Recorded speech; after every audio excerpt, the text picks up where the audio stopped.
And it doesn't matter how you feel.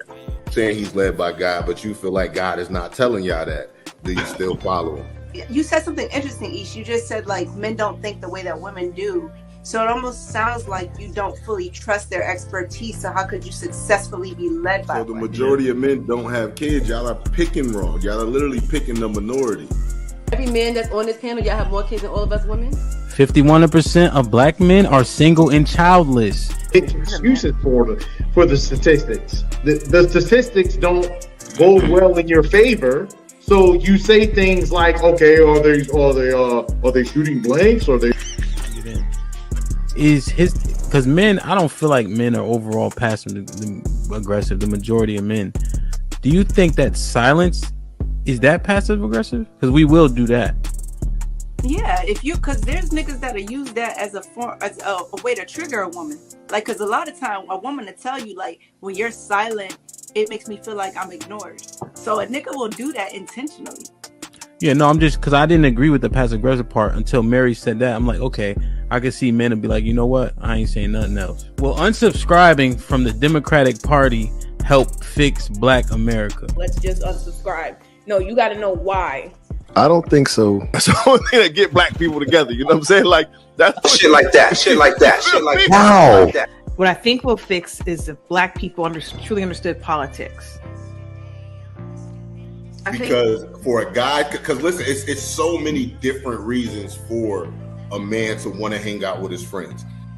Adrian, I'm not gonna let that slide. I heard you. Why do you think that it's older single women who share that opinion?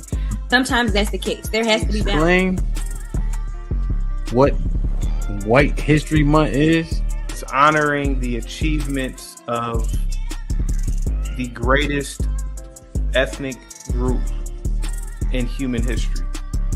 Wow. I think all of that shit deserves a put them in the bathroom. Would you rather have a whore of a daughter or a gay son? Let's see here. Bruh. Because if she's a hoe, that ain't my problem. Hell, she just be a hoe. Shit. That's a whore. Definitely. Like, yeah, it's going to college a waste of time. Absolutely. I wouldn't think for biology. And can I just piggyback on that? Read this for me, Q. Okay, $5 super chat from Omega Green. Depends. Go for STEM, medical or law. However, if you go for BS degrees like communications, is that supposed to be policies? Or poli-sci, political science. Poli-sci, okay. Yeah. Or criminal justice, it's wasted time. Final thought. When you take a man's time, it's like taking his money. When you take a man's money, it's like taking his time. Simply put, we want something for it. If you're not interested, don't go out. Sis, hit me up. Let's clear your coochie balance. Do women, should they still be covered by men? Do women need to understand what it takes for men to feel like they should be covered by men? Yeah, absolutely. Like, women don't value men anymore, and it's evident. For women to admit that they're not equal to their men, women have to come to that conclusion that you are not equal to your man. Are you for spanking? Let's go around the room, yes or no. Q, you for spanking? Absolutely. Age. Mm-hmm. Okay, so big kids don't get spankings? You gotta fight them niggas.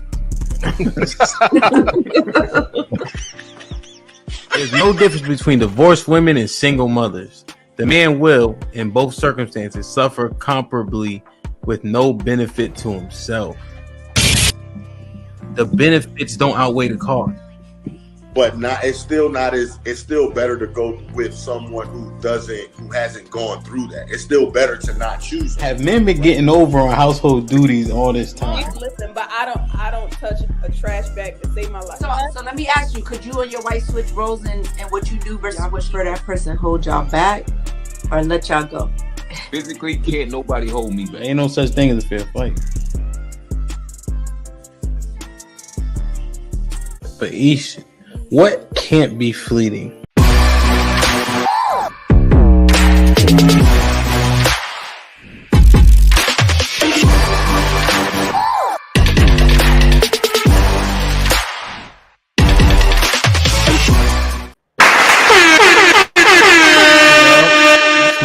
Broski, Women's POV. We here. DJ Ham Dustin P. We in the building. DJ Ham Dustin. Love was popping.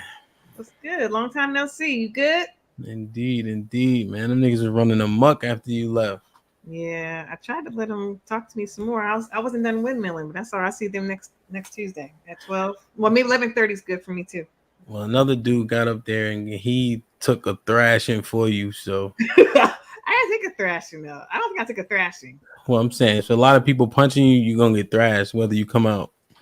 You just gotta come out standing up. Yeah, you can't fight in real life. Ro, what's popping? What's up, ladies in Ham? How has your week been so far? Ain't shit. Why you got so many brands on? What you getting paid? Yeah. Okay. Shit like that. Shit like that. Shit like that. How's the week going so far? What day is it? It's Tuesday. It's only Tuesday. Only Tuesday. It'd be like that. Tay, what's popping? Hey, it's tantalizing Tuesday, y'all. What does that mean? It's just a thing I came up with.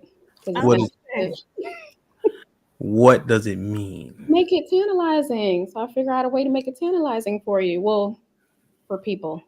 You use the word in the definition. We've been taught not to do that. To spice it up.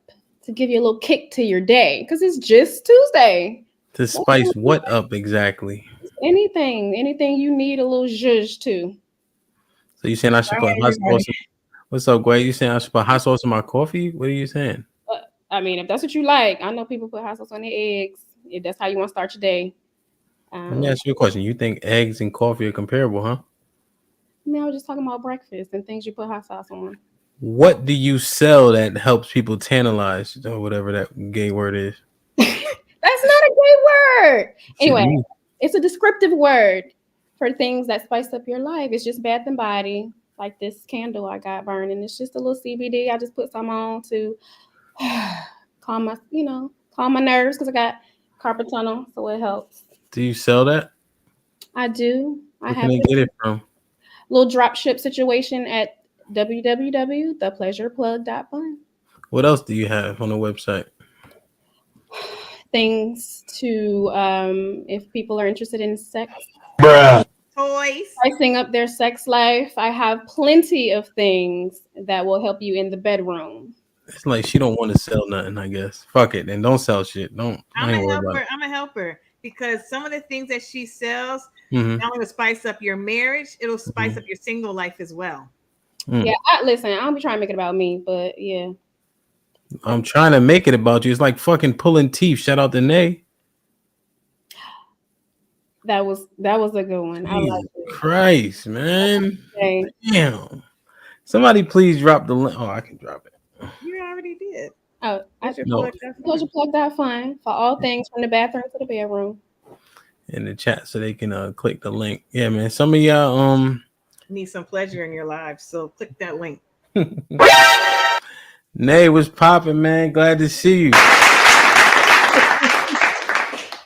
I like how you said that. What's up, y'all? Yes, I've been going for a minute. Now I'm back. Had to get some oral work done, so I had to get too pulled out. But I'm better.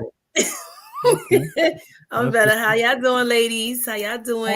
We missed you, man. We missed you. I miss y'all. I'll be feeling like I'm missing something in my life. I'm not here on a Tuesday. Yeah, y'all. TMB's where she is worldwide. She is worldwide with the tours. Is that right? Where'd you go? I went to Wesley University. I had to lead a group discussion with some students on the book. That's 10 minutes from your house. She said you worldwide. Where the fuck? Bruh. Wow.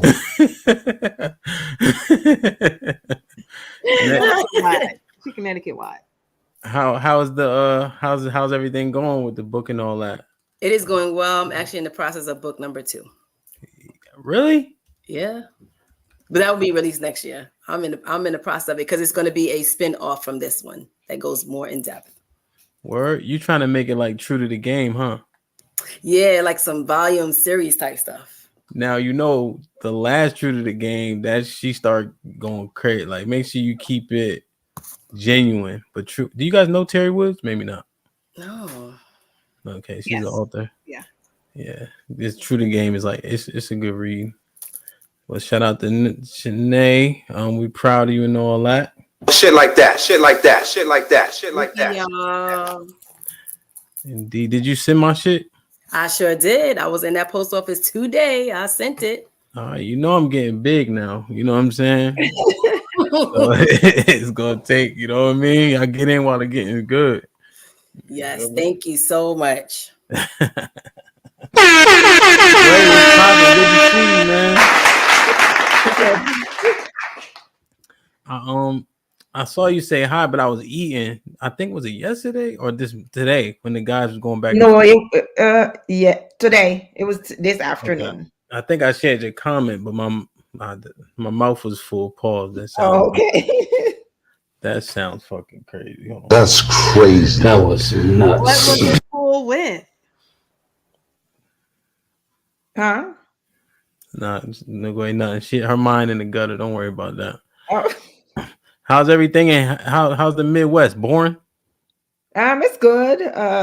It's raining and then like the weather changed. So I've been kind of sick for like a couple of weeks, but I feel much better now. And sorry I couldn't be on the last time. I was like my voice was gone. I couldn't even talk and stuff. So it's all good. Why do you live out there? Huh? Why do you live out there? In Minnesota, I like it. We have a huge Liberian population out here, so. Bruh. You don't like it. It's just that it's a good amount of Liberians. And when I moved here, like the economy was good. You know, the economy in Michigan was going down. So, I had just graduated from my medical assistant school. So, and the amount they were paying in Michigan at the time was super low. So when I look up like where to go, Minnesota at that time was like 13 on the best economy list. So, and plus it had a lot of Liberians also. So, and I already have family here. So it was easy for us to just. That makes sense. Yeah, move here. Twin Cities used to be popping in a bad way though. They used to have a lot of crime per capita.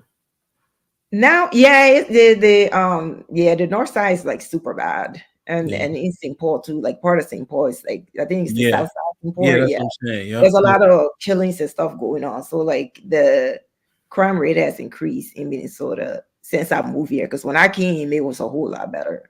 Yeah. All right. Well, yeah. Fuck Minnesota. We here, man. Women's point of view. Let me see who in the chat. Rock was the first in the chat. Rock was popping. Yo, man, she ducking, man. She's so-called sick, man. Know what I'm saying? Because did y'all see that clip I released? That she got. No, it's viral for real, Ham. It's like 5,000. It's viral for real. Yeah, I'm gonna have to look at it. It's going up. I was gonna play it, man. I want to see what Dana had to say, but she got sick rather conveniently. You know what I mean? And shout out to her. I don't even get sick. I'm always Nina, what's popping? How you? I sent you the link. Did they let you off? They don't need. Never mind. I ain't gonna say nothing. I feel like they don't need fries all night.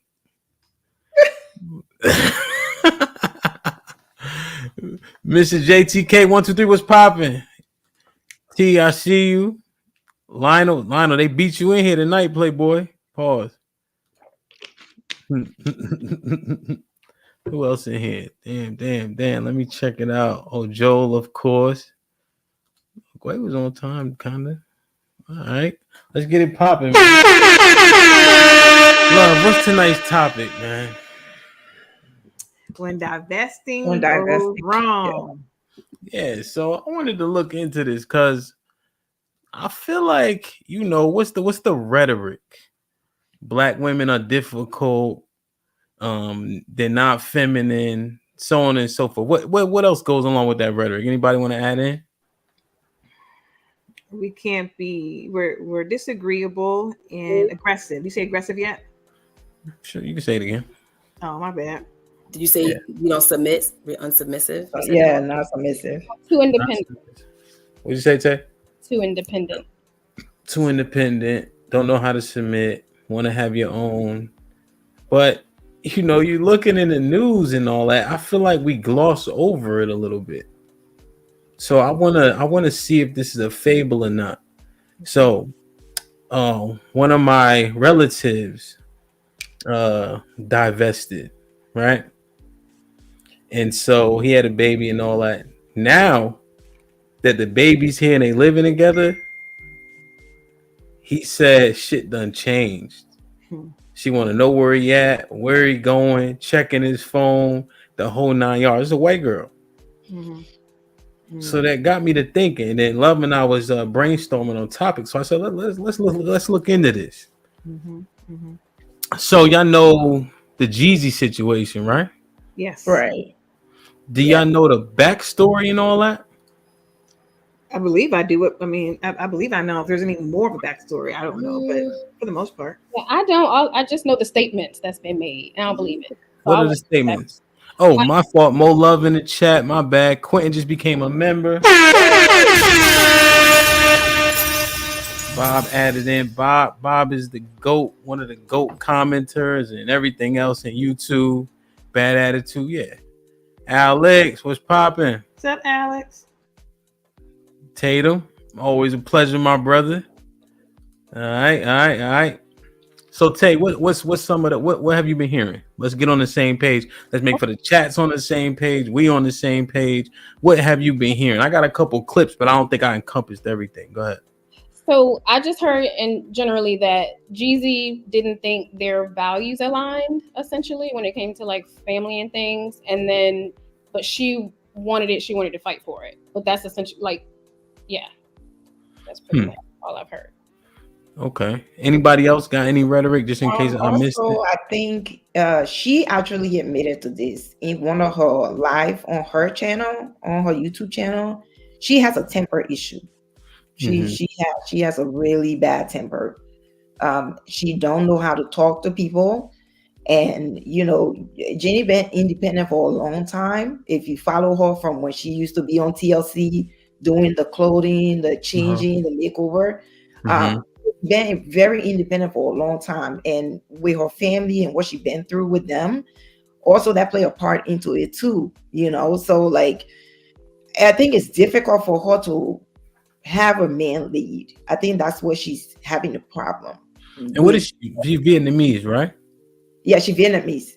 And because with her first husband, she just walked all over him. Like, you know, like she just did whatever she wanted. But now here comes Jeezy, who is like a man's man.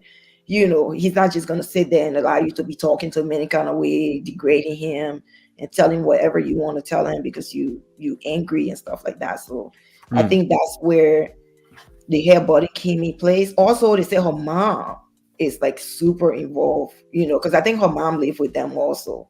And they say her mom is super involved in their life. Did she grow up with her pops?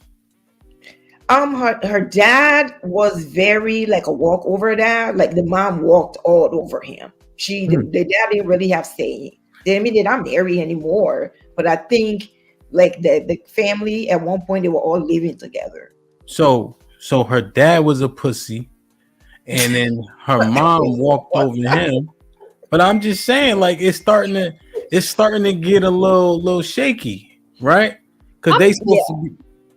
I'm just still shocked because it's Jeezy, right? Like she said, he's a man's man. Like I'd look at him, like you would think she would be submissive to him, or you know what I mean, get in line or not have that. Well, he getting rid of her because if she's not, she couldn't, or you know, she tried it. But my point is, the rhetoric is these women are supposed to be, you know, fit, feminine, and submissive, right? That's the stereotype. But if Gway just put her fucking dad in the bathroom, put him in the fucking bathroom, get him out of here. Come on. And her mom was doing the same thing. We just trying to get to the bottom of it. I watched this show called Parent Test. And even when you looking at the Asian couples, it's like the women are like, and now maybe it's because of the kid, I just, you know, to be fair. But like they calling all the shots, the dad kind of sitting back, they barking orders, so on and so forth. again, we just going through it. You feel me? Hold on, let me get these super chats. Mm-hmm. Savage with the $2. Don't you come to the Midwest, rich kid. Listen, don't tease me with a good time. Shit, I'll stay right in civilization. God damn it. I've been to Michigan. Yeah, I've been. Michigan's fun. What are you talking about? Michigan is trash. If I had to take another U-turn, man, I swear to Which God. part of Man. Michigan you went to? Michigan. It's all the same. It's No. shitty. Like, did you go to Detroit? Like, did I you went go to to Detroit. like, I went to another part of shitty Michigan. I went to Lansing. It was shitty and boring. And then you got to take a U-turn to get around the motherfucker. Fuck. Hold on, Michigan. Hold this, Michigan. Put him in the fucking bedroom. Get him out of here. Come on. Huh? So how long ago was that? Don't worry about it, Gway. Savage with the $2. Because Michigan, I mean, Detroit is doing much better. Trust me. I was just there last month. I went there last month. But come to that's my own time. Go to DC. You'll see what life look like. Savage with the $2. It's a toast. DC will change your world, man. You'll be. I'm telling you, you end up pregnant. Don't go. Matter of fact, don't go to DC. Don't do it. Savage with the $2. Not everyone likes to live in hell in 110 every day. Hey, listen, bro. It is what it is. It is what it is. Savage with the $2. Don't think they have codes in hell. Come on, Savage. That ain't right. Bruh. Damn. Dana. So, all right. Damn. Okay. So, let me play this video too real quick. Like, share, subscribe, tell a friend and tell a friend. Hit that like button right now if you can. That helps the channel the most. Just because we chopping up the Jeannie my fable. I also saw the video. Did you see when she was like shitting on her husband? They was like on a show together. On the real, yeah. Yeah, and the ex-husband, like she was calling him like weak and like in so many words. That's why he divorced her and didn't want kids by her. By her, yeah, I remember that one. She said it on the real. She was on the real kids. She didn't want kids. Right. When she didn't want kids. When she married Freddie, she didn't want kids. She told him that she never wanted to be a mom. They agreed in the beginning. Yep. And then he changed his mind after they divorced and had a baby. Mm-hmm. Because didn't he have a baby with somebody else? Yep. Yeah, but I think it's Jeannie that didn't want the kid. She didn't want a kid from him. Let me play this. Yeah, clip she didn't want a kid from him. And that's what made Freddie to leave. And I'm trying to just understand. And I saw this clip and I was wondering why Jeezy went down the path in the first place. Is it loud enough? No, turn it up, please, just a little bit. Yeah, that comment got her in trouble. No, it's not loud. Can y'all hear it? No, we can't. Oh, let me see. I can hear it, but it's not loud at all. Okay. What did she say? Let me see if I can get one. Dark meat on the side. This one? That looks better. I did. But for me, dark meat on the side, loved black guys. Yeah, I did. But for me, dark meat on the side, white keeps me mean and lean. You know, that's why I married a white man. That's what I like. Hold up. What do you mean, dark meat on the side? She lightweight offensive. I am No, I'm not. I'm saying like I really do think black men are attractive. I do. Like that's my. Well, what do you mean, dark meat on the side? That means, honey. That's You know what that means. Wait, what are you reading it as? I know about how did you say it? I'm just saying, like, when I think about men, I like dark men. I do. You like your main man to be white and your side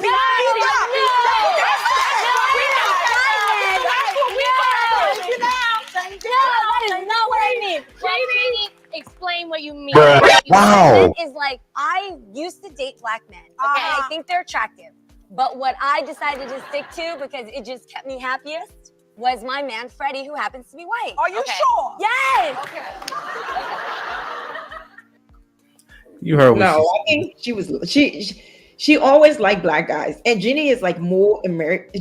Jenny is more Americanized. Like, put him in the fucking bedroom. Get him out of here. Whoa, wait. I don't want to hear that argument because no, what I'm saying, no, I'm not saying that. I'm not saying. You just told me about her mom. What I'm saying is, Jeannie's mom is like, I mean, even when she used to be on the show, because like that was my show, like I watched all the time. But like even when the mom would come on the show, you know, Jenny mom is very like over, About like she's money. very masculine. About money, fame, and fortune. That's yes, okay, yeah. Let's just call it what it is. And she was very masculine to me. That's how I looked at her to be, because the way that she was about money and survival. Yeah. So, and that's what I want to get to, because what we trying to understand is fuck Jeannie Mai, right? We just using her as an example of this so-called black women are so this, that, and the third. But let's dig into these other cultures to see how true it is, how false it is. Because I don't think she's an outlier. I don't think her mom's an outlier. And I don't know if the ladies on the Parent Trap or the Parent Test were outliers either. Right. Because what Ro is saying is more true than anything else. And I don't know if you can blame them or not. But if they are just opportunists, like how soft, fit, feminine are these women? Yeah. Good question. I mean, sometimes they just like, I feel like people don't understand, like they just because somebody is talking soft and feminine and like in a feminine way, it doesn't mean like they're actually feminine, you know. And you know the way Jenny don't talk like somebody that is feminine at all. Like Jenny talk like, you know, she be going off, you know. They only said it about us. They only said it about black women. They only said it about us. Because but I think that's wrong. That's stereotyping. That is what they do. That is what they do. You know, I can talk in a soft tone, but then if I make a certain movement as far as business, they're going to say she's aggressive.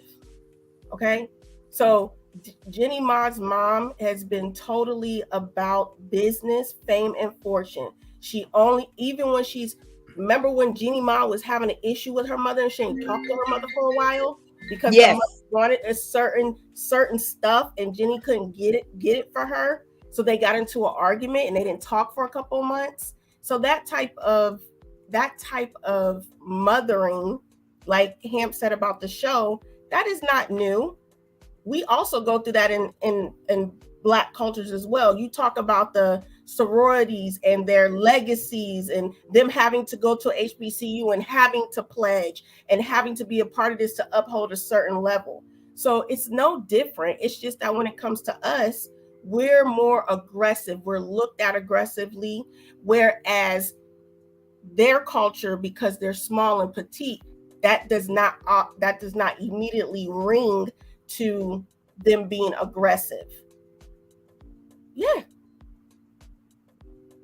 Because some of those, what they call them tiger moms. They call them tiger moms for a reason. Yes. They are aggressive mothers. They want their kids to do the best. I saw that episode where the little Asian girl was crying and upset because she want to jump off the diving board. Exactly. So that's nothing new. That is part of the culture. And I think I said on here before on a different show that it is about where you come from and how in the family nucleus that you come from. If you come from every woman in your family line is assertive, more than likely you're gonna be assertive. If you come in your family line and your mom is more meek and quiet and the daddy runs the household and everything and she does, that's how you going, because that's what you've seen and that's what you're gonna do.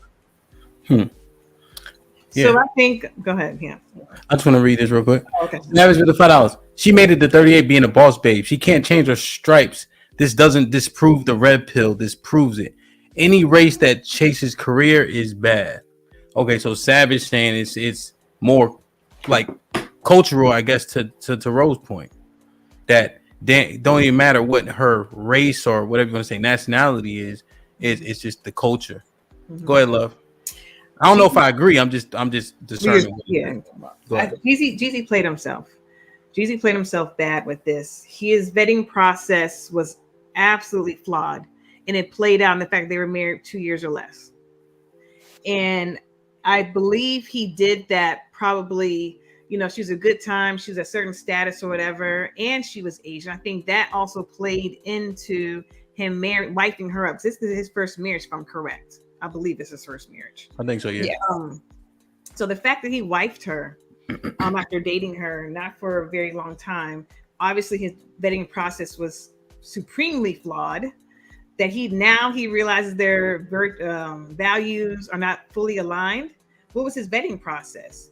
And it was probably very short because she is Asian, and Asian women aren't Black women. Black women got the mouth. Black women got the attitude. Asians don't. I was going to say that. And then he effed around and found out. You said they don't have what attitude? Wait, I missed it. You know the bad attitude. You know the Black woman has a bad attitude. Can't be stereotypically. Stereotypically, like the stereotypical Black woman versus the stereotypical Asian woman, the geishas. Whatever you like, and very meek and very meek. Yeah, he thought that every Asian woman was like the women in the jerk off parlors, right? Right. Oh, massage parlor. I don't agree with that. I think he thought wrong. You know, I don't, because she was clearly not like. Y'all seen the show, you know what I mean? I don't know. Black, yeah, you know what I'm saying? It's a different type of Black attitude versus the different Asian attitude. Understood, but I guess the general consensus is it's not just Black women here, right? It's like everyone kind of point. That's the whole point. Or possible, yes. Or could not be feminine, even though no matter what I don't think she looks like she may be, but she clearly is not soft. Yeah, but I don't think. I mean, maybe his vetting process was flawed. I give him that. I don't think he played himself because Jenny, to tell you the truth, she was the one that had a crush on him first. When she saw him, when he came on the show, she was blushing all through the show. She couldn't even There were say millions of other women, but he chose her. You know, so like, I mean, I don't know. I'm just saying like what I saw from the show and what happened on the show, you know. So like she was doing all of that. So it seemed like she was more invested in him than he was in her at first.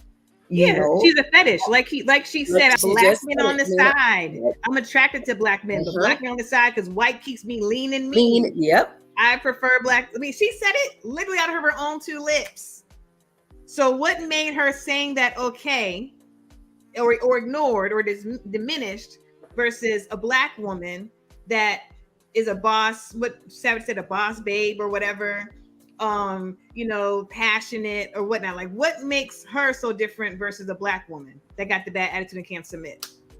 Yeah, but hasn't he did it like a Black woman before? I'm pretty sure he has a daughter He didn't wife her. He wifed an Asian chick. He didn't wife his baby mom or any other Black woman. I don't think it had anything to do with her race, though. I think it that's I disagree with. It was a level. But nah. See. Here's what we're not gonna do though. We now I'm not passing no bail to nobody else because y'all don't get no fucking bail. When they talk about y'all, they talk about y'all. So is it race or is it not? I don't think it's race. I think it was race too. Because every single time we got the door open now. Now, if y'all want to post bail for Jenny Mai, go ahead and post bail. If that's what y'all want to do. I'm not going to post bail for her, but I'm going to say I don't believe that it had anything to do with race. I think it has something to do with her level of where she is. The rest of his baby moms, he has 3 other children. They're all Black. I think one is Ethiopian or something like that. It's not like they're all business women. Y'all forget Jeezy came from the streets and then moved up and now he real estate in Atlanta. And so there is as you all discussed earlier today, there is a level where they decide that they're going to move to a different level and date a certain type of woman so that it can improve their way of living. There are Black women that are on the upper echelon too. I agree, but where is he? He's in Atlanta. Like, what options are you really dealing with there? Jenny wasn't in Atlanta. He can go I didn't say she was, but you forget that he's out. He is not necessarily. All right, Ro, what's your exact point so that we can address that? My point is, I don't believe it has anything to do with race. I think it has everything to do with the fact that for him and where he is currently, that was what he liked and that's what he fell into. As far as the whole look of being Hollywood or whatever it is, as far as entertainment. So you're saying because of his status, he wanted a woman of equal status? I believe and so. That's what he chose. And he can get that in a Black woman, but he didn't.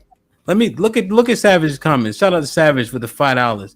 She was married when she said she would be dogged if she said she liked Black men while married to a white man.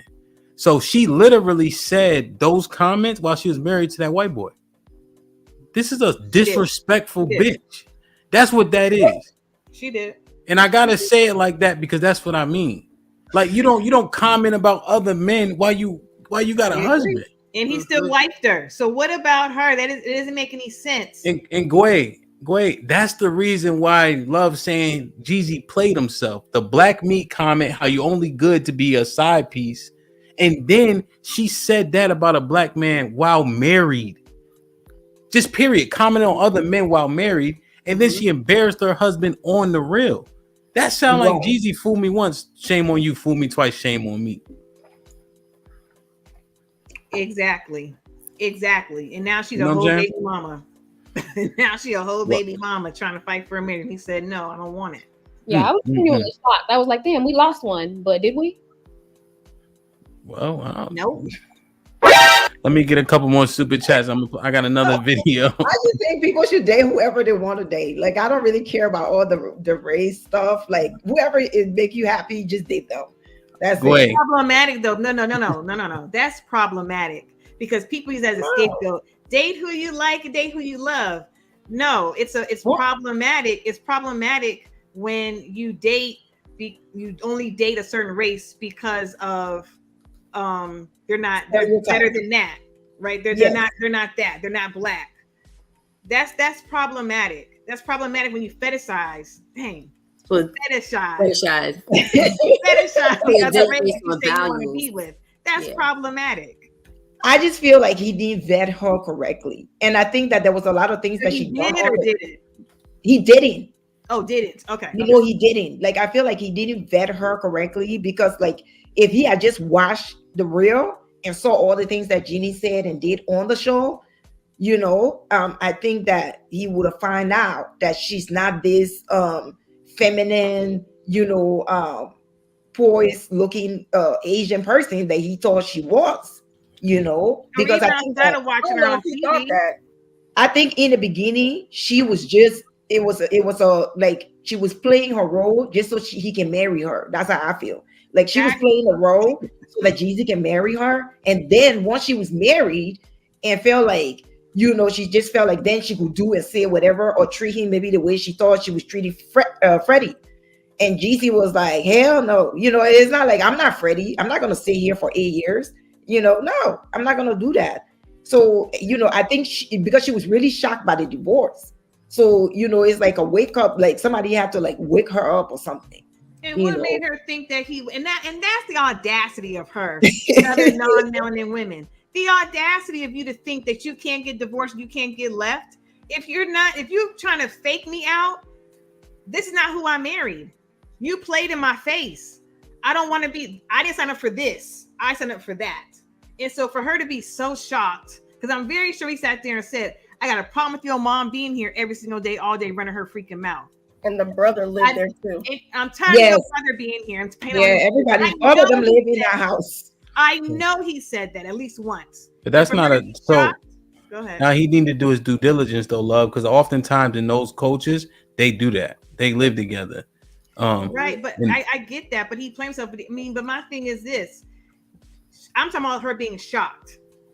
Like Gway said. Gway said she was shocked. That's what she said. That's the statement that she said.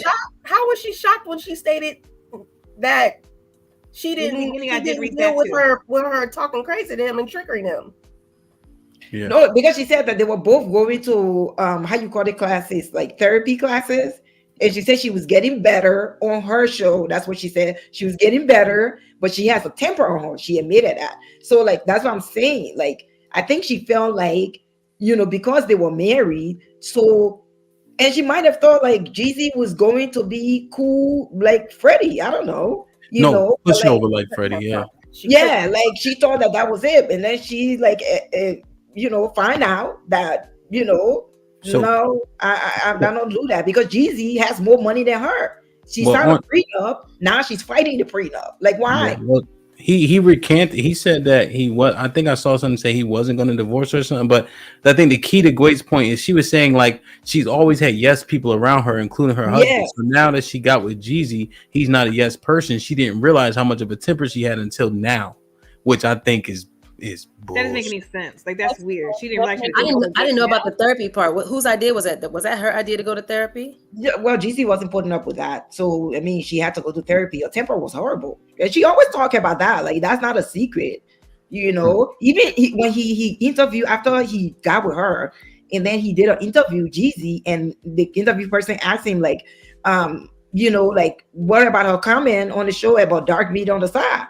You know, he just said like, oh yeah, we had to talk about that, you know, because myself was like shocked and taken back by what she said on the show, you know. So I don't know what she explained to him that convinced him that, you know, she wasn't that. So I don't know, but I'm just saying, you know, maybe her temper is cuter because she's Asian. Because I know her temper didn't just show up last night. I know for a fact it didn't. She been had a temper. So her little temper tantrum, oh, she's so cute. She's so cute, but we have a temper tantrum. You old ghetto broad, angry black woman. You're so angry. But when Asians do, oh, you're so cute when you get mad. Go ahead. Omac, thank you, Omac, for the $5 super chat. Jeannie was born here in America and not in Vietnam. She does not have the Vietnamese woman. Stop the cap. Values.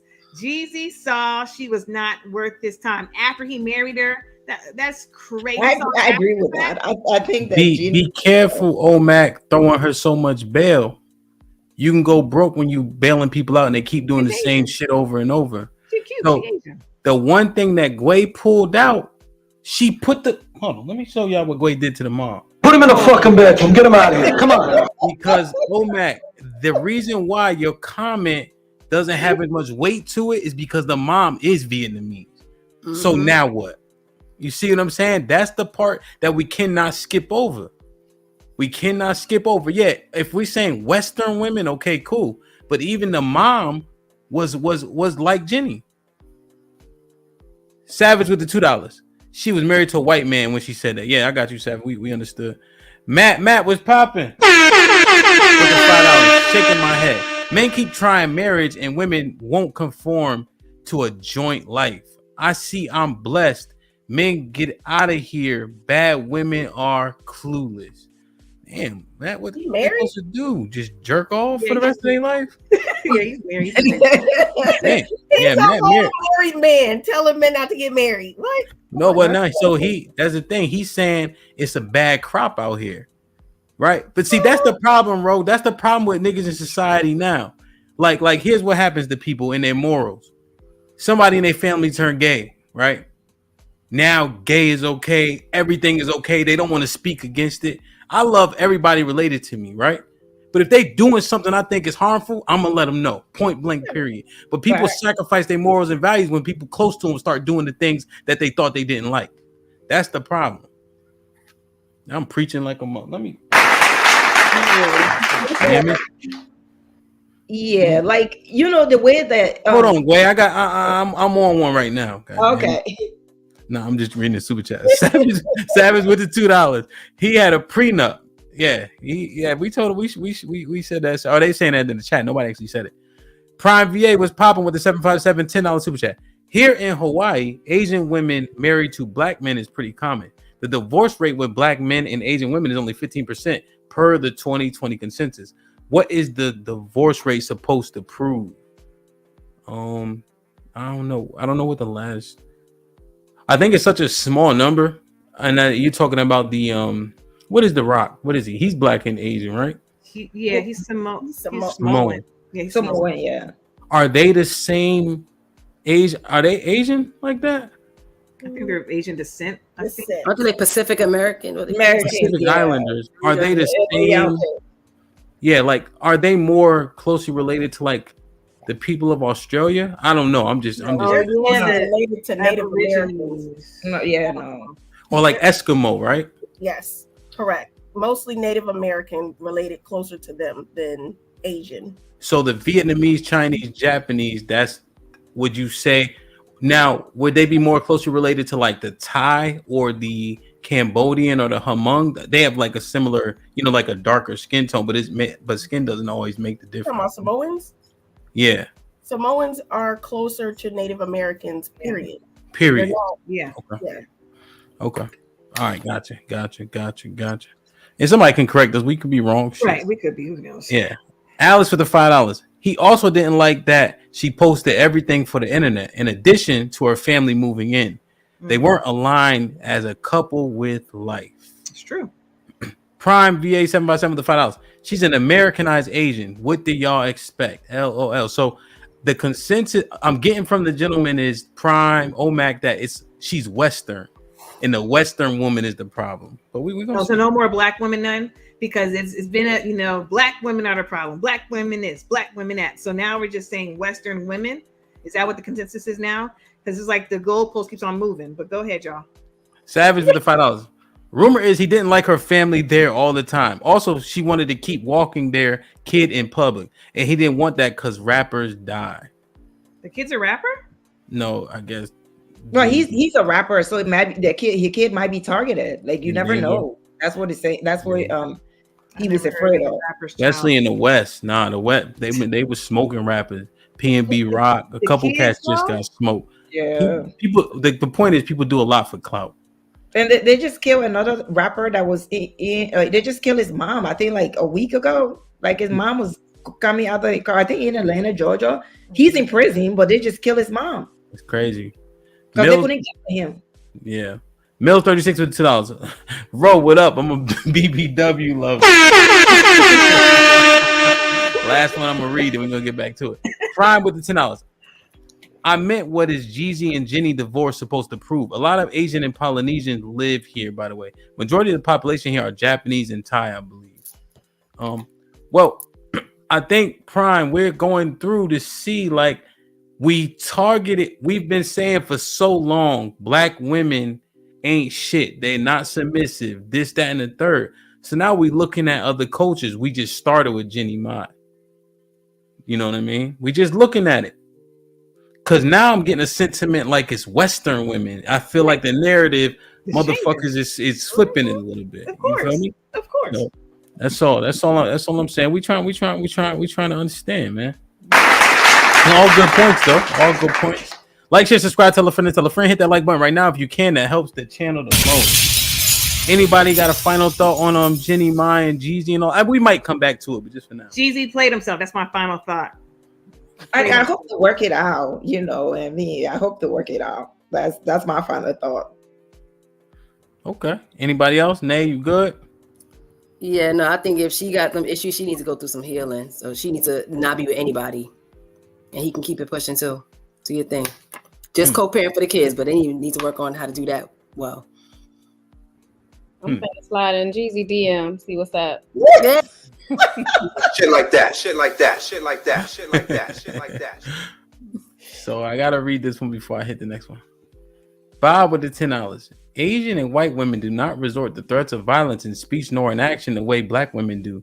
Ladies, ask yourself, have you ever hit or threatened to hit someone else if you are angry? Well, that's not a fact because Jenny said herself that her speech to him was threatening and triggering him to talk to her a certain way. That's what she said. If you triggering a gangster, you know you crazy. Exactly. Yeah. But yeah, I came out the pocket a little time or two myself. I don't threaten violence against men because I can't beat a man. Right. You have called a man a bitch, though. Let me play. I would do it again. Came back up here. That's so to men, real quick. To men, those are fighting words. And if let me give my caveat: unprovoked. If I'm defending myself, absolutely defending myself. I'm going to do that. Well, then think about this. I'll fight fire with fire, but think I'm not about this. Unprovoked. Go ahead. You already said you can't beat a man. You're not fighting fire with fire. You fighting fire. You fighting fire with ashes or some shit. Well, I'm fighting ashes with ashes, and because he used words is my point. He used words. I used words. Listen close. If you use violent words to a man, you are participating. You don't have to fire back with violence. You choose to. You're right, and I chose to fight it with my words because he provoked me. All right, just mute real quick, please. I'm just saying, I ain't going down this road with you. I'm just saying what I'm saying. Can I see my screen? Yeah. Yeah. All right. So we just read Bob's comment. Investigators releasing new video of an elevator attack that shows a woman striking a man months before she allegedly admitted to killing him. Jesus She says Christ. it was. Put him in the fucking bedroom. Get him out of here. Come on. This is live in Miami. The state of Do y'all remember this? Yes, absolutely. So and it was easy. Bob set it up. He might have read my mind. I think he did that as a favor to me. So thank you, Bob. But she was whooping his ass, and then she ended up killing him. Then she stabbed him to death, didn't she? Yes. Right. Mm-hmm. Now, to be fair, is this an outlier? Nope. No, I don't think so. Especially them trailer park. Bob, hey man, Bob, yeah. she was whooping his ass, Playboy. And so y'all say she's not an outlier. Break that down for me. This is what I said before. It's about how you were raised and what you saw and what you believe the females in your life that have raised you to believe that you are entitled to do. So she put hands on a black man who's, I'm sure he's like, looks like he's 2 feet taller than her. She jumping in the air to hit him in his head and hit him in his back and stuff like that. That's somebody that felt, number one, it's okay to hit. Number two, it's okay to hit a man without consequence, right? Mm-hmm. Without consequence. So we remember the elevator episode with the football player and his wife. We talked, they fighting each other. So at the end of the day, she was called the aggressor. But this one right here, they let her go months without arresting her. So no, that's about how she was raised over there in them trailer parks. Okay. Yeah, she's from Texas, and I feel like, I hope I don't offend any Africans, but I'm gonna say this. I feel like he's Nigerian. I feel like he put up with that because like she did this a lot, like they started in Texas before they moved to Florida, and she been doing it for a long time, and I just feel like he put up with that just because she was this beautiful white Instagram model or whatever. He thought like he had achieved something, so like it just felt like he just sat there and tolerated all the nonsense until she ended up killing him. I feel bad for the family. Isn't that the same guy that talked bad about black women? I think Yes. so. That's what Okay. Okay. Yeah. I'm sorry. So like when his tweets started coming out, his family, they were like, well, he was young. It was in 20, whatever time, he was 17, 18 or whatever it was. But it took the family to they took the family and social media to push for her to be arrested. Because after she killed him, she was actually out having dinner or something with her dad, and somebody walked up and started videotaping. This is the woman that killed her husband. Killed her boyfriend, and she's here eating dinner with her dad. And they had to leave because the person kept repeating, and like everybody then started being aware that she was there. But I felt like Obanseli, he just like accepted the abuse because she was a beautiful white Instagram model. So he just thought he would tolerate that. Like it wasn't new. She was abusing him for a long time. That wasn't the first time, second time, third time, fourth time, fifth time. It was always like that. We got you. Yeah, I don't think it was because of the fact that she was this beautiful white Instagram model. I think it's because he knew he was a black man and she was a white woman. I really think it has everything to do with that, because he knows if she's doing it, he tried to report something like that, he's going to be looked at automatically because he is a black man. I don't think it had anything to do with her being a beautiful white woman. She could have been a not attractive white woman. She's a white woman. At the end of the day, he's a black man. All odds against him to begin with. Yeah, but he could have left. You didn't have. He didn't have to go like file police report and all that stuff. But like he could have left and saved his own life. It felt like he just stayed there and like led up to the detriment of his own demise. So it was his fault that she killed him? No, I'm not saying that. I'm just saying like. But when you're, I'm not saying that either, but I was just going to say, when you're in a pattern, of course, that's not, well, I don't know what she was thinking. I don't know if it's premeditated or not, but when you're in a pattern of that, and I'm just speaking because I've seen it both with white women because my daddy dated white women, and I've seen it with my listen, we're not gonna talk about it, but I've seen it with my mother and father also. So I don't think this was an outlier because it happens. I've seen the white lady get violent or with words, and I've seen my mother like actually jump on my father. We were just talking about that at my grandma's house.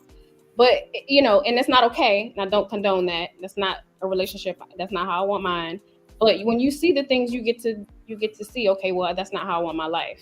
But sometimes people are just stuck in that pattern and they don't know how to get out of the cycle. You got to break it up. There was an interesting comment in the chat that's saying words hurt men worse than you hitting them. You guys agree? Yes. Yeah. Yeah. Like you can tell Gunny that I'll make sure his first sergeant know how he acts on public. No, you won't, bro. Well, look at the panel to begin both with. Both of y'all gonna get in trouble with me. That's worse. Like I said. Y'all don't Ro, y'all don't get to talk shit. Now you talk shit back. I'm talking to Ro. I'm talking about her and Gunny. I didn't say anything. He does this normal. I told you that. But I already told you that. Come on, man. That shit corny as fuck.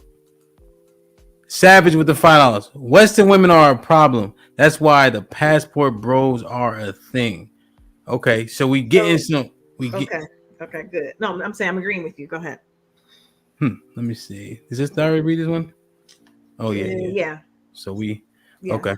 And they in the chat chain saying she's an outlier. They want to see the statistics of white women doing this, but what makes her an outlier?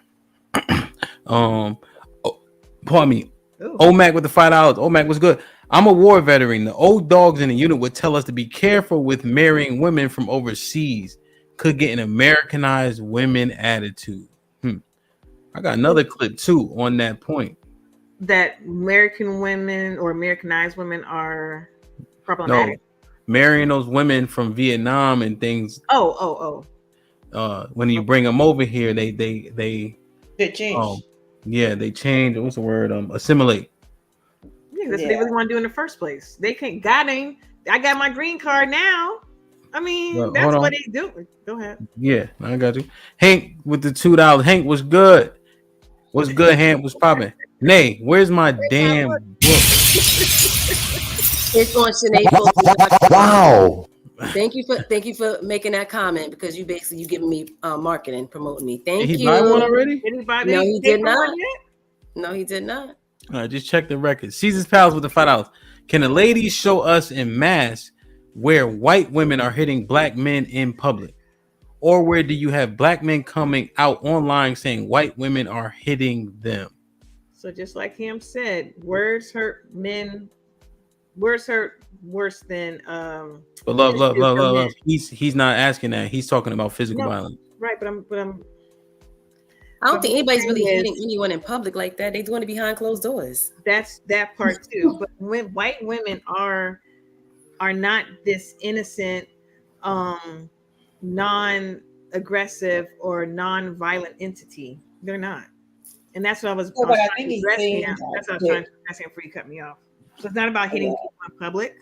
The point is they're not as soft and submissive as people are claiming, that they are. They are violent as well. And that woman hitting that man in that elevator is not an outlier, is the point. See, Bob with the $10. Again, in speech and in action, regardless of social status, black women are more prone to use violent speech or actions. You got successful black women still with the ratchet mentality. Let me see. Let me share my screen. Listen, man, I gotta be fair to the conversation we're having. So I have to present some things that we need to discuss to see what's really popping.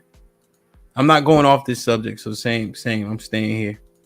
Give me 1 second. Y'all see my screen? Yes.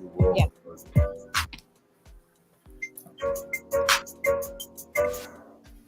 I was walking out of the bedroom, slapped me across the face. I turned to look at him, and I said, "Johnny, you hit me. You just hit me. Fucking hate you. I fucking hate you. I fucking hate you." You can't hit a man. You can't hit anyone. Facing a proper slap, but I was hitting you. My dog stepped on a bee. I just stared at him because I didn't know what else to do. And he slaps me one more time. Hard. The war hard based on the accusations that she was I'm sorry. Did y'all follow this trial at all? For the most part. Yeah, she was lying. Trailer Park again. Trailer Park. This sounds pretty violent to me. What she was trying to do to Johnny Depp. Mm-hmm. And again, are we saying this is an outlier? I'm just presenting information.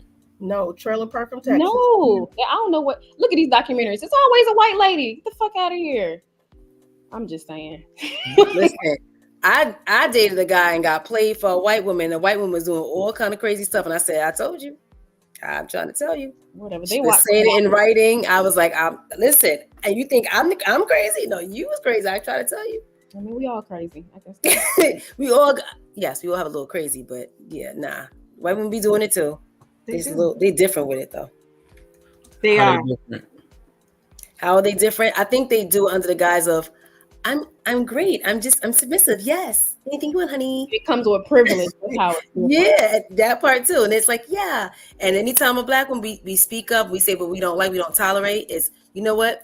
She's being an angry black woman. She's being this, she's being that. But it's more acceptable when it's coming from a white woman. They can get away with more. What y'all think? I agree. I think for him was horrible. You know, she tried to destroy that man and lied, and then they play all the tapes of what she was doing. It was all recorded. It contradicted all her statement that she made, and all the things that she said that he did. You know, and Johnny Depp, you know, he used to be on drugs.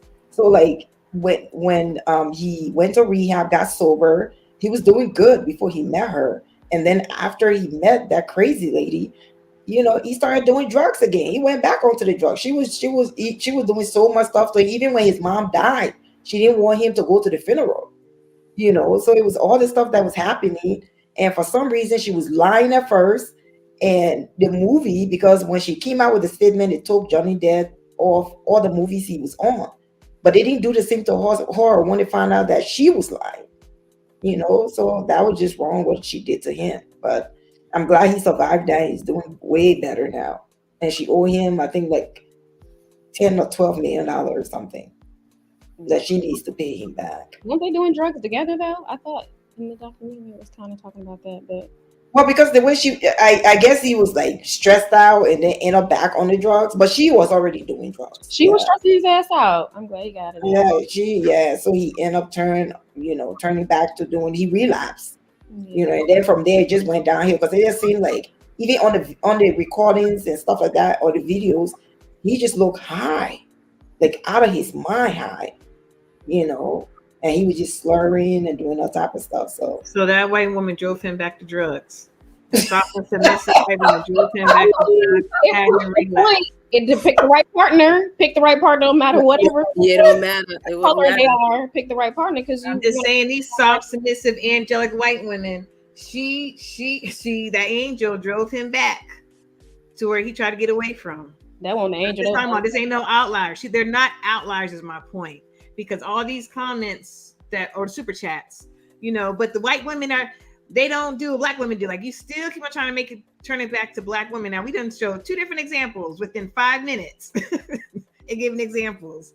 And it's just funny to me how the black men with these super chats are caping for these white women. It's kind of scary, a little bit. Now I'm good with the making it a wider net with westernized, whatever. But don't act like black women are just the epitome and the gutter bottom barrel of the woman category or classification. Please don't do that. Caesar's Palace with the $2. OMAC, replace the repeat if they act up. Passports in all caps. Gunny with the $2. Ro, I'm retired. Nice try. I can still report you to Savage with the $2. You're not reporting nothing. That shit is corny as hell. Savage with the $2. Brick Lady Russell. Break that down for me, Savage. J Rilla with the $2. J Rilla was good. Remember, Ray Rice's career died because a black woman hit him. It's true. He's also on his last legs, but yeah. He sure was. He's Savage. last long. Come on. Savage with the $2. Women are the most of one-way domestic violence. I don't know what that means. Do you know what that means? Women are the culprits in the majority of domestic violence. The culprits. Okay. Gunny with the $2. Bully the bully in 2023. Love and row. Gunny with the $20. Shit like that. Shit like that. Shit like that. Shit like that. Let's bring shame back to the women who are treasonous. God damn. To the image of our black women who actually support our black men. Goddamn right, man. Suki Hana. God. Let me share my screen. Again, I'm just presenting stuff. You see, I'm not even giving that much commentary.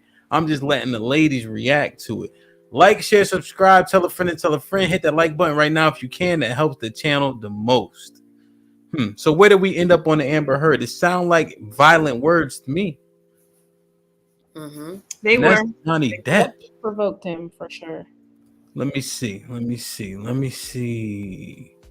You see my screen? Yep. Sean Oakman broke out at Baylor in 2014 with 11 sacks. In the Bears bowl game, a picture of Sean Oakman on the Jumbotron went viral. He was projected to be a first-round pick, as high as first overall at the 2016 NFL Draft, but Oakman had a down 2015 season with 4.5 sacks. His draft stock fell throughout the year, and 2 weeks before the draft, Oakman was arrested for sexual assault. It completely derailed his NFL dream, and in 2019, Oakman was found not guilty. God is good. He continued to play, spending time playing indoor football before stints in the XFL and fan-controlled football. He signed with the Toronto Argonauts in the CFL in 2021 and was a CFL All-Star after recording 6 sacks. Oakman had 6 sacks again this season, and on Sunday, won the Grey Cup. Sean Oakman broke out at Baylor in 2014. Shout out to him for recovering, but I don't even know if that's a recovery because context to a first round pick, especially as an edge rusher, you would be a top 10 pick. Top 10 pick money in the NFL is 10 times what he's getting in the CFL. And that's 2016. Now he just won a championship in the CFL. Shout out to that. But that's what? 7 years ago? He fought this case for how many years was that? 4 years? And after that, you can't recover. Football has a very, very short lifespan. Very short. If you play for 7 years, that's a lifetime. Football, you qualify for pension after 3.5 years because the average career is 3 years. But derailed his whole life. And these guys come from hard situations. It was a white woman who accused him of rape. And we see this story. We saw the 2 boys from Ohio State lost their careers just last year. Yeah. Got the girl on tape and everything because Ohio State told them you need to record her consenting. And she still brought the case. They still got kicked off the team. They still had to fight for their lives. Yeah. And even the gentleman that played for the Browns, the quarterback, when Sean Watson. When they said he had to stick to one parlor. This nigga kept going to 1,000 fucking jerk off sites. And he wondered, like, come on, man.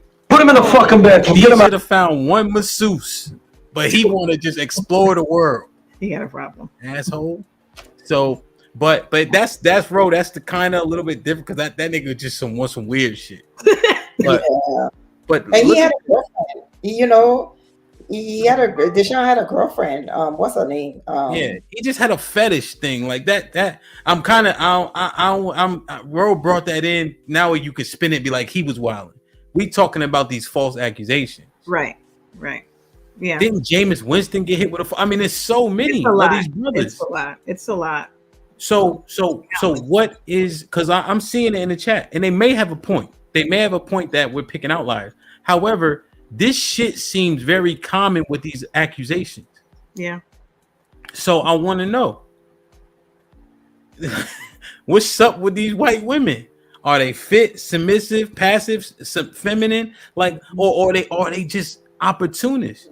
Yeah, they are a product of their environment. They're definitely opportunists. They go. I said it earlier. They go to school. They go to school to get an athlete. They go to school to scout. They go scouting like the other scout. The scouts come for the football team. They scout. Yep. They're called groupies. Yep. Yeah. So they be waiting right there at the locker room. Right. So they scout and they pick out known athletes, the stars, and because I want that. That's going to be mine because they know that they're going to get these good contracts, great contracts, and whatnot. But there's countless times and stories, unfortunately, with that young man. I forgot his name. He just played the clip, Hamp, where that has happened to Black men. And for people in the comments, I'm not reading the comments, but what you just said is that they're going off saying we're picking outliers. We're not picking outliers. And it's funny how they choose to pick outliers. Like I keep on hearing somebody keep on saying Carly Russell and the Brick Lady. Okay, well they're outliers too. So what's your point?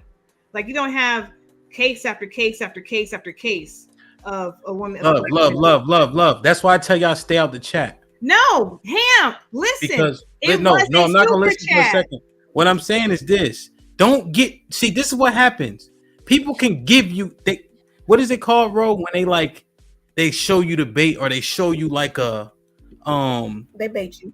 They bait and they try to reel you and then it knocks you off from the point.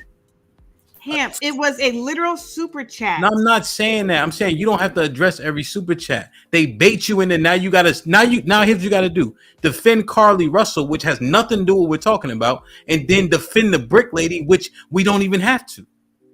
I wasn't defending either one of them. That was not my point in defending them. What they did was wrong. It's like what you totally threw off my whole entire argument. Good. Fine, I'll go on mute. Y'all talk. No, because you let them derail you. That's what I'm trying to tell you. Focus on what we talking about. Y'all think y'all addressing some shit you not. You getting derailed from your point because neither one of those things got shit to do with what you was talking about. You was on a road and you start talking about some shit you don't got to talk about. That's all I'm saying. It ain't no shot to you. I'm just saying, fuck that shit. Talk about what we talking about. We were just talking about these false accusations. That's way worse. That don't got shit to do with the Brick Lady. Nothing. And then what's the repercussions? Why don't we go down that route? Why aren't they getting punished for what they doing to these black boys? Because these is kids. That's what I want to talk about. Somebody say something. That privilege is, time and time again, you see it. They get, the benefit of the doubt, or they get taken seriously, even when it's not true. And we see the result of it. And I would say this, like, in a way, I feel like what they're doing is wrong. But like, I think that when you have something to lose, you need to be very careful. And I think a lot of black men is still, for some reason, not learning. Because even though all these things are happening to them with the accusation, all that stuff, they're still not learning from it because it seems like they're still repeating the same pattern. Like if you have something to lose, like millions and millions of dollars, you need to be able to move very smart, and you need to be able to move like you have something to lose. I just feel like a lot of them just move so reckless. Like you just told us earlier that you support love in all forms. They just dating these women. These are kids. Like they recorded the girl. The Ohio State, the football team are stupid. They recorded the girl and they still lost their careers. So what should they do differently?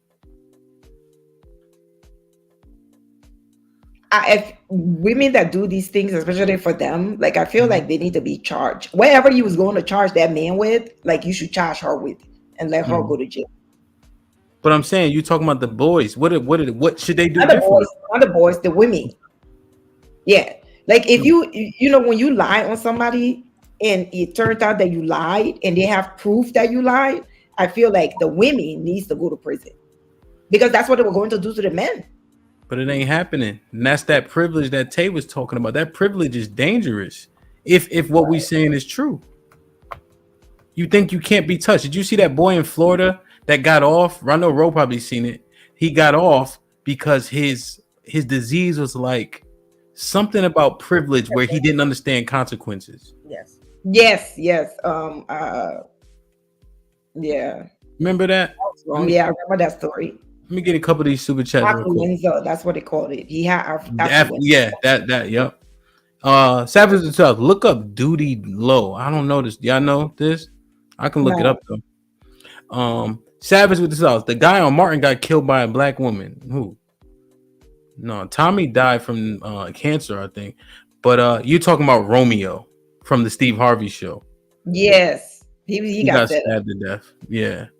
I think, if I'm not mistaken. Oh no, I was talking about the one from Moesha. Yeah. He got set up too. Mm-hmm. So Savage with the South. My point is Western women. Okay. We just making it clear this hasn't been the point for how long, Asia? A year? 8 months? More than that. Ever. They've been saying just black women, for forever. Caesar's pals with the 2000. It's not a race thing. It's a protect all women thing. Okay, is he black or is he white? That person Caesar place. I'm not sure he can answer. Because I feel like now I feel like the white people, like the white guys, are like saying Western women now because, like, you know, their women or what they're doing is starting to show out there. So now they're saying Western women. But before, when they were saying black women, they weren't saying, oh no, it's not black women, it's Western women. That's what, yeah. Which I think we're gonna keep. Go ahead, love. Go ahead. No, I'm saying that's a good point Boy just made. That's good. Now that the white men are talking, now they're saying, oh, it's all Western, not just black. Good point. Yeah, not wanting to own their part. Yeah, I kind of was talking about that on a Wednesday night. Like the white people don't want to own their stuff. So Asia, now they saying, oh, it's Western. Uh-oh. All right, let me I got another one. Let me see. Remember this? Oh yeah. He was doing Marvel movies, Man in the Basement, like so much, man.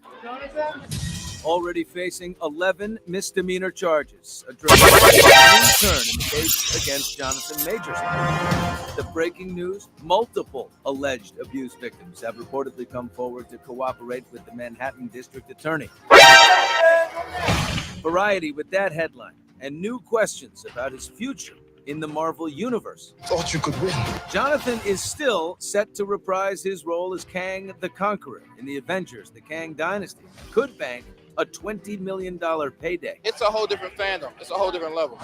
With all of that on the line, Jonathan's legal team is ramping up their defense, releasing screenshots from surveillance video and police body cam of the alleged victim after the incident. Video, they say, proves her claims are a, quote, complete lie. We at Extra have obtained the legal documents filed by Major's lawyer in Manhattan saying there's irrefutable evidence the actor is innocent.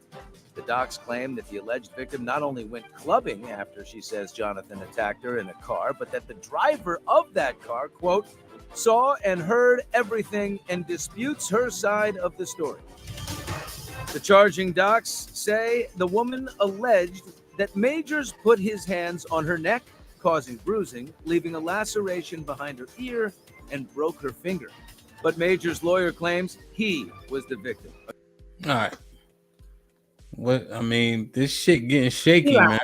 She lied. She actually put her hands on Jonathan first, because when it came out, I think there was a video that surfaced online where they show her putting her hands on him first. So she was lying on him, and then the media just like take their side and they just spread the whole story as if it's true, you know. So like her, I feel like when they found out that, you know, she was lying, she should go to jail. Whatever time they was going to give it to her. You're right, Gway, but what about the goddamn stereotypes?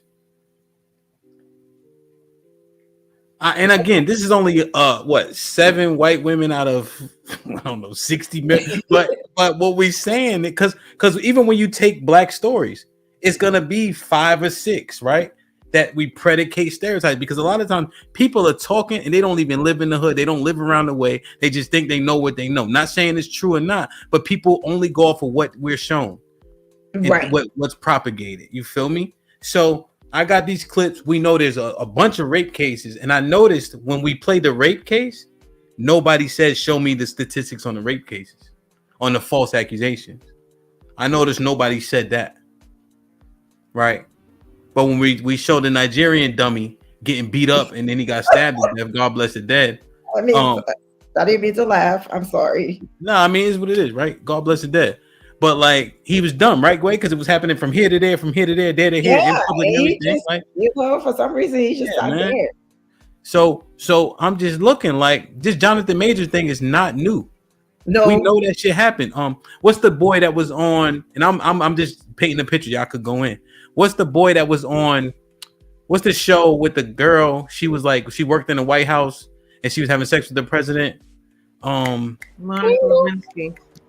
It was a Tyler Perry show. Lewinsky. Scandal. No, a show. Scandal.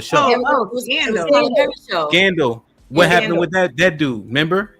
Yeah. What's his name? Short? Yep. He got canceled because of an accusation. And then what's the boy who made First Birth of a Nation? Oh, Nate Parker. Now I'm not saying they're innocent, but I'm just saying that the correlations are there. Nate Parker, yeah. It came out right after the Birth of a Nation came out. Yeah. Right after. So Savage with the $2. They don't track false accusations. Yes, I mean, they do.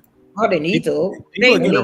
They need to. Because I feel like they're not tracking it because most of the people creating these false accusations are white women. So that's why they're not tracking it. You know, I think if it was like black women, they would be tracking all of that stuff. So that's wrong. They need to track it, and these women need to face consequences for this stuff. That's the only way they're gonna stop lying. I do want to take a moment because I saw a couple of comments, and I think it was. You better not if you mention in a comment that's not black women. They were saying black women commit most of the violent crimes. Do you see what Asia just went through trying to read a comment? Don't say that. I didn't read a comment. If you gonna talk bad about me, right? I thought you was on mute. I'm not. Now when I get falsely accused, black women do not commit most violent crimes. It's white women. Mm-hmm. White women be killing for insurance money. White women, 44%. Hold on. Tay, I mean not Tay. Bro, Tay, you get your 2 cents, but bro, put it in the back chat of what you reading. I'm gonna put it up here. Go ahead, Tay. No, I was just saying, just in terms of like that whole massive, comment, the super chat. There's y'all not watching Snap, they're cheaters. Like, I mean, it's mostly what y'all see. I mean, Investigation ID channel. I stay watching that. They be killing for the insurance money. Yeah, y'all know. I watch that shit for fun. So I'm telling you, it's by the masses. You need to watch 60 Minutes, sir, or whoever you were. You need to watch Snap, cheaters, all these crime. Snap be a good show though. I ain't even gonna lie, but it don't be us on there. Caesar's Palace for the $10. What's good, bro? Hamp, the men were saying to get foreign women for a while now. Okay. I know you guys remember when black women went after foreign ladies online because black men were saying to get your passports. I remember Caesar's Palace. I played her name was something Pia. She from like Thailand or the Philippines. Yeah. And they was hot. Yeah, we went in that. I remember that. Yeah, I mean, yeah. Are you talking about Filipino P? Yeah, Filipino P. And I yeah, like yo, they say we ain't shit Caesar's Palace, but they still don't want us to go nowhere. That's why Tay said, "Oh, we lost one." With Jeezy. I felt that way too. The same, and I felt that way about the couple. Yeah, they definitely hypocritical now. I'm sorry, but hey. Yeah, you send it to me. Let's review the stat. Tay, did you get your 3 cents in? Yeah, that's it. I'm good. Hispanic women. I'm sorry, I read it wrong. It was Hispanic women. Oh, so you was wrong? I was. We come in. Put him in the fucking bed. We come in third. Who's number first. 2? White women. All right, let's look at it. Ro, decipher this. Can y'all see it? I gotta get up on it to see it. Can y'all see it? Zoom in. Can you zoom in? Yeah, hit the plus. There's a way to zoom in. Hit plus sign. Hit control and hit the toggle on your mouse. Oh shit! Hold on. My mouse toggle. What the fuck toggle Where it mean? says 100%, there's the plus sign. You can right keep here. clicking it. The thing in the middle, you ain't got no thing you can. Oh no, I got an Apple mouse. Well, just hit the plus sign. Oh yeah, there you go. There you go. There you go. All right. Oh damn, Tay's smart. All right. Where we at, Ro? Ro, where we at? You're mute. You're mute. Sorry. So Put him in the front. this is 2022. Offender and offense characteristics. We go down here. Go down.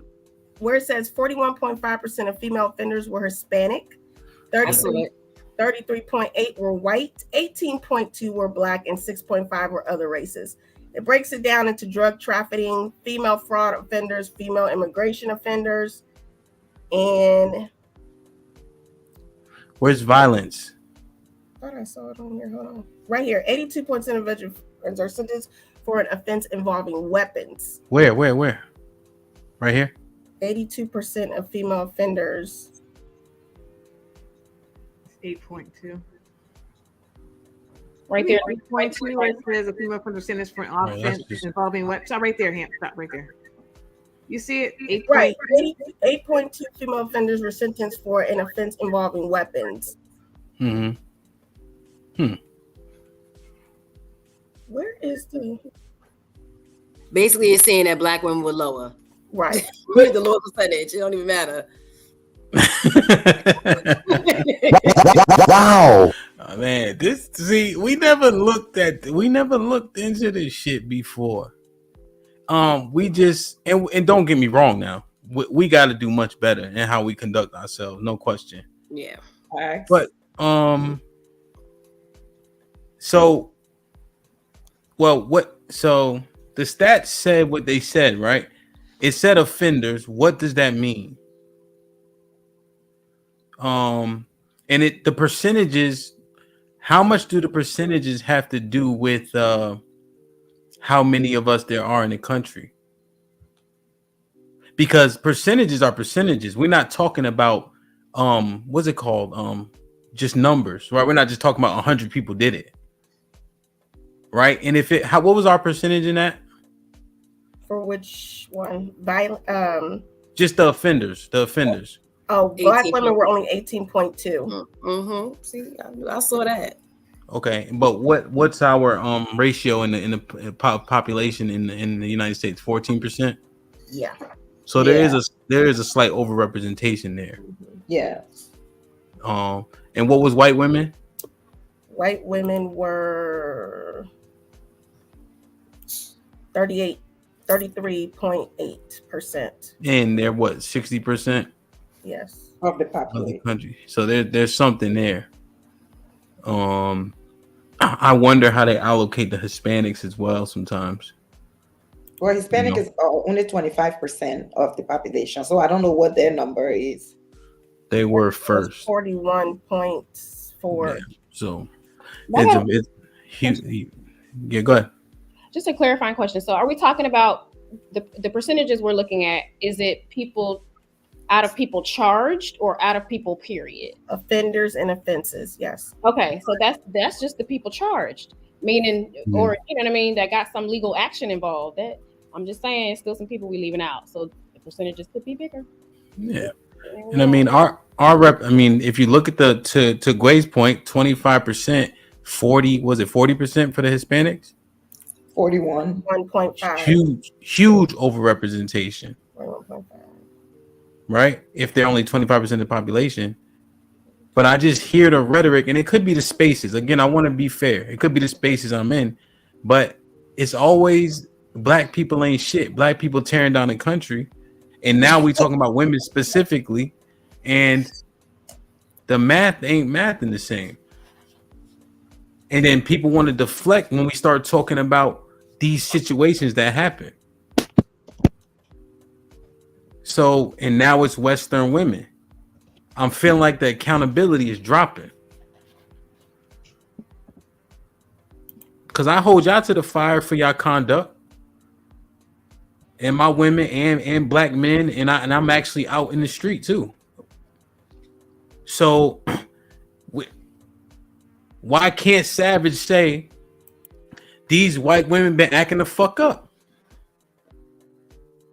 Because I don't think I don't think they do. That's the problem. Like they always come up with a statistic. The idea that they're doing it more. You know, it's like, oh, we are only 14%. Oh, we're 60% of the population, but they're committing these crimes more. When we're talking about Black people, y'all don't be looking for percentages or stats. It just be like, oh, all Black, you know, Black women, Black women, Black women. So like, I feel that's where I have the problem. You know, like I don't mind you criticizing Black women, but like you need to be equal in all your criticism. If white women are doing it, criticize them. If Asian women are doing it, criticize them. You know, don't just focus on just Black women. Yeah. See, now here's why I get nervous at. See, I look at the chat, right? Because I it's my job. I get nervous when people don't be listening. Like there's comments that saying it's the problem where it's overrepresentation, even though where there not that many of us. But then I already say that. Yeah. Then we already acknowledge those points, and then we also pull out the point that Hispanics are 25% in hot. What they're doing? What half of it? Almost 44%. Roll what was the number? Mm-hmm. Right. So when we having a conversation, I'm starting to notice on the YouTube streets, motherfuckers don't be that genuine all the time. Yep. And nobody want to be wrong.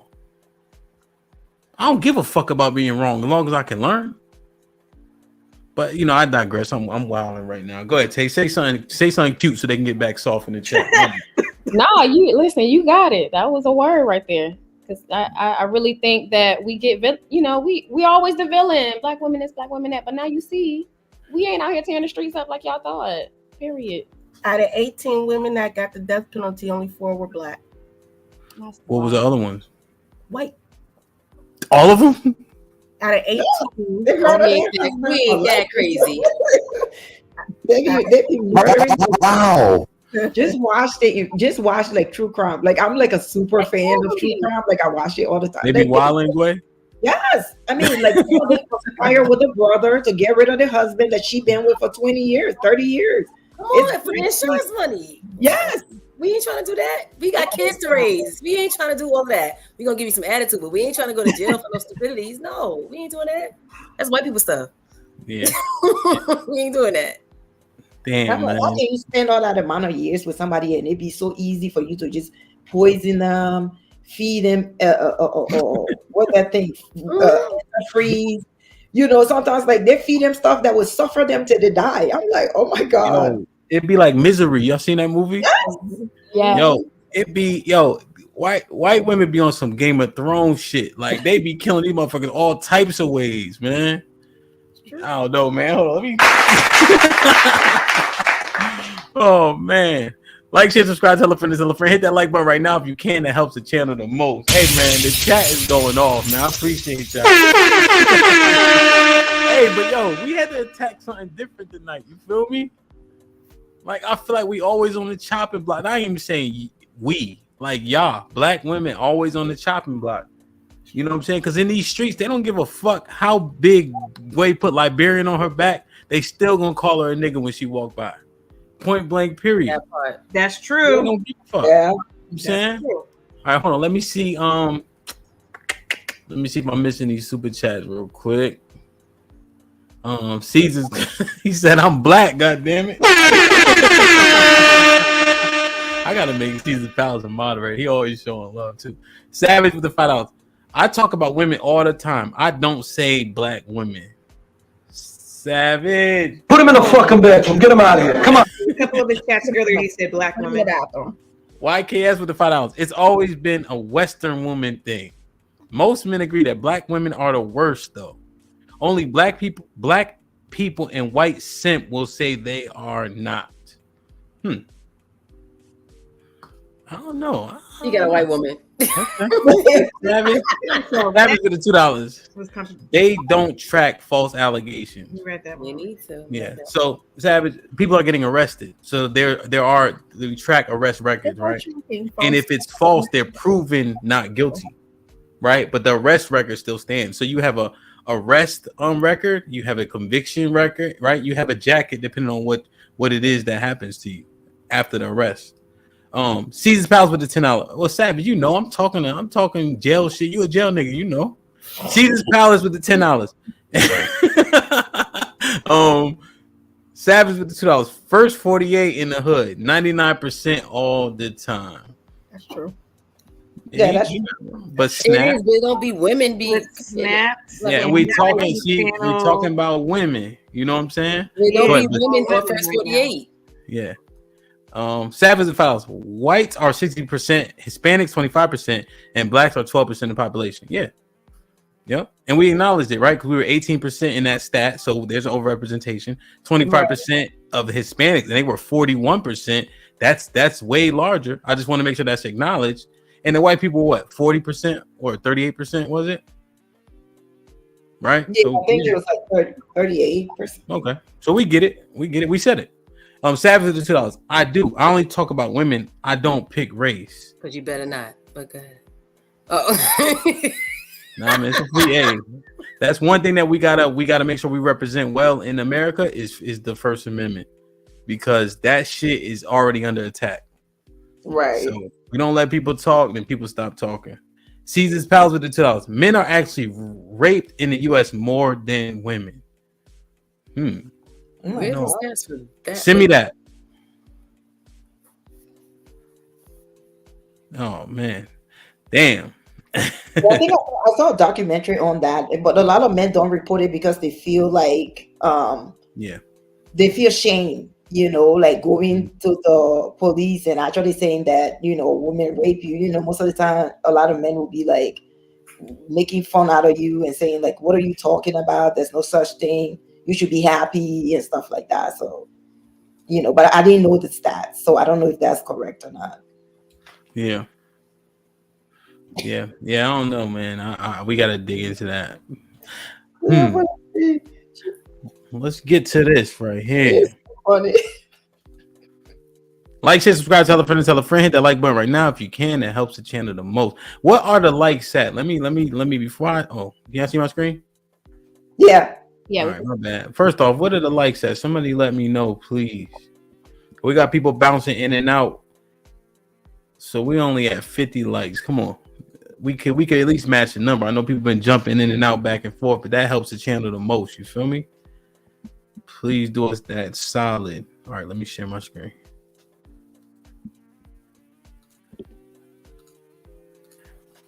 I ain't even listened to this whole clip all the way. Let's see what she got to say though. I deserve to have a traditional wife. They want to go be a passport, bro. And I'm like, bro, you're fat, you're broke, you don't deserve a traditional wife. You need to level up. The same way they want a traditional girl. The girl, she's gonna be way more traditional back in my country. So trust me, she's not marrying you for love, she's marrying you for your green card. So are you against passport bros or? I understand the fundamentals of it for those who have done everything in life to make sure they are a man. But if you're not a man, I don't think you deserve that, honestly. If you don't have your life together, what makes you think you know how to appreciate a traditional wife? If some other guy who's living here who's never had an idea of what a male figure is in his life, he's going based off of whatever little content he picks from the internet. He's like, well, I want a traditional wife, but therefore he doesn't even have like a credit score. He doesn't even have like his life in check. He's still driving the hoopty from high school. But you want a traditional girl. Like, what happens when you bring that girl over here? You're going to basically make her a Western woman, and she's going to realize like, this guy really doesn't have his shit together. Now she's going to cheat on you. I deserve to have a traditional wife. God damn. Wow. Damn. There is a couple right now on 90 Day Fiance, and I think the dude is from like Michigan or something, and him and the Latino lady, they always arguing and stuff like that. And she wants to come to the US so fast and so hard. And in my head, I'm like, you have no idea really what he has. And you trying to make it here, you have no idea. But I think that is true. I think they do this thing where they believe, I'm not saying all of them, but I think that they all, you know, most of them come here thinking that because it's America, it's going to be a certain lifestyle. And then when they get here and they realize who they married, I don't know. They thinking that's what she said, bro. Yeah. That's what she said. Yeah. That's what she said. What y'all think, man? Because, you know. I don't think they most foreigners. Oh, go ahead. Go ahead. Go ahead, love. I said they don't care who they're marrying. They just have the goal in mind in the paradise of Shangri-La, United States of America. They know they're fat. Those are the best ones because they know they've been rejected in the United States. So yeah, come on, fat dude, marry me. I'm gonna love you and then be submissive to you. And then when I get over here, I'm gonna put the man in the tailpipe and I'm gonna leave you for who I really want them attracted to. So that's the passport boys or passport bros. I'm sorry that they call themselves.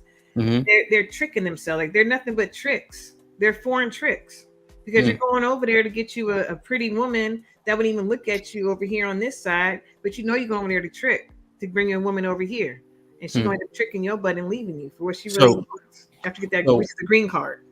So y'all kind of saying what the lady said in the video. So just to clarify, and I'm not throwing shade. I'm just saying, right? Y'all expounded on the point, but just to clarify, like you said, when they get over here, they know that you a soft ain't shit nigga, and it don't matter what part of the world they from. They gonna notice that, and no woman wants that out of a man.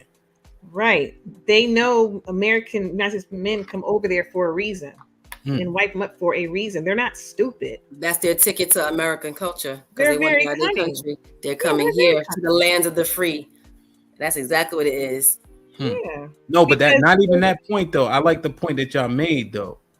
The point is, she could have all those characteristics, but if you're a man that doesn't deserve all of that, she gonna notice it and she gonna put you in the bathroom. Not even an American dream. Fuck all that, right? Because what I heard y'all saying, when I heard the lady saying the video was like, nigga, you a fat, out of shape, broke nigga. You went over to Thailand and get a girl. She gonna realize you a fat, out of shape, broke nigga with no backbone, and she gonna treat you as such, regardless of where she come from.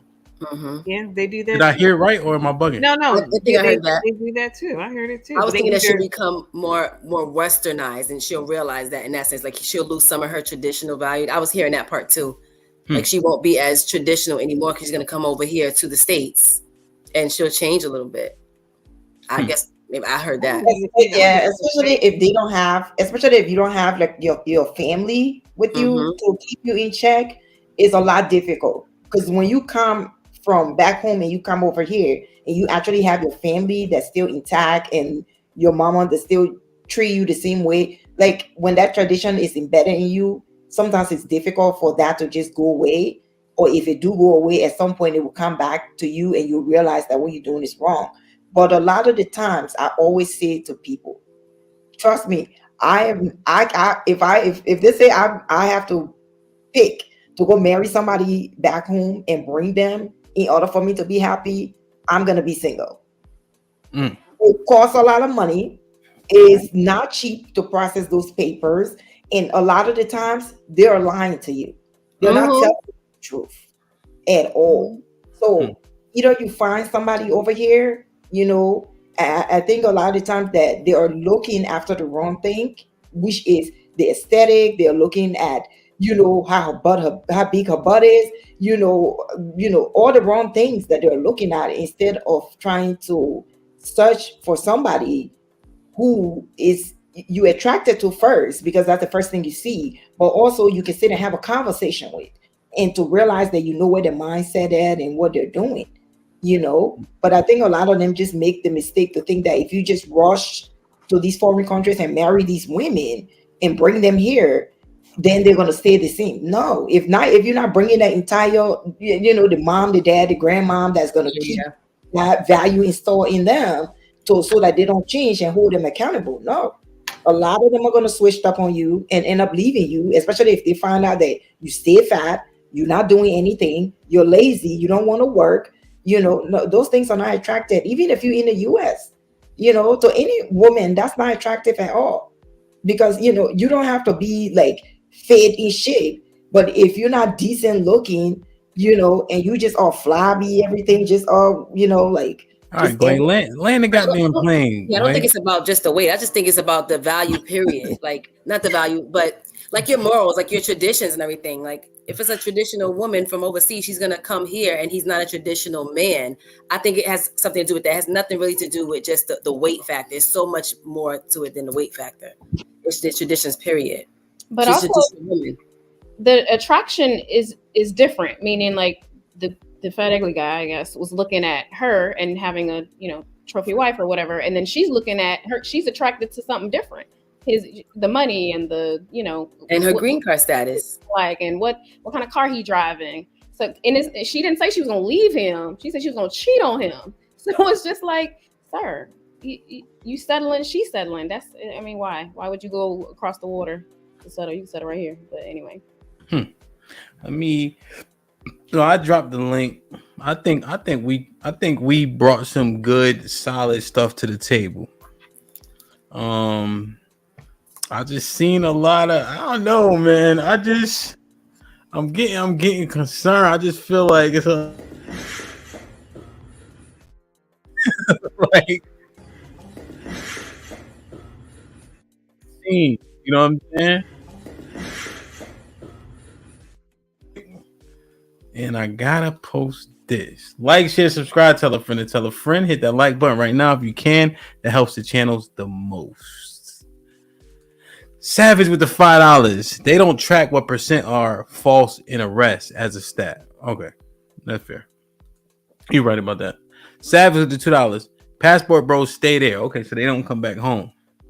If they stay there, they may have more of an advantage. But I feel like I always see them traveling back and forth and shit. They do. Or keep the women there. I would say keep the women stay there. If you actually want to do that, see if they really like you for you and keep them there.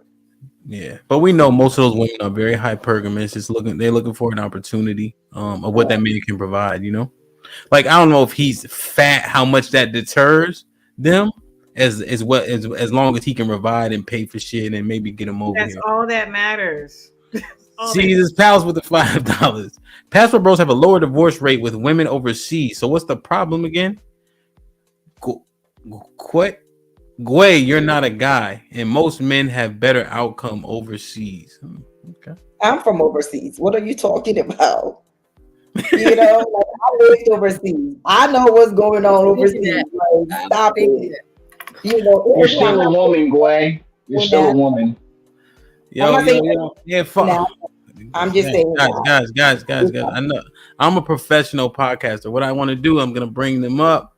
I'm gonna hit the clap button so we can say hi to Mr. AFR, and then we're gonna ask him a question. Gway, God Almighty, Gway, and then I'm gonna say question, comment, or smoke, and then he's gonna answer. You guys ready? Okay. AFR was popping. Shit like that. Shit like that. Shit like that. Salute to all y'all. How you? I'm good, man. Doing well. This is a beautiful day. Really nice, cool weather. How you doing, love? How you doing, sweetheart? Wow. AFR, you know I gotta ask you. Well, man. thank you for asking. How are you? And I'll bring the brothers up, or whoever hits the link up one at a time. I'm gonna do like 5-10 minutes, and then I'm gonna bring everybody up at once. AFR, question, comment, or smoke? Hit me up with the passport bro question, because I've been hearing too much. I got smoke, but I want to answer some questions. Well, nah, we wasn't really a question of the AFR. Just bring the smoke then, because that'll bring the questions out. Well, just in general to the ladies, I don't understand what the deal is with like the passport bro hate, man. Seriously, there has been a lot of men that have seen success going to Africa, Asia, and South America. Yes, there's hiccups, but also too, people realize by now, if you're a low vibrational man, I guess you ladies would understand that one, or you're kind of low status, low class, you're not really made for marriage, or you're not ready for marriage as a man, you're going to go over there just like you go in America, and you're not going to be successful because you're not made for marriage. So that's just going to be the outcome. So that's where most of the failure comes in. A lot of people don't have good intentions when they go over there. So I think that's where you see most of the failures and all these social media driven anti-passport bro stories, where you see these lanes going overseas and having these bad outcomes. But I've seen so many good outcomes, and even before passport bros were a thing, I've seen men successfully marry, and I'm talking about Black, white, Asian guys, marry women from Asia, marry women from South America with no problems. So hey, AFR, we're not saying you're wrong. What we were exploring on this stream is the stereotype of black women being so not submissive, not being feminine, so on and so forth. And I brought out several different examples of like white women wilding out though. Anna, what was that girl's name that was with Jeezy? Jane acting like a man. We brought up, all those false accusations, the rape cases for the football players, from the Baylor cats to the Ohio State cats. And so we're just exploring, like, is that stigma, should it be spread out a little bit more? Because we always pinpointing black women. That's what we were discussing mostly. Oh, I mean, of course you have to. I mean, I'm just going to be honest. Western women in general are suspect. That's just how I live my life, because I used to give black women the benefit of the doubt. Well, that blew up in my face. And then I went through my, I guess, rage moment where I was like, I thought maybe going to white women was like better, but obviously I quickly found out they're women. So, and if they're a bad woman, they're a bad woman. Race doesn't really have anything to do with it. So, but at the end of the day, I'm just gonna be honest. It's just Western women. You can pinpoint problems on the racial level, like what black women on average or as a collective deal with more than what white women on average or a collective white women deal with. But that's just what it is. Western women in general. So I'm not gonna put it all on black women. Okay, so you saying black and white Western women ain't shit? I'm not gonna say ain't shit, but there's challenges and like there's societal changes that make it very hard to make form families on both ends, But if we're just talking about women, a lot of women they're delusional about what they want. They either don't know what they want, delusional about what they want, especially at the younger scale. I don't know why you're laughing, love, because you ask a good amount of women. Thank you. No, I'm good. They ask. Sorry about that. They ask women random on the street and other places like, okay, how much is the future guy you want to get with? How much does he have to make? And you hear all these outrageous amounts of money. Now they'll submit to a dude that obviously that captures a woman's heart, or he looks good enough, or he's masculine or alpha or whatever. Because there's certain men that can hit the room. Hemp, Risk, this, that they can hit the ground and women will come to them. We've seen white, Asian, or not white and black men that have this ability that have a way with all types of women. So, so I'm just saying, I've seen. So I'll clean it up. But anyway, last thing, we've seen too many men work their butts off to become successful and wait for the woman at the finish line, or the woman waiting at the finish line. He scoops her up. They try to live a happily ever after. It doesn't work out. So I just want to go ahead, bro. Let me read this real quick. Team Fatty was popping. Shit like that. You already, man. Appreciate you. Go ahead, bro. So, drop Team Fatty's link in the fucking chat. Oh, why am I cursing? Sorry here for the T. Drop the link in the chat if you don't mind. Drop Trigger Mike. Gway, you got a channel yet? No. Hey, AFR, you chewing like Dale, Playboy. God damn. You chewing like you don't got no black back teeth. AFR, did you get your channel back popping? AFR? Yes, I did. All right, make sure, let's drop everybody in the chat, man. We going up together. Go ahead, bro. So AFR, you said a couple of things. I'm no therapist. However, for you to say that you have a problem with black women, white women, most of the other races in the Western Hemisphere, did you not think that it might be you? I mean, that would be me. So I've always been told if 3 or more people say something, then it's usually true. So if you have had these issues with a series of different races, did you not self-reflect and say, maybe I need to look and see what I'm doing?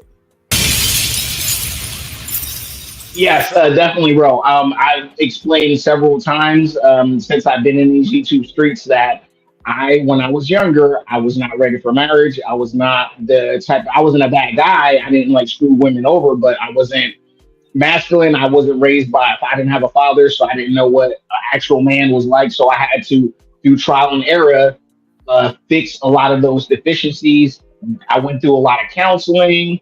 I've gone through that hard work to improve myself to be a viable husband to a woman, or be the man that a woman deserves. So yes, I've accepted the fact that, and that's why I'm older. I'm 40 years old now, and I'm looking to get married now because of because I wasn't ready and I wasn't that guy. So I've done a lot of work on myself. That's all I can say. But one thing I can say, there's in the West, women have different things. I can tell you right now, I have standards, and in order for me to get with a black woman, she can't have weed. I just can't do it. I appreciate black women enough to love the natural hair that comes out of their head. That's just no compromise to me. So if you're a black woman and you don't have the real hair in your head, that's just my standard. And unfortunately, that takes out a lot of sisters from the running to be with me. And it's unfortunate. That's just one example. I mean, but there's a lot of black women that don't wear weave. I mean, there's a lot of women that are. I gotta teach y'all how to. Let me jump in the ring real quick. Fuck the weave, bro. That was a deflection. The weave don't got shit to do with his conduct. Stay on his ass. Pause. Go ahead, Nate. Jump in the ring. Go ahead. No, I was just saying. I'm like, so you just said because she has a weave, she has a weave, but you know there are women in other cultures that wear weave too. So you're really looking at the fact that she has a weave. AFR, you got him. AFR, they on the weave train now. It's not the weave part. It's you. It's you. It's something wrong with you. Come on, love. I got a question. So the fact that you have gone through therapy, Savage shaking his head, love. I ain't talking to AFR. I'll get Savage next. Savage is the next. I'm gonna get AFR. So AFR, you talk about you went to therapy, you weren't ready, you were whatever. But today, in this podcast, you're still talking about the downfall of women. So it sounds like you're still angry. So what have you done, or what are your plans to get married? Since you feel you went through therapy and healed all your wounds and you want to get married now, where are you going? Overseas? Yes, I am. And what is why? What are they fulfilling for you? Just a genuine question. I just want to know. What are they doing for me? Yeah. Why? What are they fulfilling for you? Oh, fulfilling. It really just it's easier to find a woman that is more on the traditional side.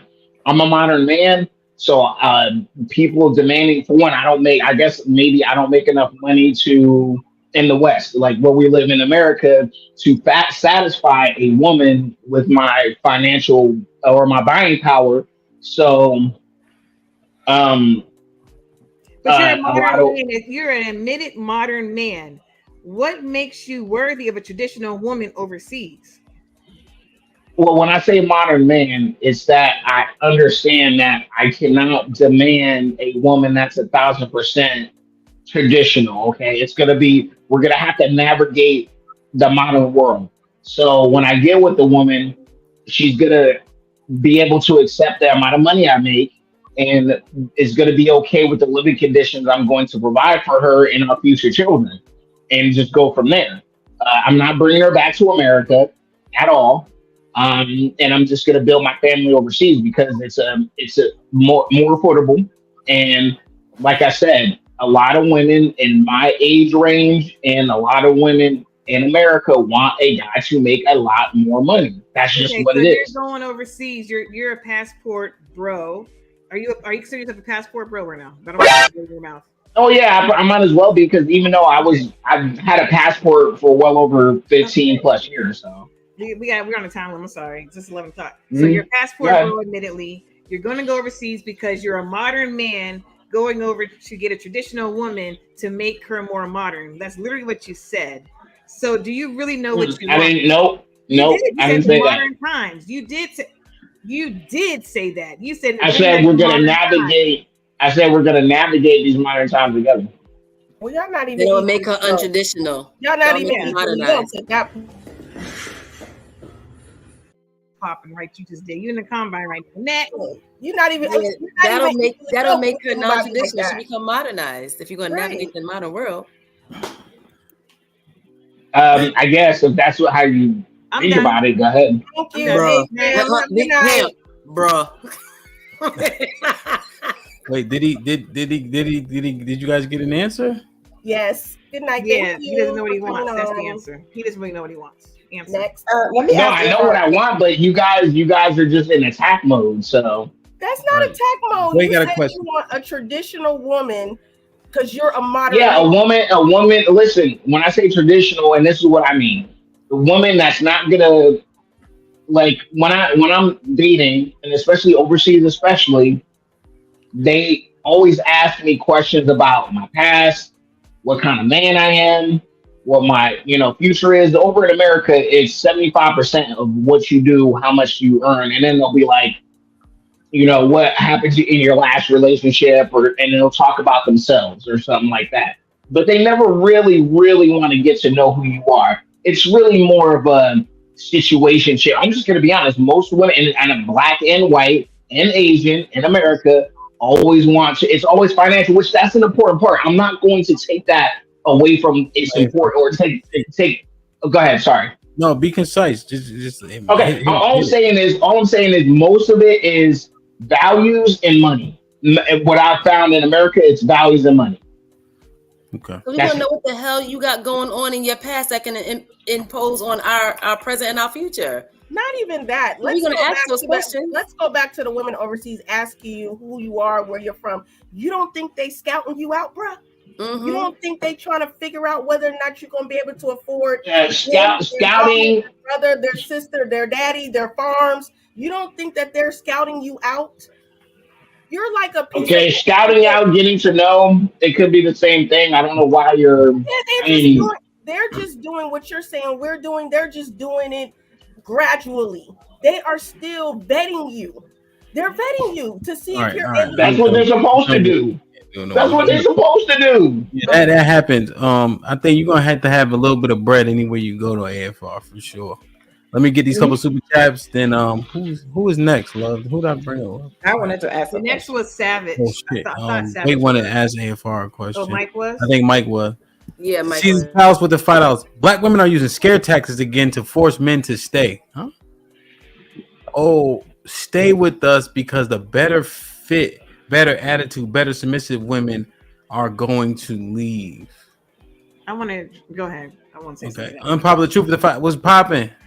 Saying white women do bad things too doesn't justify black women doing bad things. Nah, we said white women do it better. That's why they the most criminals against us. Next. All right, you want to address this? Go ahead, and then So Gwen real want to quick, ask. real quick, I want to say that super quick and concise. Caesar's Palace. You said you're a black man. Just go. Seriously, just go.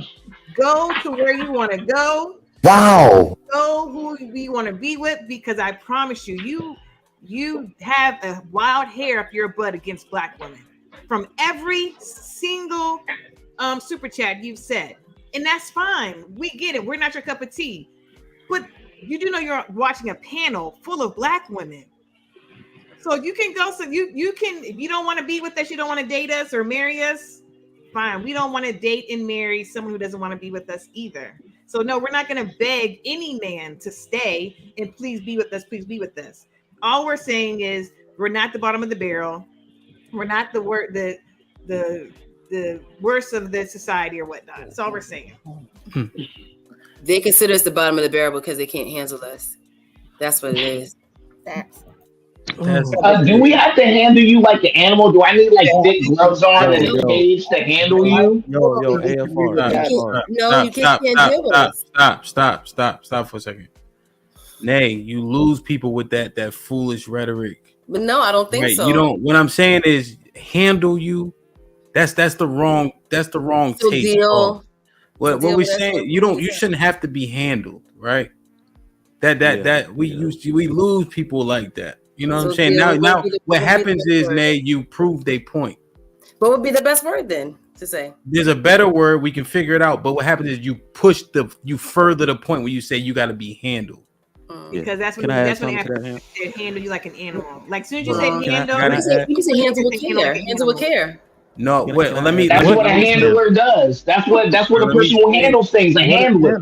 Yeah. See, that's what I'm saying. You What is handle? So, all right, hold on. Let me get Gway. Gway, go ahead. AFR's last question, and then Mike, Okay. you up anyway. So, I wanted to know why you say I'm a modern man instead of just a man. What's the difference between the two? Or why do you- Because I understand that in my current position, I know it's a big ask for me to come to a Western woman and have all these demands of her, and I can't provide. Like I can't, like a lot of women. Like I said, I can find certain women that I can take care of with the amount of money I make. I make under six figures, but I'm not broke like that. Like I'm well off by myself. But like I said, a lot of women are not willing to get with a guy under a certain amount of money if they're not swept off their feet. You know what I'm saying? So what I'm saying is, you know, so I understand I'm gonna have to make that list less of what I want in order to get what I want over here. That's why I'm just gonna leave. AFR, let me leave you something real quick. One, you make 65, 70 grand. So you doing $30,000 more than the average man. You know how to shoot, fight, stab. You've been in the trenches for real. You know how to hunt. You know how to fucking skin animals too and shit like that. Yes, I know how to dress a deer. All right, let me talk for you, nigga. You know how to do way more than 95% of men out here.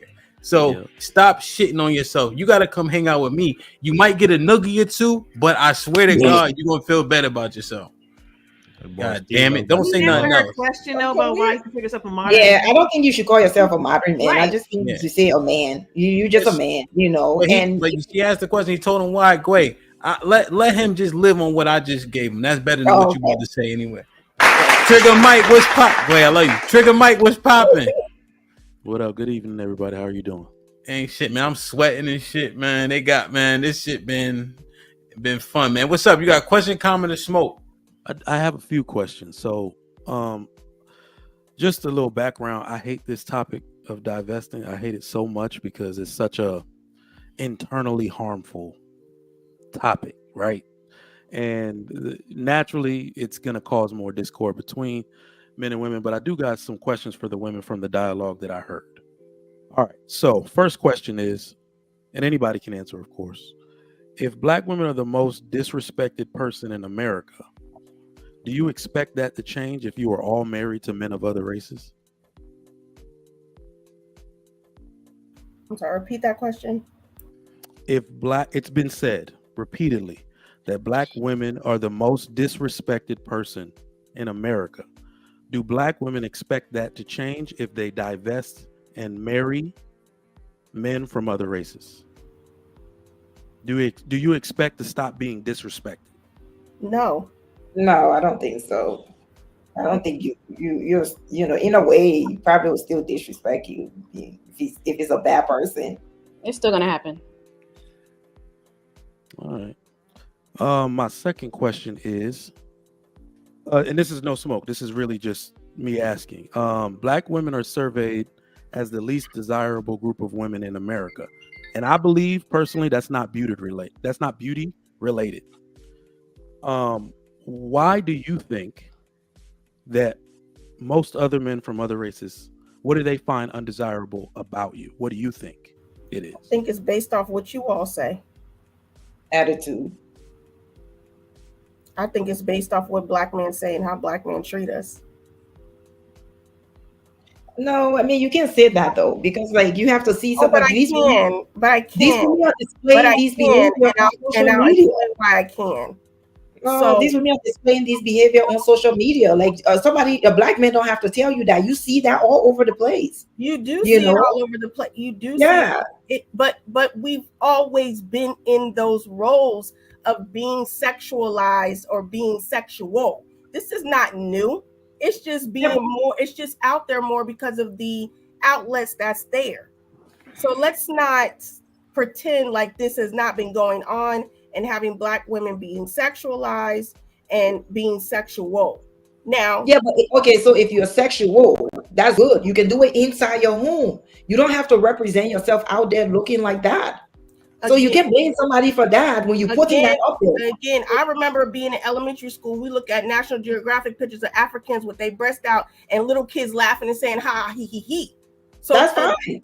My point is, we've always been sexualized and been sexual as Black women. So that's why I said I do not believe that it is just, the only difference is you have more of it out there because of these outlets. This is not new.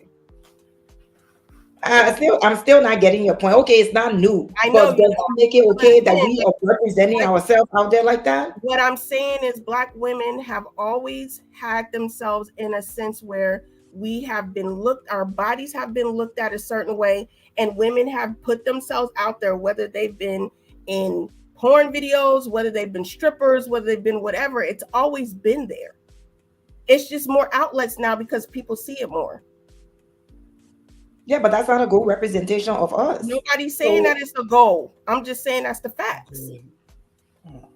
Yeah, but you're saying that all Black men, because of what Black men are saying, and I'm saying I disagree with that because I feel like we are the one putting, not me specifically, but like we are the one putting those things on social media for everybody to see. So now the Black men don't have to go tell the Asian man that a Black woman is behaving all ratchet and doing all type of stuff online, sexualizing herself, disrespecting herself. Other men are going to treat us no different. They're going to treat us based off of how our men talk about us and how they treat us. That is it. So if they feel, you can say no if you want to, but that's I think it's the way we are representing ourselves out there. So real quick, y'all, real quick. I just want to say Mike was misinformed because the topic is about men divesting and, you know, when divesting goes wrong and whatnot. So Mike, did you want to fix your question? Did you want to restate your question? Yeah. So Mike, essentially we were exploring like divesting going wrong. That's the name of the title. So we started with Jenny Mai, right? How he thought he was getting something, but it turns out she acting just like the stereotypical Black women that people put down so much. And then we started exploring the conduct of other races and how it kind of mirrors this poor conduct, which is why gentlemen like AFR said, fuck all these Western women, we going overseas. However, oftentimes they didn't say it like that, Mike. A lot of times it's Black women, Black women, Black women. So then when we started exposing shit like, what was the girl, Amber Heard, the guy who killed the girl who killed the Nigerian guy when she stabbed him up. Yeah. We brought up the Baylor players and the Ohio State players about how they getting destroyed by women that aren't Black too. So we were exploring like, damn. And so now it came out today like, oh, it's Western women. But you know, the rhetoric is always Black women's conduct is so poor. But today we made sure to say Western. And I just felt like motherfuckers was kind of being, what is it? Tiptoeing, disingenuous. Tiptoeing, backpedaling, moving the goalpost. So just to give Mike the context of this, right? Because I know the title might seem like something, but that's kind of what we explored. Oh, Go ahead, I thought we were talking about general divesting. That's dope. I mean, damn. Passport brother thing. No, that's deep. It's all very deep, very deep. Let me just say generally, y'all do know that. I mean, kind of started off as sex tourism. Is probably equal amount of women that do it and that started it, and it started with, you know, European women and African men, but I don't know. Let's see, are any of the men on the panel, y'all just go ahead, I'll jump in where I can. Okay. Listen, I have hilarious to me. That's funny how I think hold on AJ, we got order up here. Oh my God, my bad. No, not saying it like that. I mean, I am hard to beat up, but it's possible. It's Savage turn. That's all. We just go in order. I got you though. How's everything? I saw you this afternoon. You was at work this earlier, huh? Yeah, man. I was at work. I decided to come through again, man. Be like, yeah, you have. Hey, that shit was fun. I had to get out of here though, man. These kids had a birthday, man. I wish I could move their birthday one day up. We could have stayed on, but the motherfuckers want to be born today. So, unpopular truth with the $5. It only seems like we're attacking Black women because it's only Black women on the panel. We're attacking the behaviors and the points of Black women on the panel are making. That's solid. Except for that wasn't the topic today, which is the particular issue. True Impact. Where you been at with the $10? Other women's men from other countries don't like other women's men from other countries don't like their women either. Stop the cap. Stop the cap. Only black African American men pedestalize other women's cultures. Yeah, that's not true. So, Wow. Savage, what's popping? Oh, man, this mic, man. Put him in the fucking bedroom. Get him out of here. Come on. It might be the headphone. Hey, Ham, go to his settings on his mic and hit automatically adjust. It might change. It might fix. Savage, say something.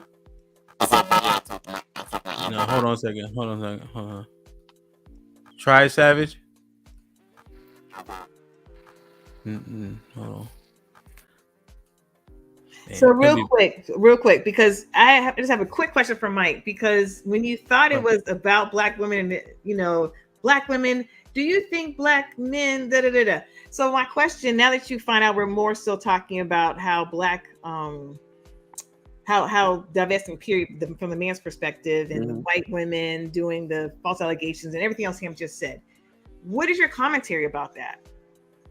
Say the last part again. What is your commentary about that? So everything Ham just said about what we've been talking about all night tonight for the past 2 hours, and the synopsis that you got a question for me, Ham? No, so it'll be better question for Mike once Savage goes. I think it'll bring more context, and then Mike can give commentary. You know what I'm saying? Because we've been talking about it, but Savage been here since minute one. So you know what I mean? Let Savage jump in, and then Mike can give his commentary, because all he kind of, you know what I'm saying?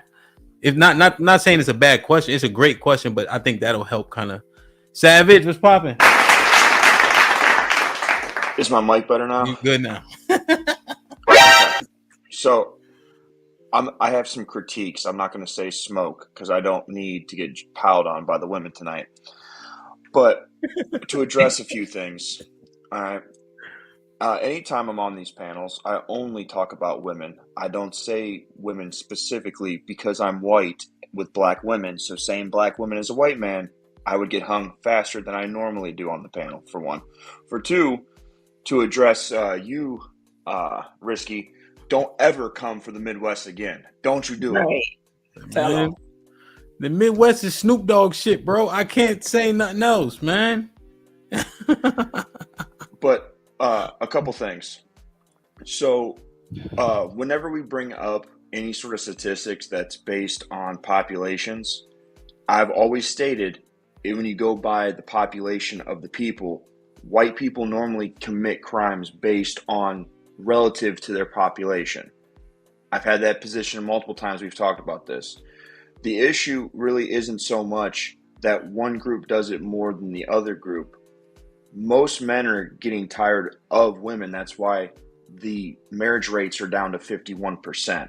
This is a black panel and a black show, so there's a lot more critique on black women because the men that are talking to you guys want to deal with you guys. So they're critiquing your behavior because it makes no sense to come on a dating show and critique white women's behavior to get better relationships with you guys. So you guys are taking, like, some of it might be personal, but most of the stuff that's being said isn't personal. Like when I told you to look up Duty Low is a rapper that had a woman make an allegation that was false about him abusing her son. It never happened. Like this stuff happens, but it doesn't get the media that everything else gets. Like right now, race is huge. Race gets a lot of clicks and a lot of money. It's been like that for like the last 10 years, really. Mm-hmm. But on my channel, I did a story of a woman cheating on her husband, and he was going to file for divorce. So she ran him over with a car. And then while he laid there in a pool of blood, nobody helped him. And she beat him with the bumper of the car. And they were both black. At the Walmart? The cops, I'm not sure if it was a Walmart or not. The cops didn't even help. But the issue that we're having the issue that we're having in this society is men are having a problem with women's behavior in general. And when you look at the birth rates, when you look at the kids out of wedlock, marriage rates, all these statistics are lowering amongst all the races. Like, that's the main issue. I'm not going to ever come up here and address this as Black women are doing. I can't really do that. I have to come at it from a cultural thing of the United States. And that's what I was trying to say in the chat. Okay, I have a quick question then, because when we were talking about how, this is truly quick, I'm not coming at you. I want to know, when we were talking about the white women, you know, what about them being soft and submissive when we have several examples of when they weren't? And when we brought up how they were lying, why didn't you have a super chat that I got jumped all over? You said Carly, Brick Lady. What was your point in bringing them two up then when we're talking about white women that are supposedly soft and submissive? Because this is the issue. The issue is women. You women bring it up as these white women are doing it and they do it more. But the problem is most women want the same type of things in men. Most women lie on dudes about if the kid's there. Like, these behaviors are natural to women in general. So it's disingenuous when you say these people do it, but it's happening as a woman's trait. Just like if any of the guys came up here and said men beat women, no one would argue with that. But if I came up here and said only Black men beat their women, someone would be like, well, here's a case of white. Like, it's not a race thing. It's more of a cultural thing. Another question, because Black men, like you said, on a Black panel holding Black women accountable. What about you as a white man holding white women accountable when all those examples of white women came up? I do. No. That's why I talk about women. In the chat, or no, white women. Because Black men are up here saying, Black women, hold yourself accountable, yada, yada, yada. When we brought up the white women doing these things, you didn't say one thing about, yes, white women need to improve, holding white women accountable. I didn't see a super chat about it. I don't go in the comments. So I didn't see a super chat about that, nor have you said anything about that now since you've been up here talking on the panel. Because me talking about what white women should do has nothing to do with this panel. Holding them accountable. When you see something wrong, there's not a white woman on the panel. It doesn't matter. It doesn't matter. It does. It doesn't. You can hold white women accountable and saying what those white women did was wrong. You can say that. It is. We all said that this behavior was wrong. I said, why didn't you say it as a white man? Because these Black men hold us accountable every single week. Because you're Black women talking to Black men.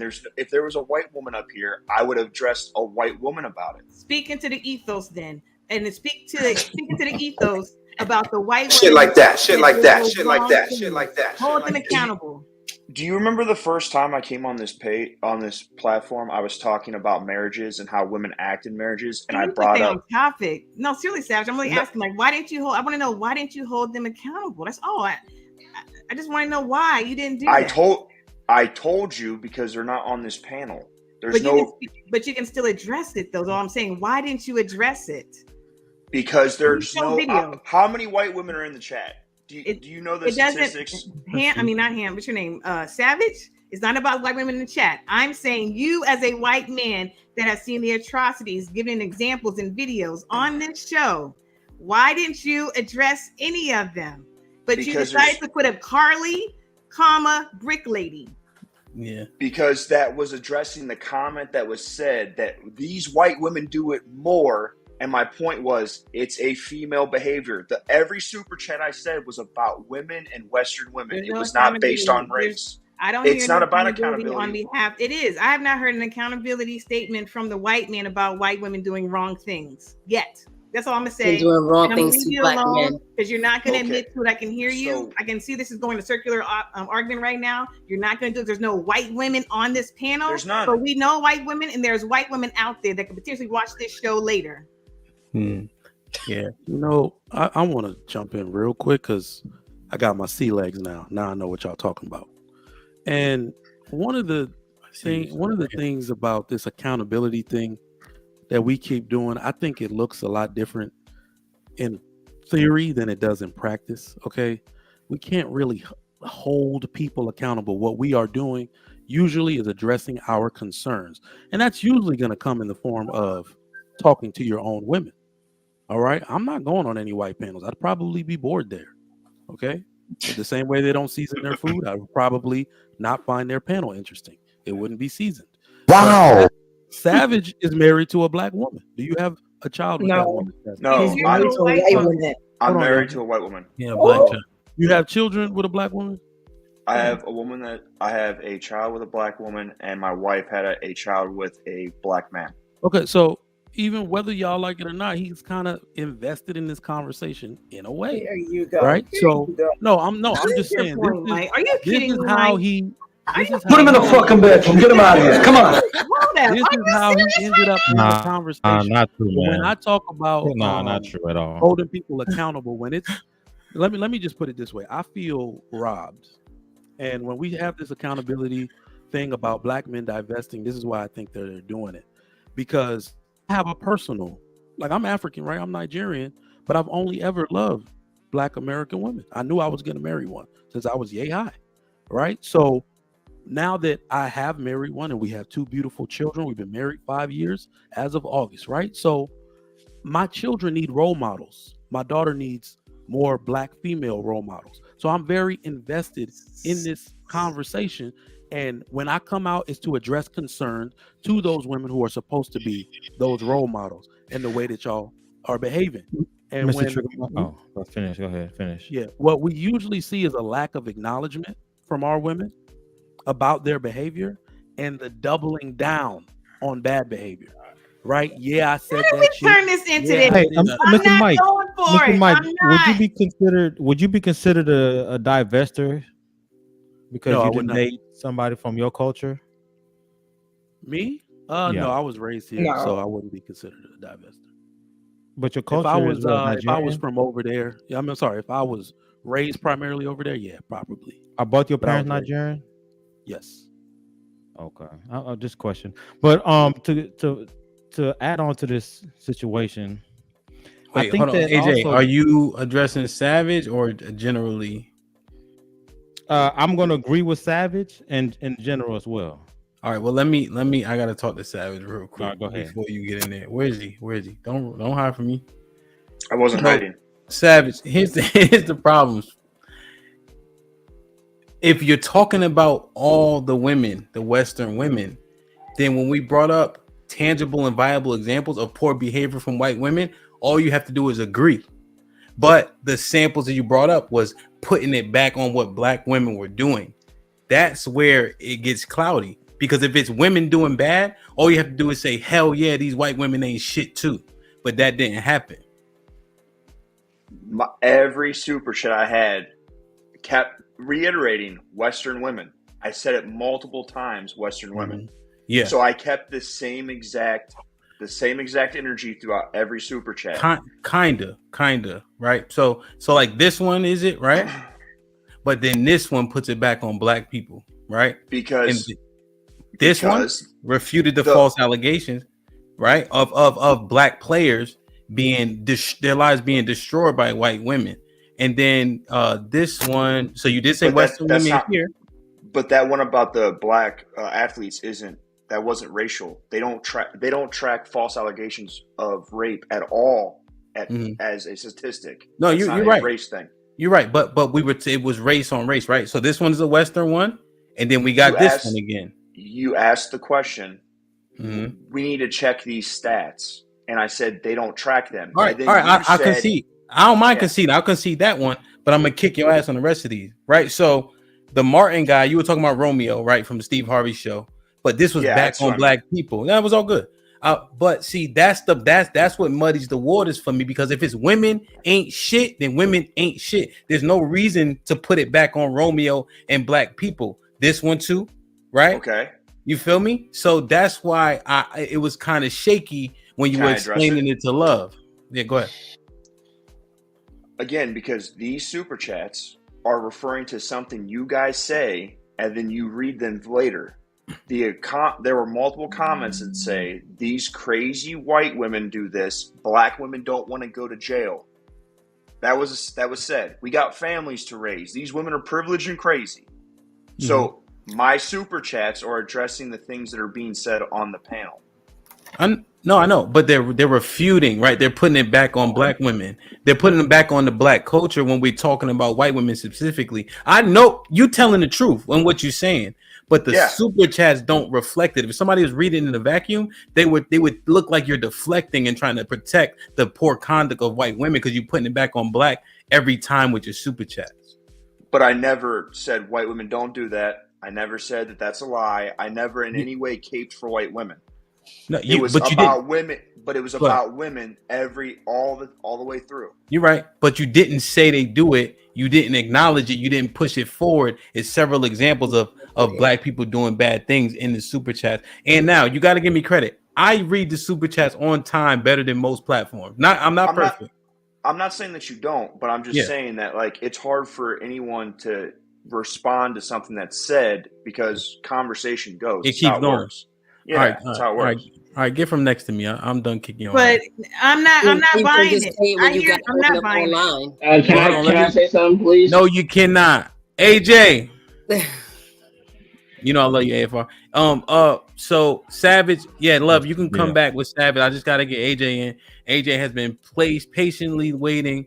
For everybody who wants to know what decorum looks like, AJ is a perfect example of it. So shout out to him. AFR, if you also want to know what you should do with your haircut, AFR is AJ is a perfect example of what you might want to aim for.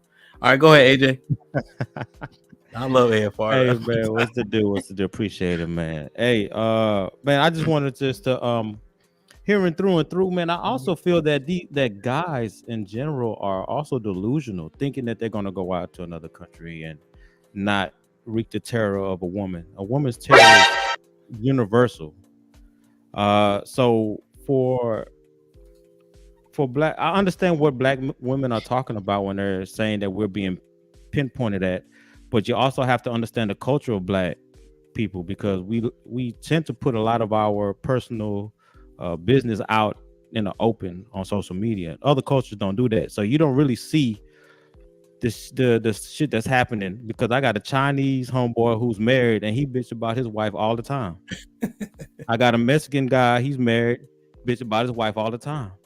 Right? Africans bitch about their wife all the time. So every culture has an issue with their wife. A woman is a woman. She's always going to be a woman. I just think that the black culture hasn't seen this because they don't openly put it out in the open. We're the first men to do it. Well, between whites and blacks, you can figure that out. But as other cultures, they haven't got to this point yet. But sooner than later, you will start hearing Chinese and Hispanic men coming on here talking about the situation with their women. So I understand the sentiment of the women, but be patient. You'll hear a lot more stories coming out. So don't just listen to men and listen to what we got to say instead of fighting what we're saying. You want to be heard, so do we. AJ, you said that they'll hear, they won't hear. I think that's the point where you're right. The one thing that I, for the life of me, cannot understand is why we put so much of our business out there in the street, really as millennials. Everybody wants to be the first one. And my mom is actually the one that told me this. Beware of the person who rushes to tell their story first, their side of the story first. Yeah. So everybody's out to put their business out there and do it. Like, I've never seen that. And it's somebody who grew up, in a Nigerian household. I don't like when American or Western women try to say immigrant women are docile and they don't give their husbands no smoke and you let them run over you. Man, these ladies be popping off in the house. The only difference is that when they've taken it to a level of disrespect and their husband says shut the fuck, they remember their upbringing and well, that's what I will do, and they'll start the same shit up again tomorrow, because like you said, women are I want to ask the women a question. Go ahead. And he's gonna ask the question. I'm gonna read the super chat and y'all answer. Go ahead, AJ. All right. The question is that if black men are saying that they're going overseas to find them one of these docile women or whatever kind of women you want to say, do you not think that, or is it a problem with learning from what the direction that we're going, or what other culture of women are saying or doing that are attracting us? Or do you feel like you don't need to learn from them and you just saying whatever they're doing, whatever, we're gonna do what we do anyway?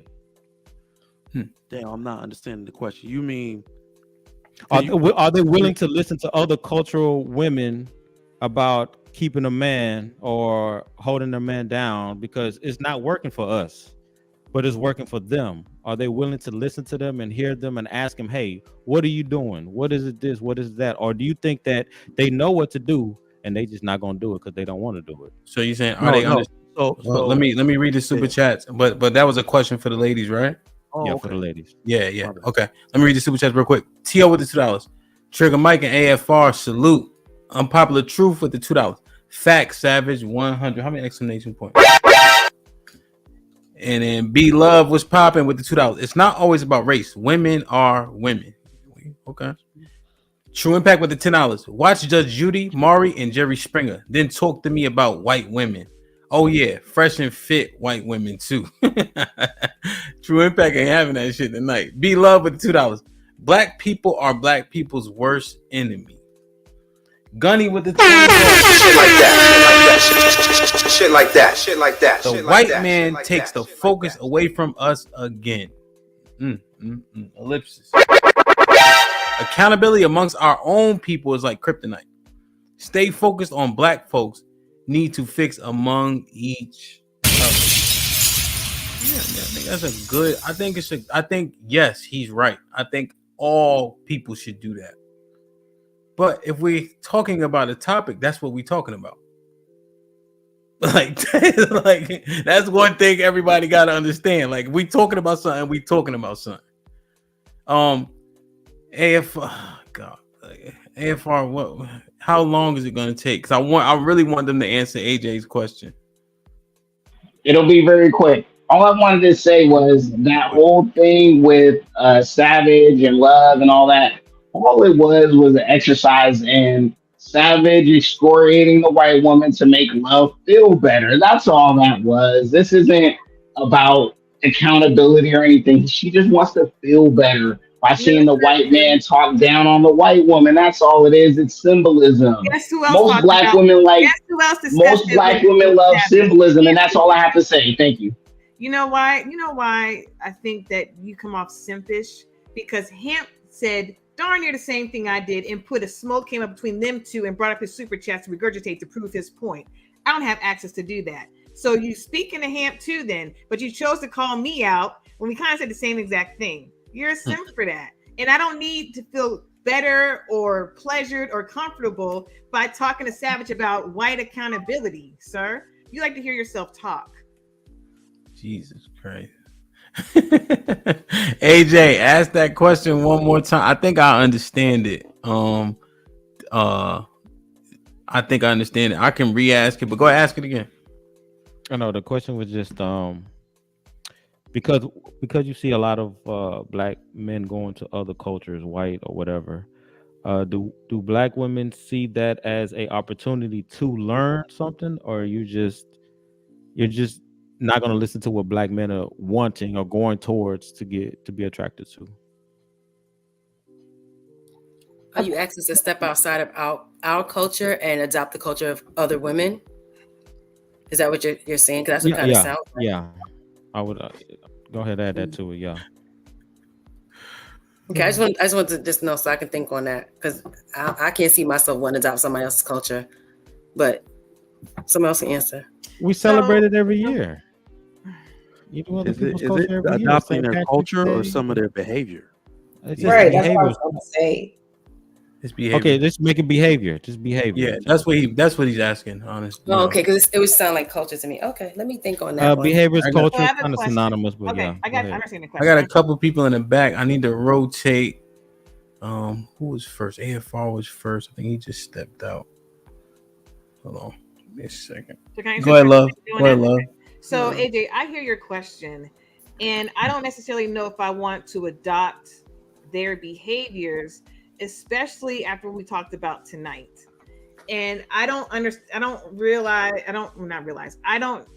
trust their intentions.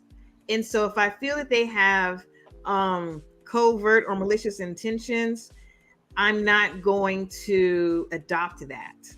Also, the reason why I would have to understand better too, the reason why a Black man is going over to that other culture, before I say I want to adopt what that culture is going to get him. You see what I'm saying? Like, why are you going over there? Because if Black men, if they're saying, and I don't know, I don't want to put anything in your mouth, they're more soft and submissive, we kind of blew that out the water already tonight. So I just need to have more questions about that. That's why I don't know if I would necessarily just jump to adopting their behaviors, but I'm not too keen on the intentions behind their behaviors. Most importantly, that's the primary reason.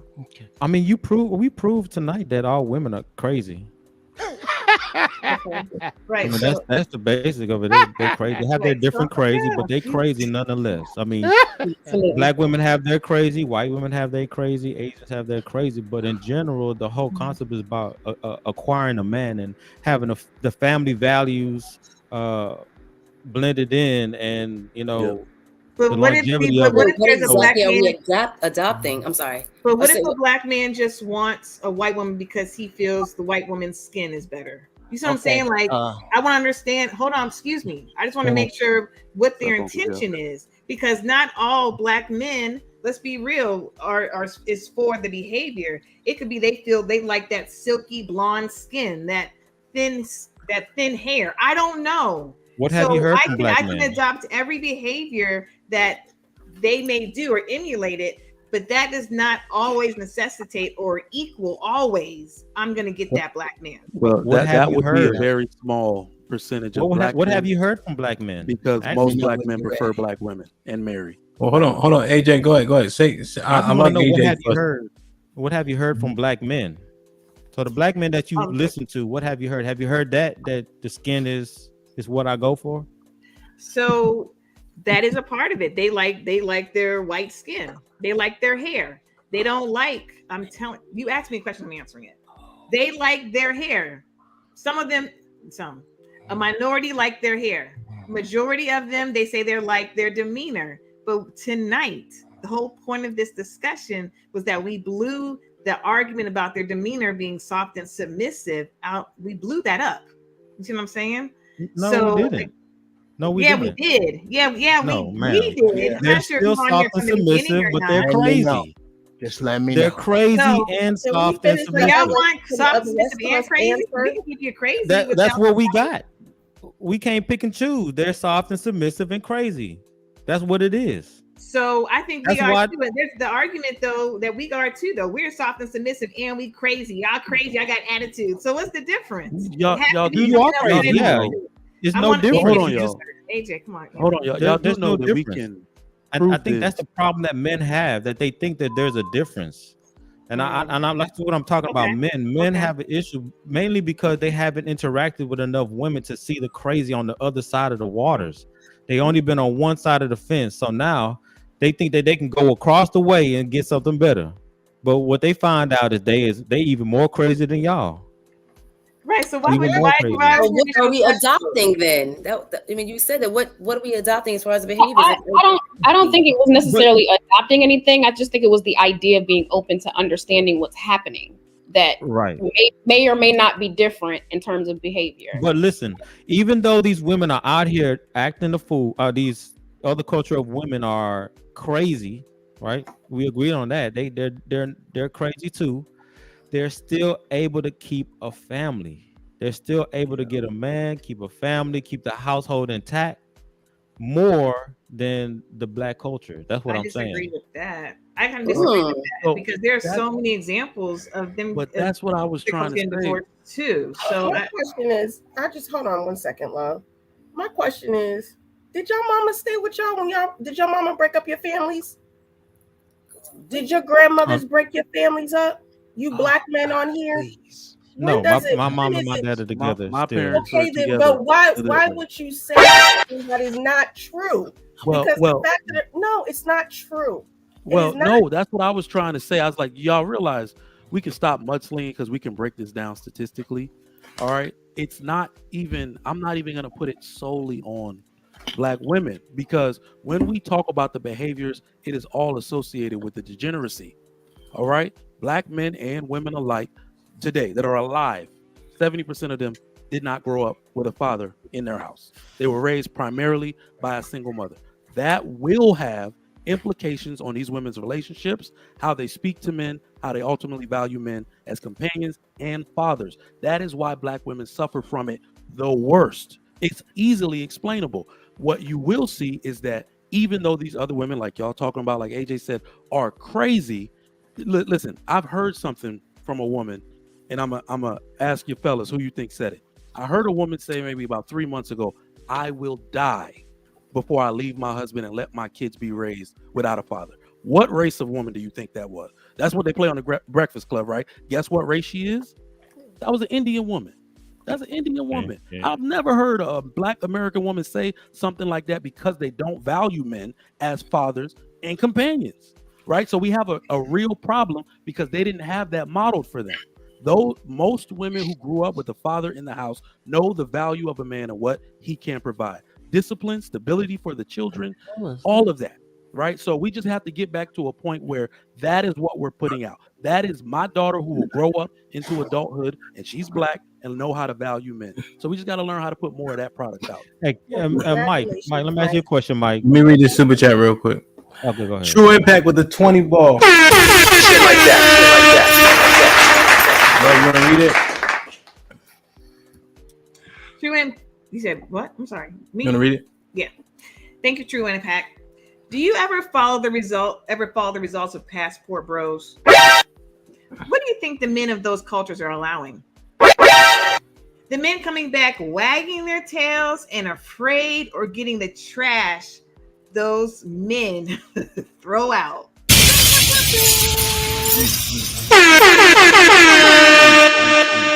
This is not true. I could watch this backstage. Can I say something? Can I talk? Yeah. When it's your turn, yeah. All right, let me know. Thank you, Unpopular Truth, for the $5. This is love.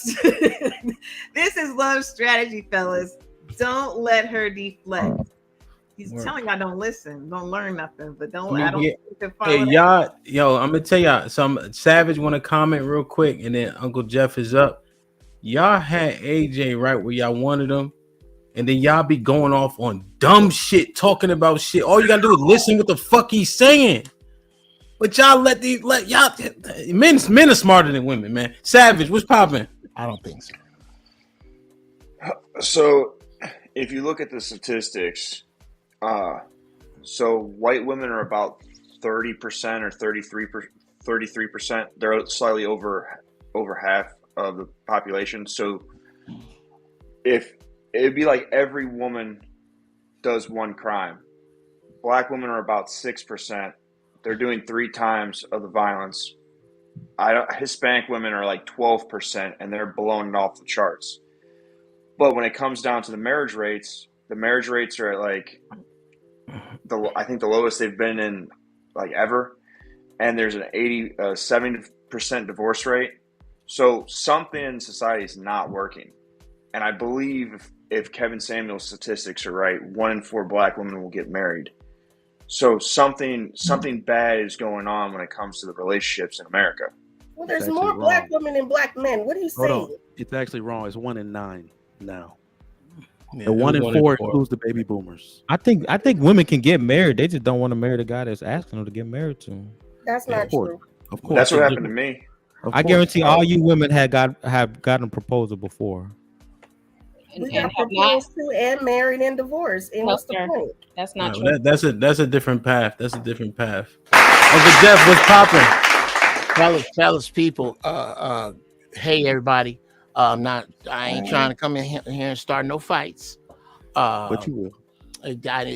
Inevitably. I think we should start. How do I sound? I'm good. Everybody hear me? Good? Yeah. Okay. I think we should start simply by answering the sister's questions.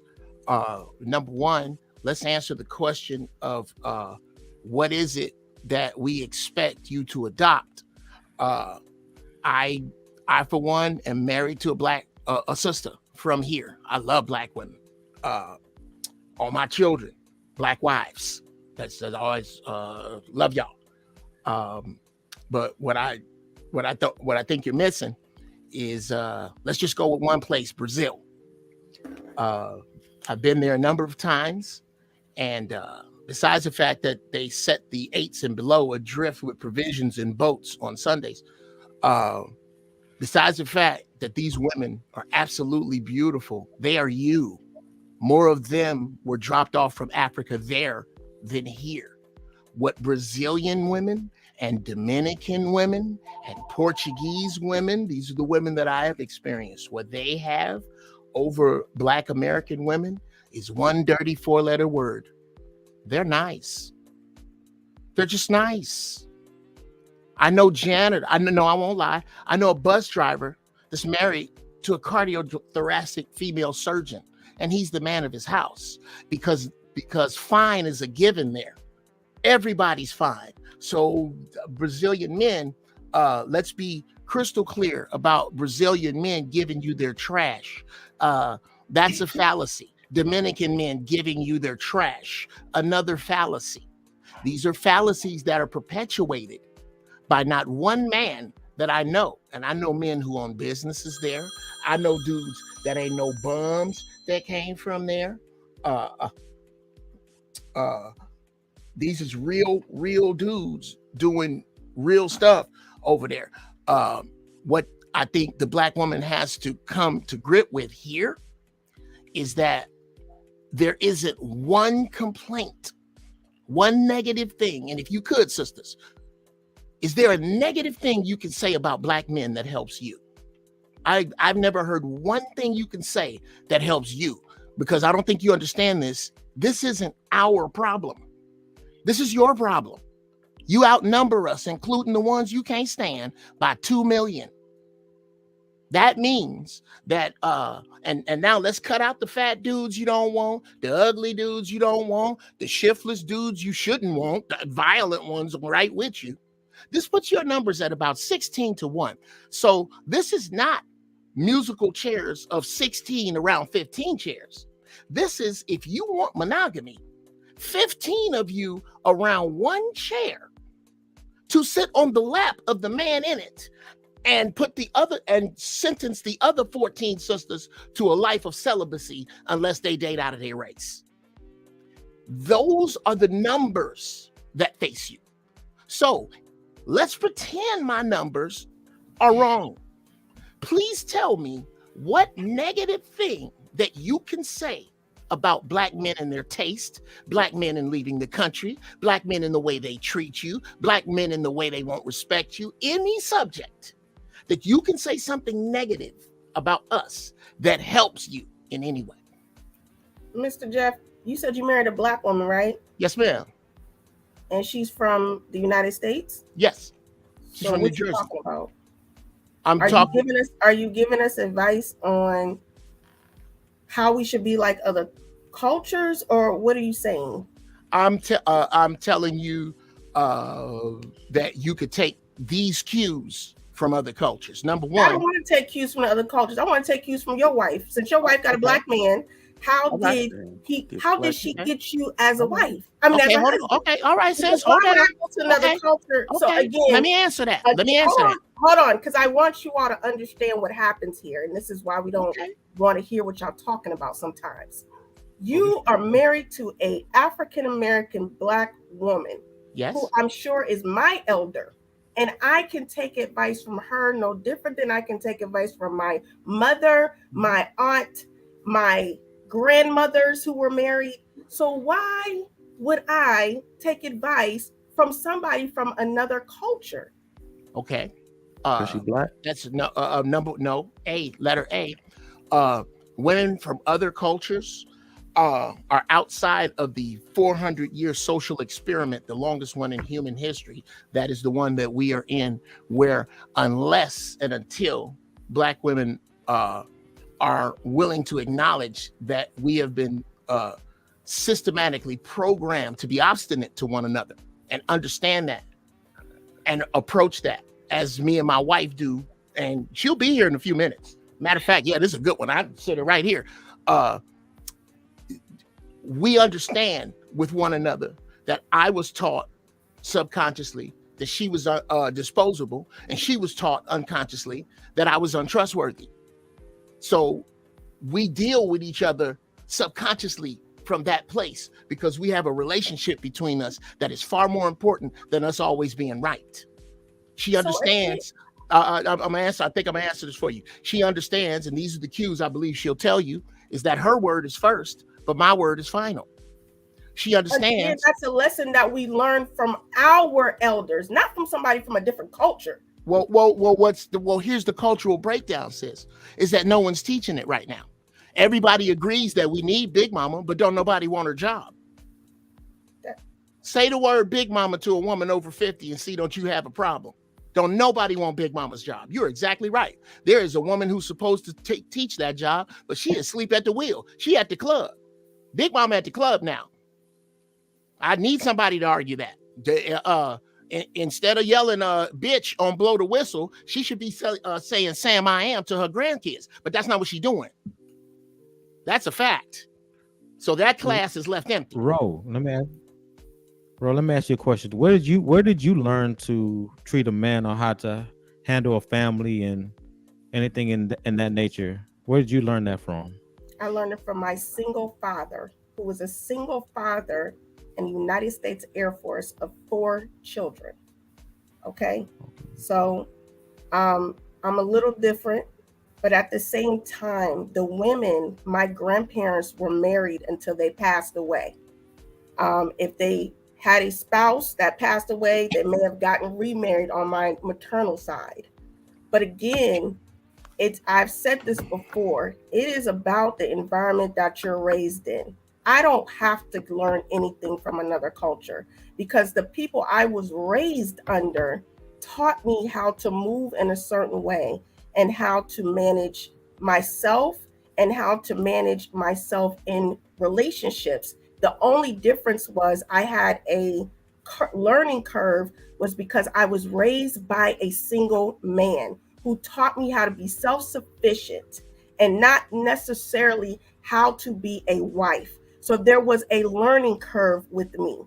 But again, it is about the environment that you're raised in. When I may have cracked jokes about those women raised in those trailer parks, but for the most part, you're talking about an Amber Heard that was raised in a country town in Texas.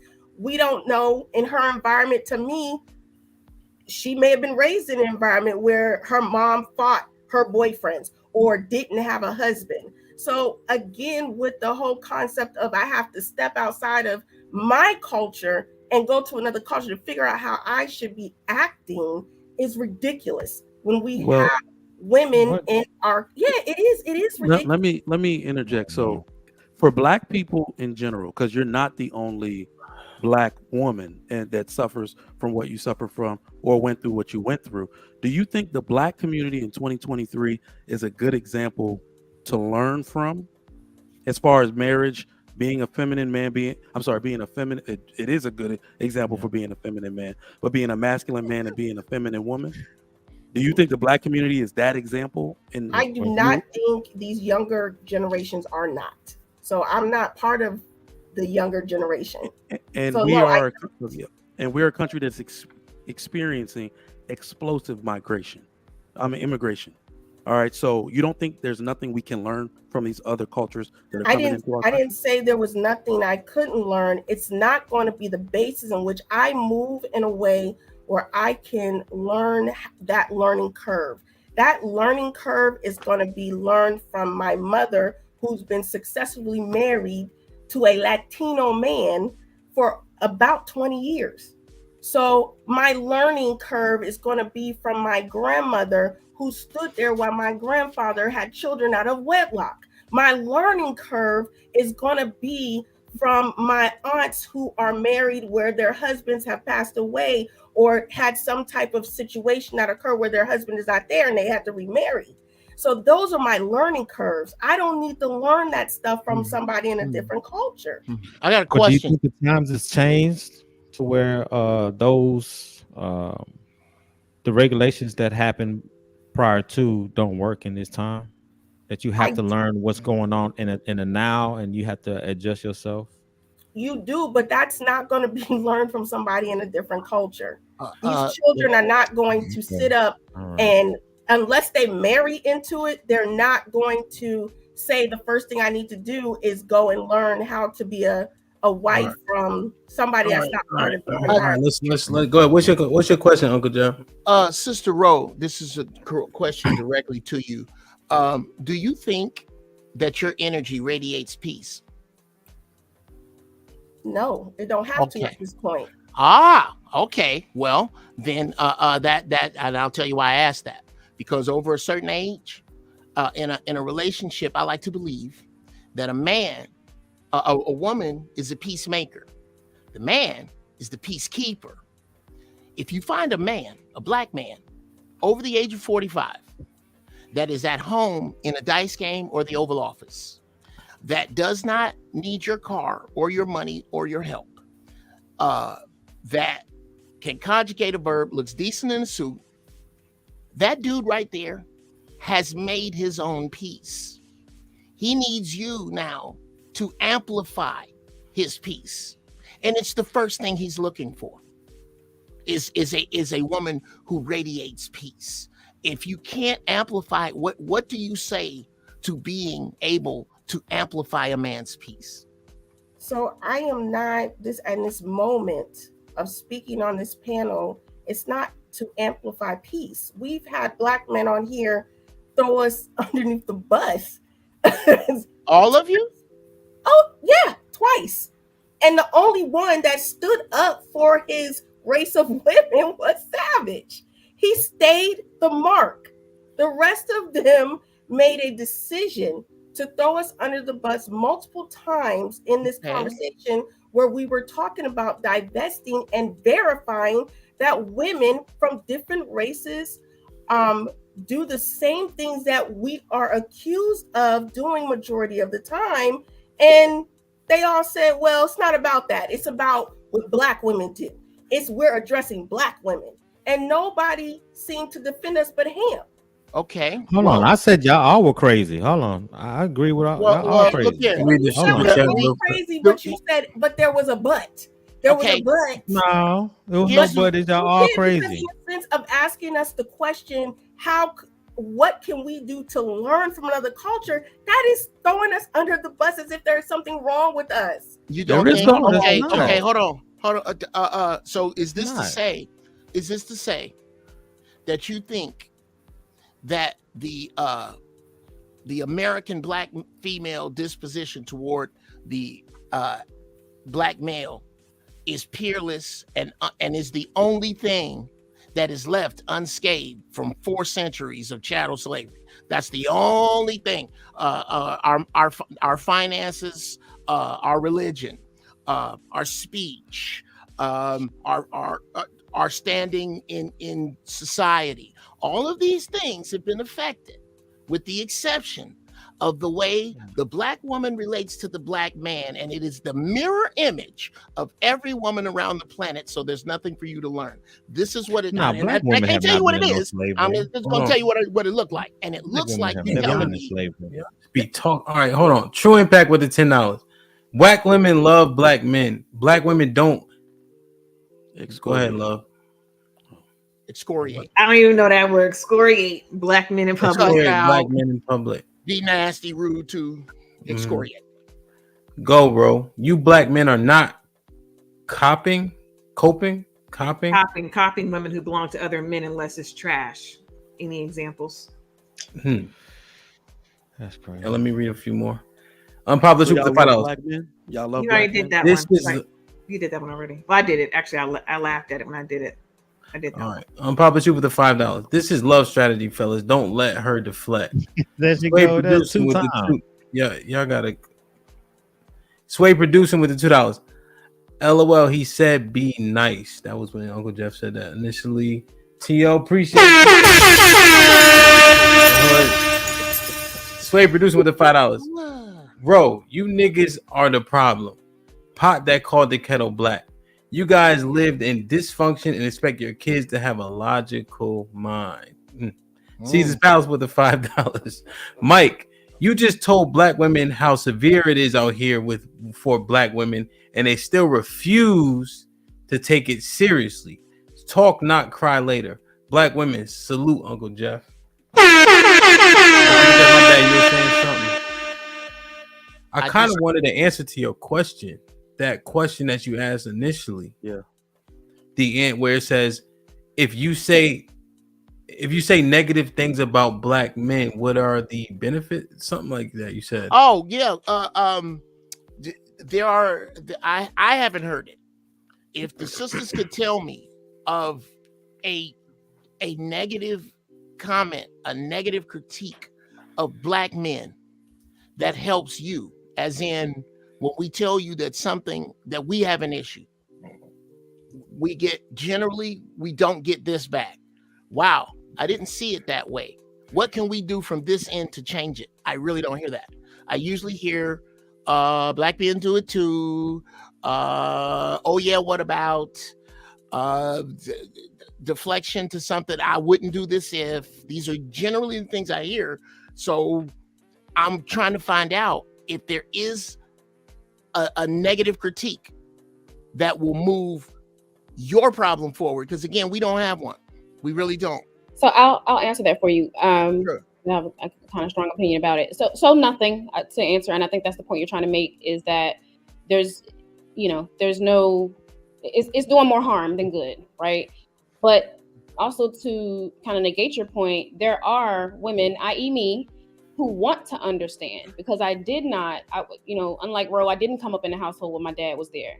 So I don't have that example, but I also have been around positive role models in my life. But I'm still missing the mark as a single woman with no kids, unmarried. And I genuinely want to know, what is it that men are not only looking for? I mean, I know feminism and soft and all that other stuff, but what is it that you're finding in these women that you aren't finding in black women? Oh shit. Well, I'll take it. I'm trying. I tried to say it when listen, I've said it numerous times, and as somebody who's traveled extensively, was born into a different culture, raised in that culture, intermingles with all cultures, including Indian people, Chinese people, all that type of stuff. I will say what it is this whole independent movement, trying to make yourself independent of men, speaks volumes. And what it does is it further divides us, and what we immediately start looking for in other types of women, or men do, is women who value men enough to want to, and what it is that a man starts thinking about his legacy, he's going to start thinking about the behavior of women, because you are the first teacher of children. There's no way I'm gonna let a woman who's like screaming from the rooftops, I'm independent, be the mother of my daughter. There's no way. You see what I'm saying? And the things that y'all allow to come out of your mouth.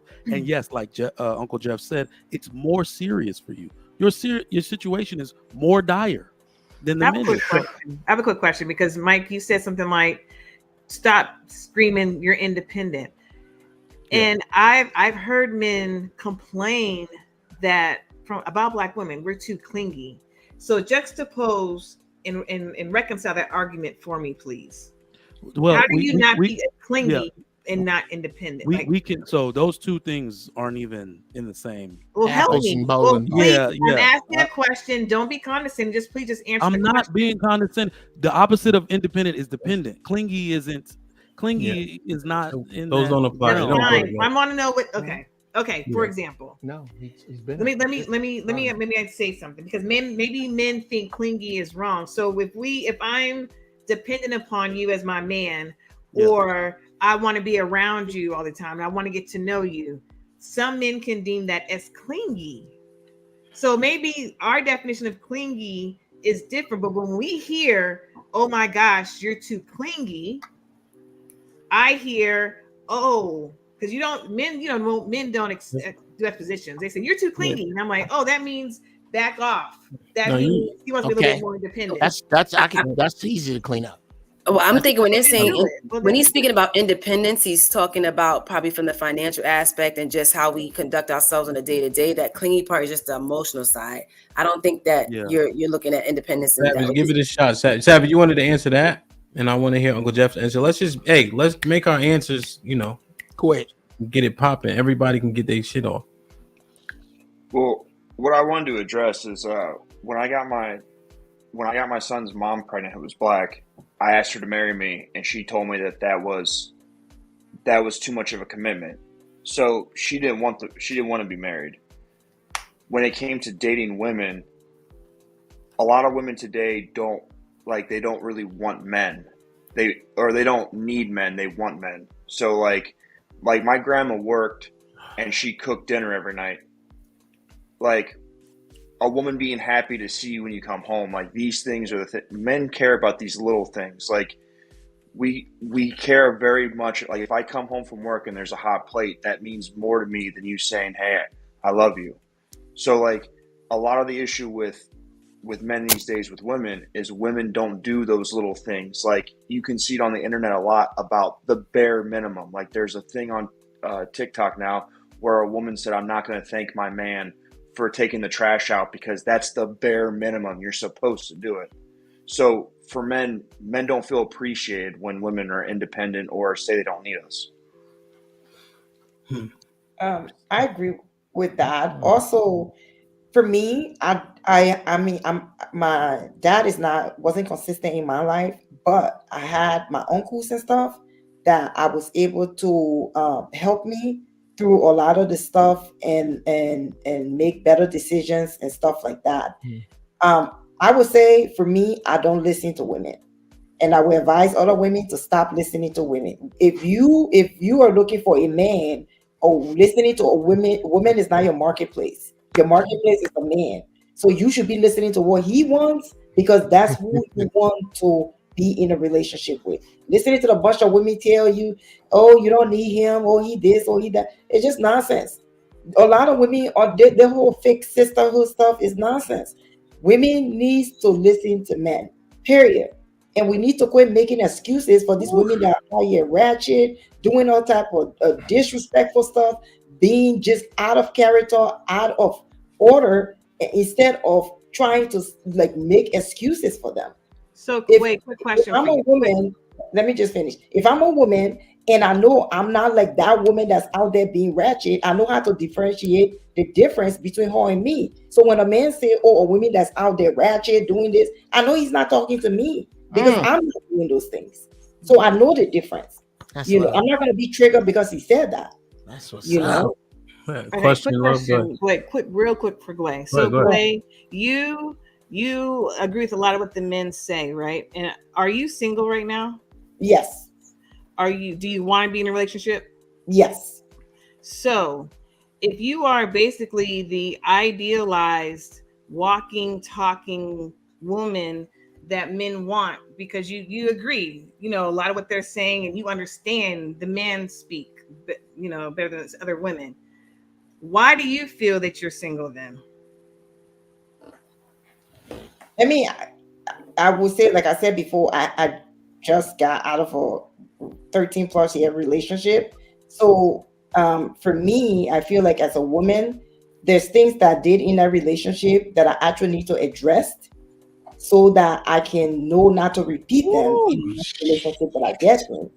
So like, it's not about just giving myself, because like there have been men that approach me and want to be in a relationship, but I feel like in order for me not to repeat some of the bad things that I did in that relationship, I need to change those things in me first. So I need to recognize those things and I need to work on those things before I can be ready to be in a relationship with somebody. So are you on the market right now, or you took yourself off the market? I mean, I wouldn't say pretty much, because like, I mean, the guys that want to date me, I just tell them that, I just got out of a relationship. I need to work on those things instead of just jumping in another relationship, because you tend to repeat the same thing. Okay, so how long have you been? How long have you been out of that relationship? The last one, that 13-year plus. I would say about maybe 3 months or something. They freshly ended. Yes. My question was this: I'm sorry. I'm sorry, I had a question with what she just said because she was saying 13 years. Were you 13 years as boyfriend and girlfriend and not husband and wife? Yes. Wow. And that was not that. I always say to people, it wasn't his fault, because as a person or individual, you're supposed to realize that when you get into a relationship, you need to talk about these things instead of being in a relationship and assuming that, oh, just because we're together, we're going to end up getting married anyway. We're going to settle down. We're going to be together forever. You need to have these discussions so that you don't repeat that. So that was the mistake I made. I didn't talk about these things. I just assumed it was going to happen because we were together, and that was what the end result was going to be. Instead of me presenting and saying, okay, if we need to know where we're going, like, and this and this and this. So that's why I don't put the responsibility on him. I take the responsibility because I chose that man, to be honest. So I cannot come and be bad mouthing him and saying all these things about him when I'm the one that chose them in the first place. Well, no, I totally agree with that part. That's the accountability piece. Like you're owning something. I've done the same thing. You have to own that. Yeah. But he only did what you allowed. So exactly. So I gotta get Uncle Jeff's commentary. Let me just read these few super chats. Unpopular truth with the $2. Better respect and attitudes. I guess he's saying that's what's needed. T.O. with the $5. Tough pill to swallow, and it's never been perfect. But the louder women voices got, the more confused communities got. I gotta assess that. That's heavy. Got here late, but salute to the panel. But great panel. Shit like that. Shit like that. Indeed, my brother. I appreciate you. See this palace with the $2. Tay, if you want a black man, stop talking to black women and be nice. Wow. I'm very nice, sir. Sway producer with the $2. Weight, attitude, willing to change.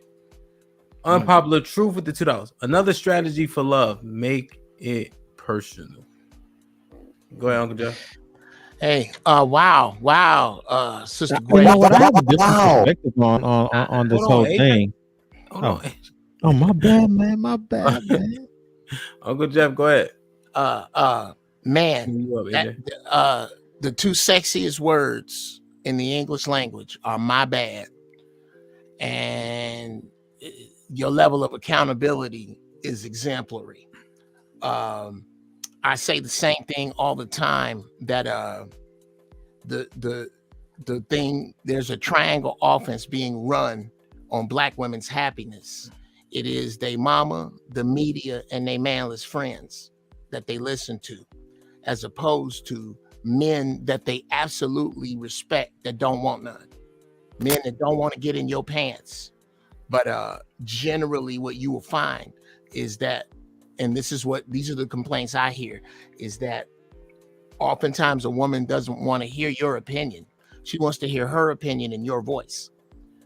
And this pattern of thinking, and this is what I tell brothers, and I'm trying to tell sisters, the universe listens to you. When you say, I don't need a man, universe says, as you wish. I can do bad all by myself, as you wish. All these men out here ain't, as you wish. And it's just so expensive for you. It's expensive. This energy, this oh yeah, what about these the brothers that you focus on that we're not discussing? We're discussing the brothers you want, not the ones you don't. Those, we don't like them either, by the way. Brothers that got their shit together can't stand the same horrible dudes you ate. We cannot. Let's not focus on them. Let's focus on the ones you want and what they want from you. They actually want something from you, and you're going to have to actually give it to get one of these dudes, because they're not in your possession. And I just don't understand what they don't see about this. You're basically trying to rob a bank and hold hostages, but you're standing in an empty bank. There's no money in it. There's no hostages in it. There's just you with a gun and your demands. And there's absolutely, at this point, no reason to deal with. And I'll say this and get out of the way. I think the biggest thing that bothers us is that the women who we are not talking about circle the wagons around the ones we are. Nobody defends the women we are not talking about. I mean, the women we are talking about, like the ones we are not. We don't, as men, we check the dudes that run tight. We don't have no horrible dudes that beat their women that we know about, that don't take care of their kids that we know about, that's out here slinging poison that we know about. If we know about that, bro, you done. Every crew of women I know has a substandard broad they run with, so they can go, at least I'm not Tracy. They don't check her about what she don't tell her kids. Every sister I know knows a sister that is not doing right by a baby father she just mad at. Somebody know her, and nobody checks her. Not with skirts, not that we see, not that we openly see. We don't ever hear this. Hey, Tony, this is Tracy, Tina, and Marsha. We Kathy, real good friends, and she doing you wrong with these kids. And we are talking to her, bruh, because we trying to fix this for you. I've never heard a brother say that any sisters do this. And this is what it's going to take, because what you don't seem to understand is that very soon it's going to be these kind of funerals in the next 5 to 10 years with 3 people in attendance. The minister saying the rights, the dude on the bulldozer, and the sister in the box. That's it. No one any longer has to deal with 80s and 90s. This is not where we at. We here now, and we're in dire times. So you can take this or not. You don't actually have to take this. You can do it your way. Maybe your way is working, but we want you, but these are the things we want. And these are the things you're going to have to give us, or else. So let me do that. Well, I have a question off that, but I know AJ wanted to ask something. Savage, did you have a comment on what Uncle Jeff just said? No, I have a comment for Tay, because Tay asked, like, what can we do? She asked a question earlier about, like, what should be done to change to get a man, because she said she wanted a man. Okay, and I want to assess. Maybe we'll do this on a separate show. Is sisterhood too strong for its own good? I'm not sure how to phrase it, but it seemed like the sisterhood is fucking killing you. That makes sense.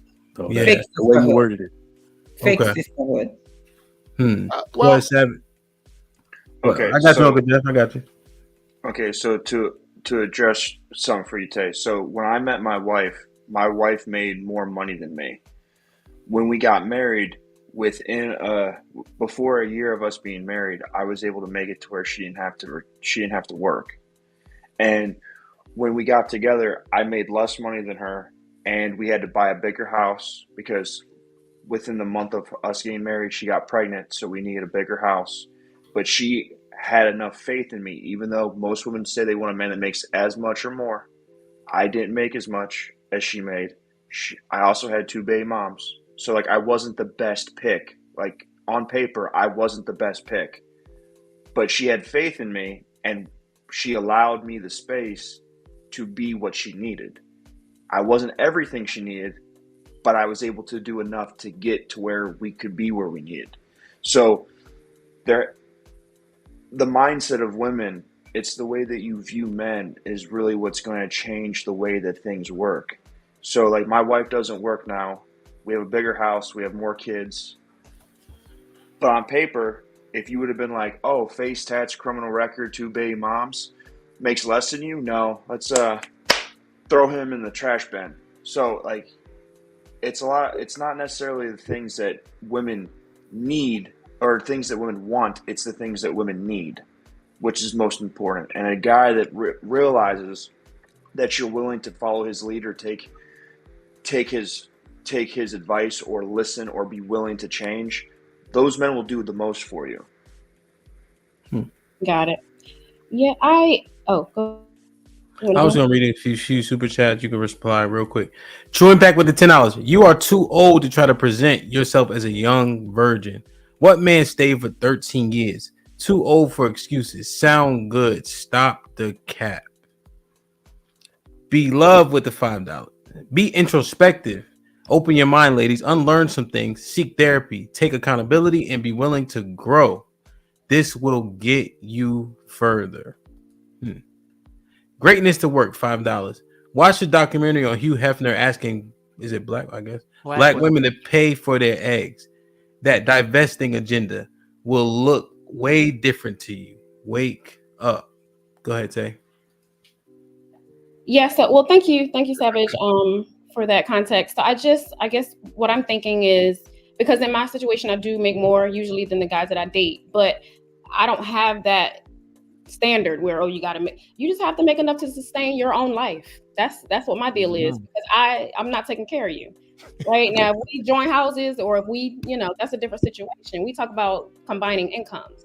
But what I'm finding is that they're not comfortable once they do find out what I have or what I make. Then it's a different situation. Then I'm too independent. I have to be independent, because who else is going to pay my bills? I'm also paying my parents' bills. So that's my situation.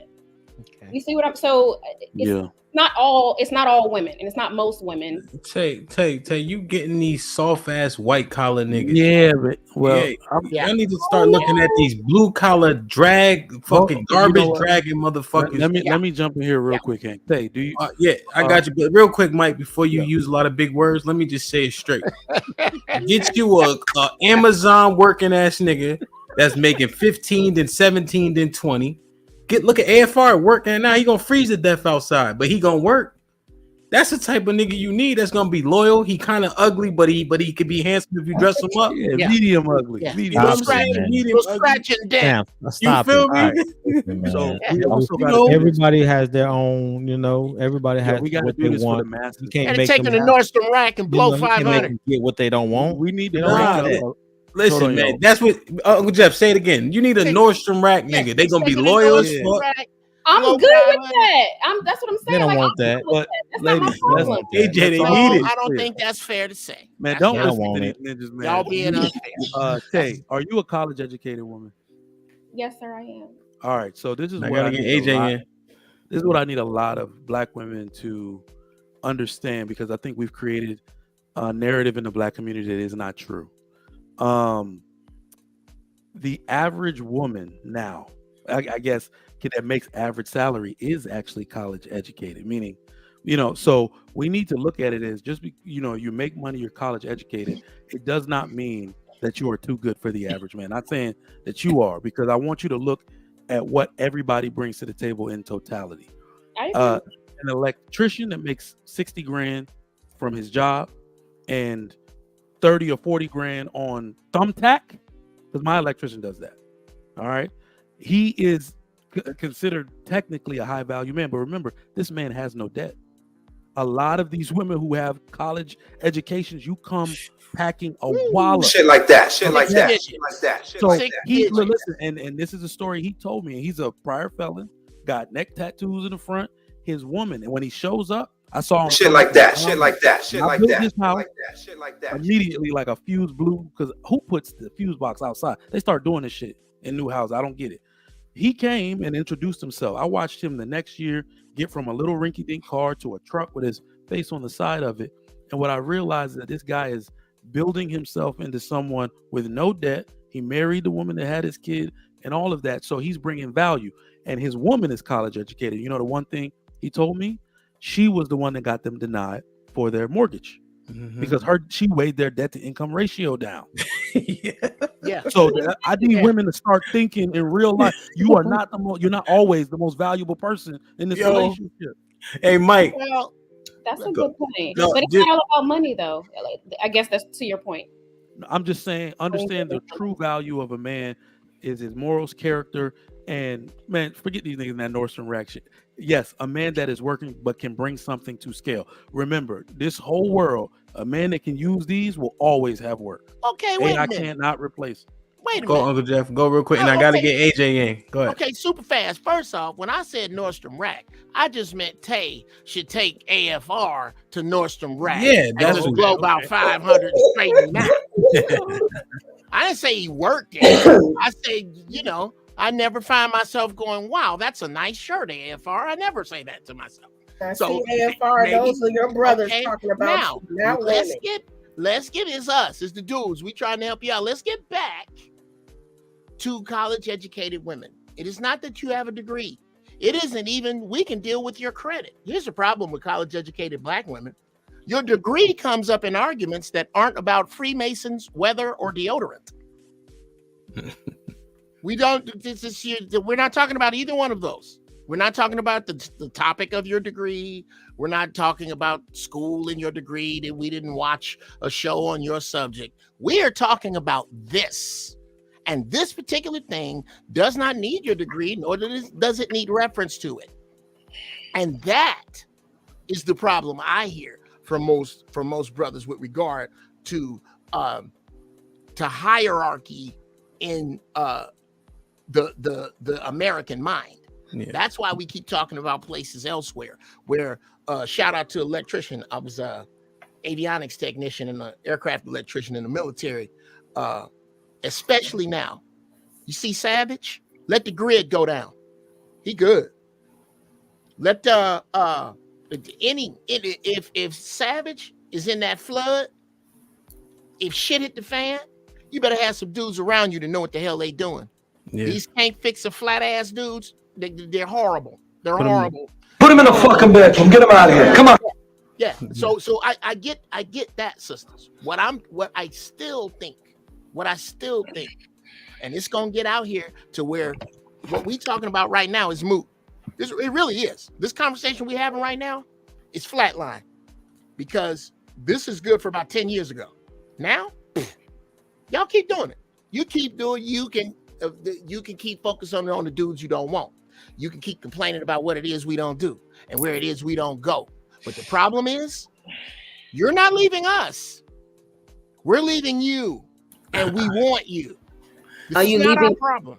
Are y'all leaving because of the degrees? Because now it sounds like y'all are going back to the whole thing with saying yes. Let's go with yes. I gotta get AJ in. Let me get AJ in. No, this Nate. I think the overarching point that Uncle Jeff made is the degrees are being weaponized for no reason. They don't got shit to do with the conversation. Y'all using them as ammo. It's unnecessary. And yeah, but nobody else brought it up but the men. Nobody else came out. No, he was giving you an example. He was giving you an example of what happens when women have degrees. And when they're not considering a man's real value, like the examples that were just given, and y'all weaponize degree like we give a fuck. AJ, I gotta get AJ in. Real AJ, what's popping? Man, it's a twofold thing for Tay. Tay, wait, what state you in? I'm in Maryland, the DMV area. Do you mind me asking what you do? I'm a budget analyst. Okay. Downtown DC. All right, well, I'm gonna go against the grain on this one, man. Listening through and through, I find that men are the issue right now. There's not enough real men, and I know the real men statement is kind of obsolete. But what I'm saying about real men is a lot of guys are pussified. A lot of the women on the panel have dealt with a lot of men that are lower than their standards. Right, they've dealt with that, right? Unfortunately, whatever, they've dealt with that. So we can't say that they're not going down in stature for a man. What the problem is that men are not men anymore. Men are just letting women run all over them. And when you let a woman run all over you, she eats you up and then moves on to the next one. She moves on to the next one and she finds another tree to climb. So I think it's really just men and not being men and doing what they need to do to keep the woman. Because again, a lot of the women have dated. A lot of these women up here have dated a lot of men. Let me know when I can hit that back. Yeah, y'all missed it. Can I interject really quickly after him? Go ahead, AFR. Go ahead. I'm just gonna say, you would have more of a point, AJ, if more women knew how to actually identify a real man. A lot of women these days cannot identify a real man's traits to begin with. Let's just be honest. They'll choose a man child that looks good, or they'll find something like that nigga mustache weird. Even though AFR can change your tires, he can find you food. I can protect you. I can do all these things that y'all say y'all need, and I can do it too. It's not as much, but that nigga mustache and he read books, or he's not the usual thing. So I can't F with him but that nigga with the Jordans, that's the one. And y'all do that all the time. And I land the plane. Right. You're perfectly right. But if we want these women, right? If we want them, just like we have to do what we have to do with, just like they want us in a certain manner, we have to give them what they want. So sometimes you have to play the part. To get the job, you got to play the part. I mean, I just told you, like, women say they want one thing, but they go for another thing. They do it all the time. Okay, do you see what they want? Do you see what they want? I mean, I listen, but I look at people's actions. Okay, so women say a lot of stuff. But when you present them, with said real man, they don't know how to handle it. Okay, I'll use an example. Example. Wait. If you give them not a full-blown Pookie Ray Ray, but you keep some of the traits, I guarantee a woman will stick to you. You just give them what they then it's if you can't be yourself, if you can't. Hold up. I'm sorry. Switch me out. Okay, AJ, I'm just saying if you have to put on different traits than who you are to get a woman, then you've already lost. You should be able to be yourself and be the man you are, and she should. And a woman, and if a woman is attracted to you, she wants to get on yourself. That's how you should go. But all this trying to peacock and put on this different stuff to attract women. Lied on your resume? Yes, I have. Exactly, it's the same. You shouldn't lie to a woman. But the thing. Hold on. But the thing about it, that didn't make it right. It don't make it right. And guess what? I don't lie on my resume. I've done it maybe one time. I'm gonna lie on my resume to get her to like me. Uncle Joe. Then I'm gonna put my forward self. Okay, so you heard it here first, women. That we gotta lie to you. Women put on makeup. They lie to us all the time. They put on makeup. They put on weave. I got it, guys. I'm just gonna come up here to tell Tay something, right? It's not about the dude money, him having a whole bunch of money, you going after other. I'm gonna tell you the truth.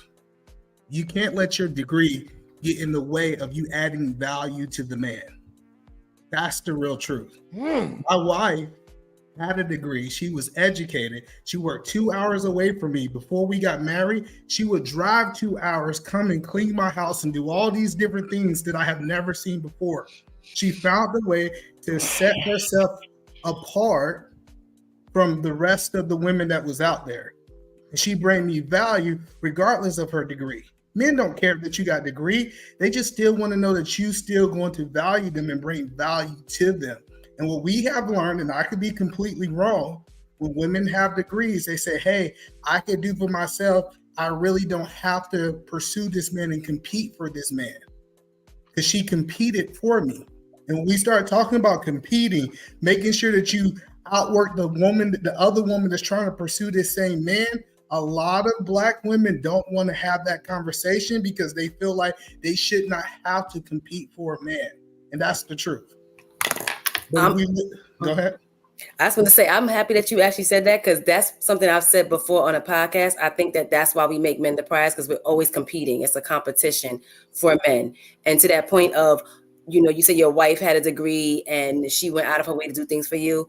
And having a degree, I've been that same woman that did that, having a degree. The man had more degrees than me, and I was going out of my way doing all that driving hours, and I still didn't get chosen by that man. But I was in competition with another woman for that man. He still chose the other woman.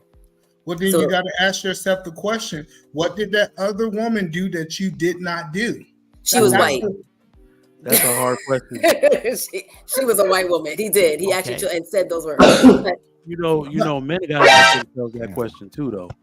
Not just. But I was somebody that had been around for years, so I've been through that. So, but Nate, I get your point. You said that, hey, with this person, he had, because he chose a white woman over me. I'm not discounting your story, but do you truly believe that women are willing to compete for the man that they want today? Are you really believing that the women at whole are trying to compete, especially the Black women? I think that sometimes it's unintentional that when we end up competing, because we might want that man and we're like, we want him and we want the other woman to have him. So it ends up happening.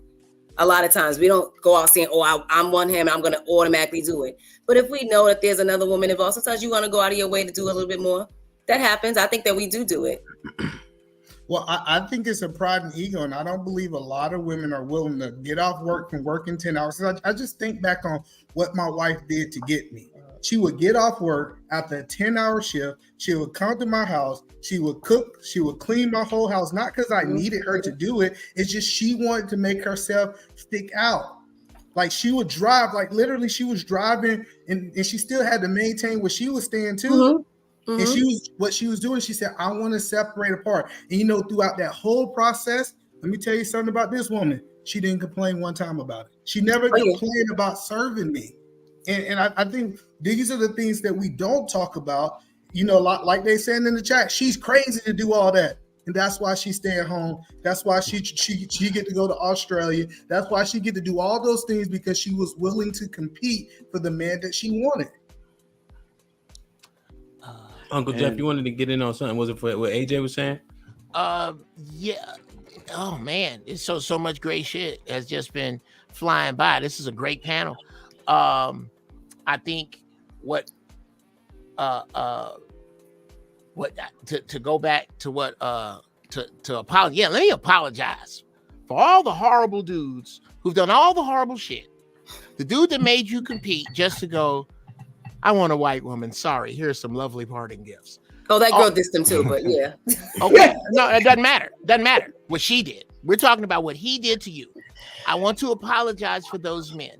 I want to not talk about the substandard men. I want to not talk about the men that don't make the mark. I want to talk about the sisters who believe they make the mark and the men who believe they make the mark. And let's just deal with those people and what they want from each other. This way, you have to deal with yourself in the moment and who you are and who you're going to be to the next person. Let's not bring any of this other shit in here, because none of it, sisters, is going to help you. None of it. Nothing negative that has ever happened to you before with a black man is going to help you catch a good one in the future. What you're going to have to do, what we are going to have to do, is we're going to have to figure out how to be real and peaceful with one another, because you're going to need this. I don't need a man. The universe is going to go as you wish. And it's about to be some horrible shit going down to where if you don't have a man to manipulate the environment, there is a very good chance you're going to perish. Shit like that. Shit like that. Shit like that. Where we are. So all of this boyfriend, girlfriend, do-si-do ass games, y'all, look here. America doesn't have any borders anymore. No first world country has borders anymore. This shit about to go down. Y'all keep playing if you want to, but you're going to need to find a man, and you're going to need to find out exactly what the hell it is he wants and come up with that. And all the women who told my wife she was crazy for doing that 5 years ago, every last one of them, hey, how can I get a man? They asking for advice. Hey, and let me, just from the stuff that I was That's hearing, crazy. let me give a word to the ladies, because I've noticed this with my own sisters, my wife's friends, and all of that. Stop looking for guarantees. There are no guarantees, and it's something I learned in college. It was one of those rinky-dink ass sociology courses. But the one thing I did listen to in it was a guy named Dr. Leo Buscaglia. We watched the video, and he said, love is work, and there are no guarantees, and it does not work for people who aren't willing to work, and it definitely doesn't work for people who aren't willing to work without guarantee. So there are no guarantees. You risk everything every time you put yourself out there, and you got to do so willfully every time, and that's how you get the outcome that you want. I got a question. I definitely agree. Yeah, I got a question real quick. What's up, Prime? I got a question. Hood Mystic was popping. I got a question. Peace. I think these are some pretty good brothers up here. You ladies agree with me? Think these guys are pretty sound, solid? Yeah. So thank you. Yeah, word. So my worst traits, I'm just thinking. I think I'm pretty solid, but I got a bad temper. Like I get angry quickly. But I'm married. I'm successful in that. But when I'm not playing, I'm not playing.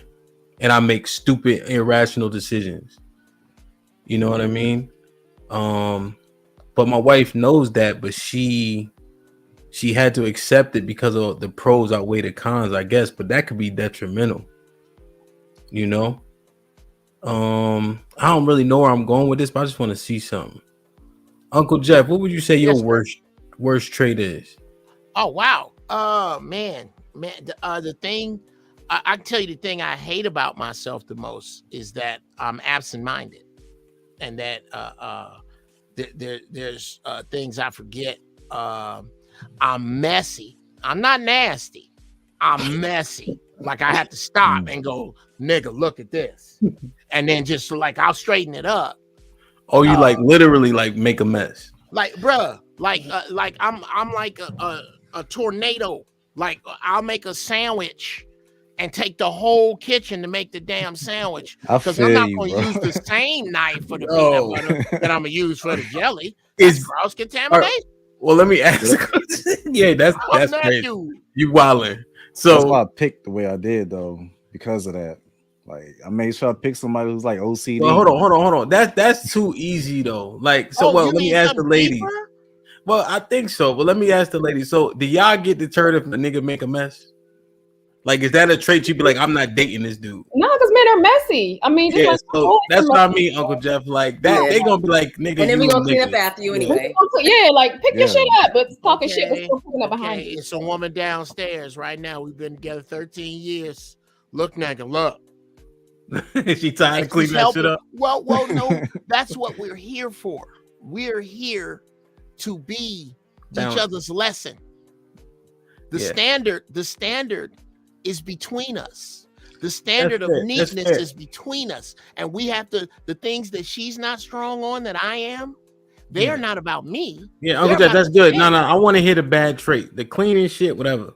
Oh, well, even worse? I got the same one you got. I got the same one you got, bro. I put her, she's in a cage. She's away from it. But anybody else, bro? Oh, man, you can get it right there. Yeah. Right there. And that's not the best thing to have. It really is not, especially at 58. Hell, look, I'm going to get it. This ain't supposed to be a move in a fight, is it? Wait. See, that's what you doing at 58. You ain't out here dancing around. You tired of shit at 30 seconds. So I can't be doing that. So temper. Yeah, I have sometimes my temper, not at her, but like you put your woman. I put my woman outside of that. It take a lot for me to be upset with her. A lot. But anybody else? Oh yeah, I'm gonna let you have it. Okay. Yeah, and I feel like well, let me. Hood Mystic, what's poppin'? What would you say your worst trait is? Oh, that's easy. I grew up around a lot of pimps, like my cousins and family. So I'm not a pimp, but I know how they got treated. So I'm gonna hold every girl I deal with, like, I'm gonna look at her sideways, because I know for 100% men can get love to the ultimate of all ultimates. And it's not based on them being great dudes. So I just always feel a certain type of way when I'm not getting treated like a pimp. So that's my worst quality. Where you from? I'm from Ohio. So you don't trust, you saying you got trust issues? I mean, not necessarily trust issues. I just know that a woman can love you, right? I know she can love you. She can tolerate a bunch of stuff. And if I'm a good dude, I'm catching hell. Just to be honest, like I'm catching hell being a good dude. And I know pimps getting treated like pimps. So it's always going to be confusing to me, because I don't got the heart to just be like, get on the track and make my money. And you know what I'm saying? I'm going to be a good, compassionate dude. And so for that, I'm going to catch hell.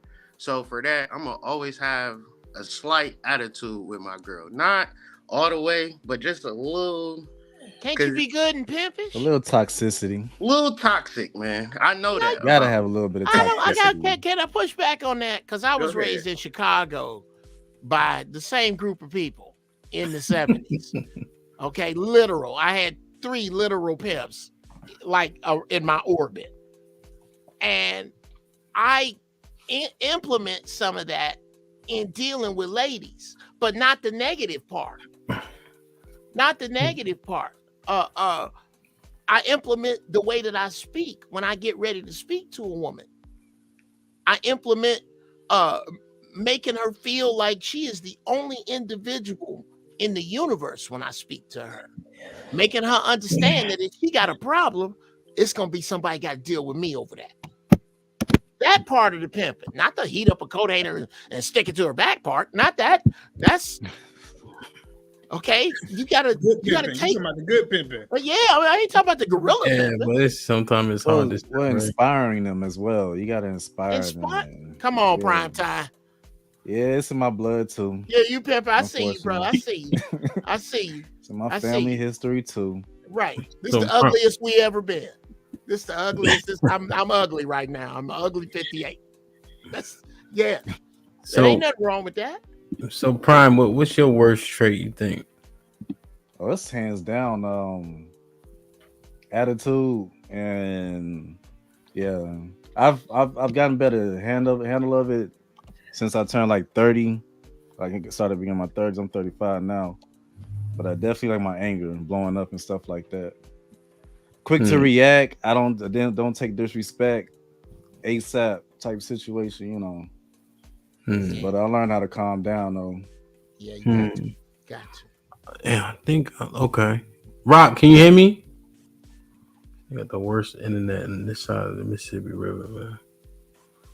Rock, put him in the fucking bed. What's your worst trait, Rock?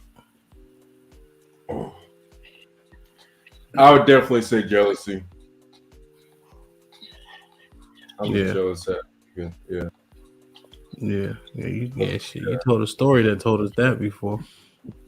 Okay. 100 all the time.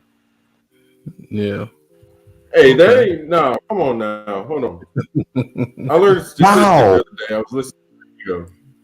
And it's 30% of divorces are filed because of Facebook. What? You know that? Yeah, it's social media. Think about that. So you ain't going to you got a point. Hey, babe, especially if your chick. Our uncle was cheating. Like, at the end of the day, I wasn't even being jealous, bro. I was using the information that was given to me without, I wasn't even looking for it. So what are you supposed to do with information dropped on your lap? You act on it. I mean, Okay. All right, let me get E in. I think this shit it's coming together for me. E, what's your worst trait? I think my worst trait is I'm a workaholic, and give me something better, E. It's worse if you listen. So when I get in a zone and I'm working, I start neglecting other things that's important around me. Like, cause I get so focused that it's not that those things are not important. It's just that I have to hit my goal. I have to accomplish those things. So some people they feel neglected, or they might feel like I'm not giving them the attention they need. So I think it's that me being focused on what I'm doing. It's not, those things just don't get the attention that they need until somebody can pull me out. And I think my wife is really good at saying, hey, check this out. You've been working for 6 months. We ain't went on vacation. We ain't did nothing. Matter of fact, I'll even think you might have missed some birthday party. I mean, like a birthday party or this. And I just get so focused. So I think being a workaholic and neglecting things around me is my biggest trait, hands down. That's bigger than it looks, bro. That's no. It's good. I'm glad he finished. I'm glad he finished it. Because I'm just trying to correlate. Because I know Rock works like that. The ladies that know me know I work like that. Like I won't sleep, don't matter. You know what I'm saying? And then also the temper thing. I know Rock could get there just from talking. Prime said it, I said it, Uncle Jeff said it. I feel like also, and I said I feel on purpose, right? I don't want to speak for anybody, but I feel like men are overall possessive over their women. Again, there's some outliers, but just based on what Hood said and the pimping shit, and I know how I am. And then when he brought up social media ending relationships, I feel like we have those traits too. Like I know I'm possessive over my children, my women, my things that belong to me. You know, and so I'm just right, Uncle Jeff, you should be right. Like it's just a no-brainer. So, ladies, and these are all solid men, but we all, and I'm gonna use stronger words. We angry because we might have some sensitivity, but we rather say we angry than hurt or sad. Right? It's easier to. I'd rather get mad than get sad. I'm comfortable when I'm mad. I don't trust niggas that ain't never mad. Happy ass all the fucking time. All this shit going on, you ain't never mad, nigga. Okay. Right, and so you see how we agreeing, right, ladies? Just painting a picture. And then when Rock said jealous, right? Somebody called him insecure in the chat. That always happens to a nigga when he say that he want to protect the stuff that belong to him, right? But I felt him what he was saying. I know Uncle Jeff feel me. The Hood Mystic said it. He already skeptical, and if Prime ready to get angry, he probably possessive too. Okay, I think possessive. Yeah, I can be that way. Yeah, I'm just using strong words, Uncle Jeff. I'm using strong. I want to paint the picture for the ladies. That's all. I think I don't think you're wrong with that word. I think the word gets blown out of context. It get blown. I like to believe that a man is supposed to create a force field, and within that particular force field is where safety is. Is where concern is. Yeah, exactly. Where provision is. Exactly. Where protection is. That is his force field, and it ain't so much. Hell, my wife go out with her friends all the time. I like to know, like right now, she here in the house, and I like to know that. I don't need to be up under her. She probably watching some shit I don't want to see. Facts. But I like to know that she's safe. I like shit like that. Shit like that. Shit like that. Shit like that. Shit like that. No, now I don't want to be with no woman don't nobody else want to look at. So that's what I was about to bring up. Just one situation. Okay. If a girl was getting out the car. Oh, my bad. Go ahead. Nah, me and my girl just got home, right? She's getting out the car, and there was some dudes that was parked behind us. I saw one just standing there, like just staring, right? And I probably shouldn't act this way, but my first initial reaction was, it ain't worth dying over, like. Because I just felt like it was disrespectful because you see me, I'm right there. Sure. So that's why I like how possessiveness can I just feel I need to work on that shit. Young man, have you ever read a book by the name of The Power of Now by Eckhart Tolle? It's a book I strongly suggest it to all of us, especially about your temper. It's about your pain body. It's about being able to take the part of you that man staring is offending and put that part away. And that's what it sounded like you did. But you need to be aware of that part of you because you need that. In a time of race, you're gonna need that. You're gonna what it is.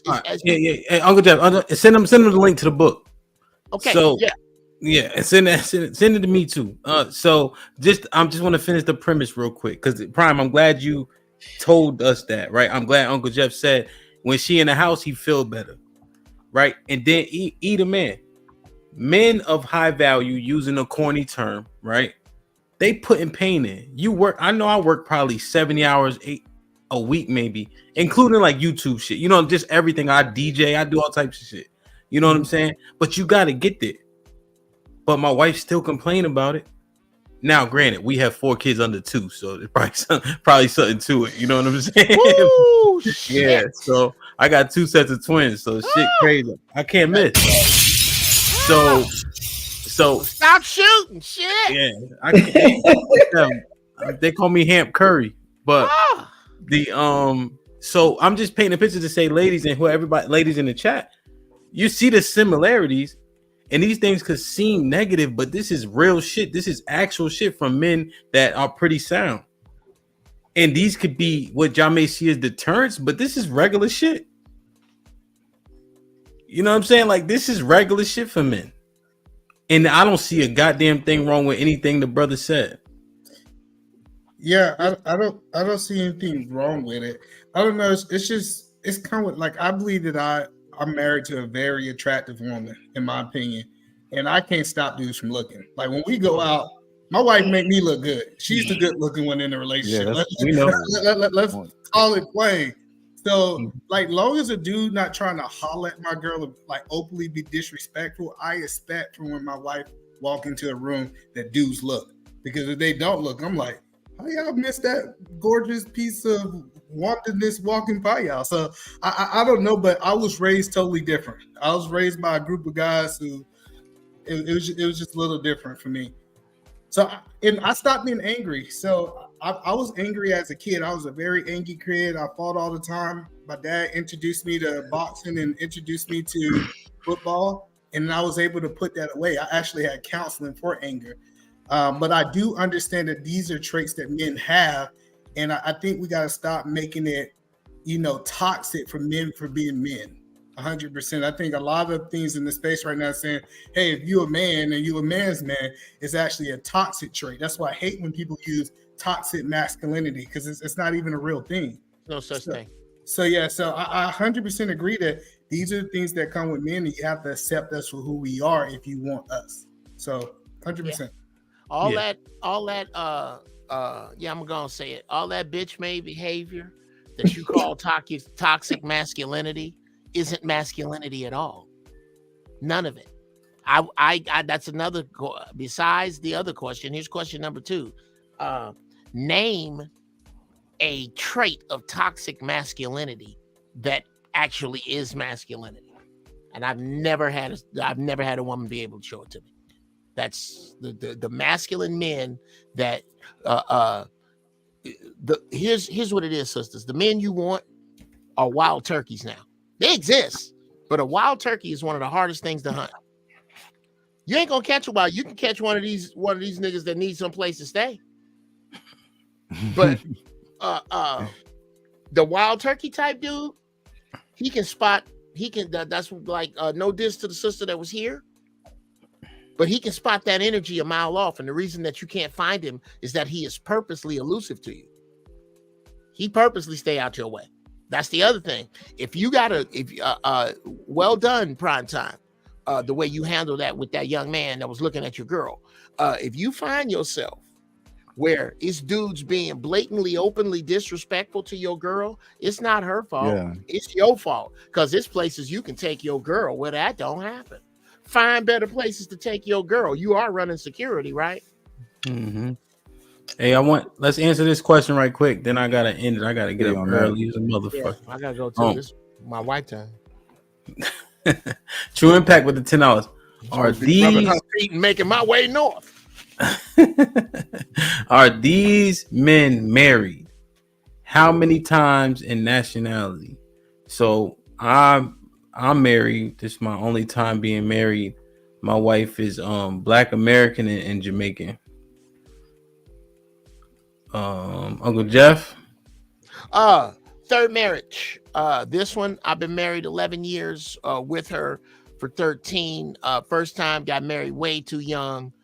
Second time, and both of those times way too stupid and for the wrong reasons. Learn my lesson.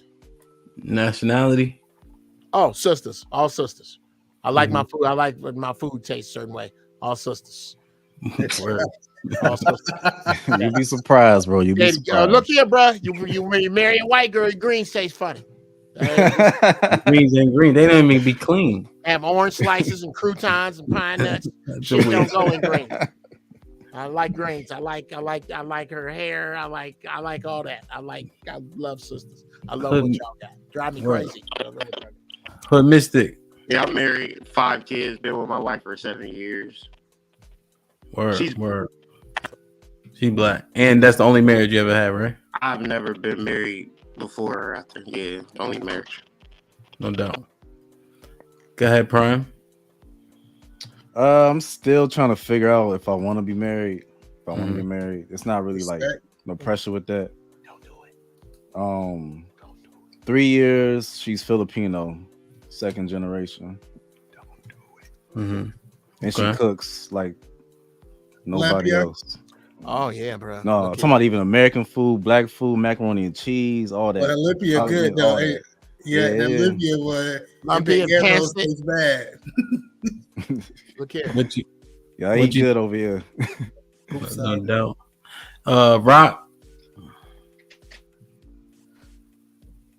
This nigga Rock.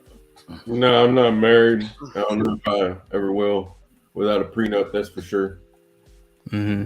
Okay. And E. I'm married to an Asian woman. We've been married for 5 years, and my first time being married. Okay. I wonder if she's going to reply. Interesting, man. Like, share, subscribe, tell a friend, hit that like button right now if you can. That helps the channel the most. So we definitely ended on a different note than what we started on, but a good conversation nonetheless. But I liked how we chopped that shit up today, though, right, Nay? Initially, Hood Mystic, were you here for the whole thing? I've been listening. Word. So I don't know. I think the white people got put in the bathroom today. Yeah, Rock was definitely here the whole time. So that's what's up.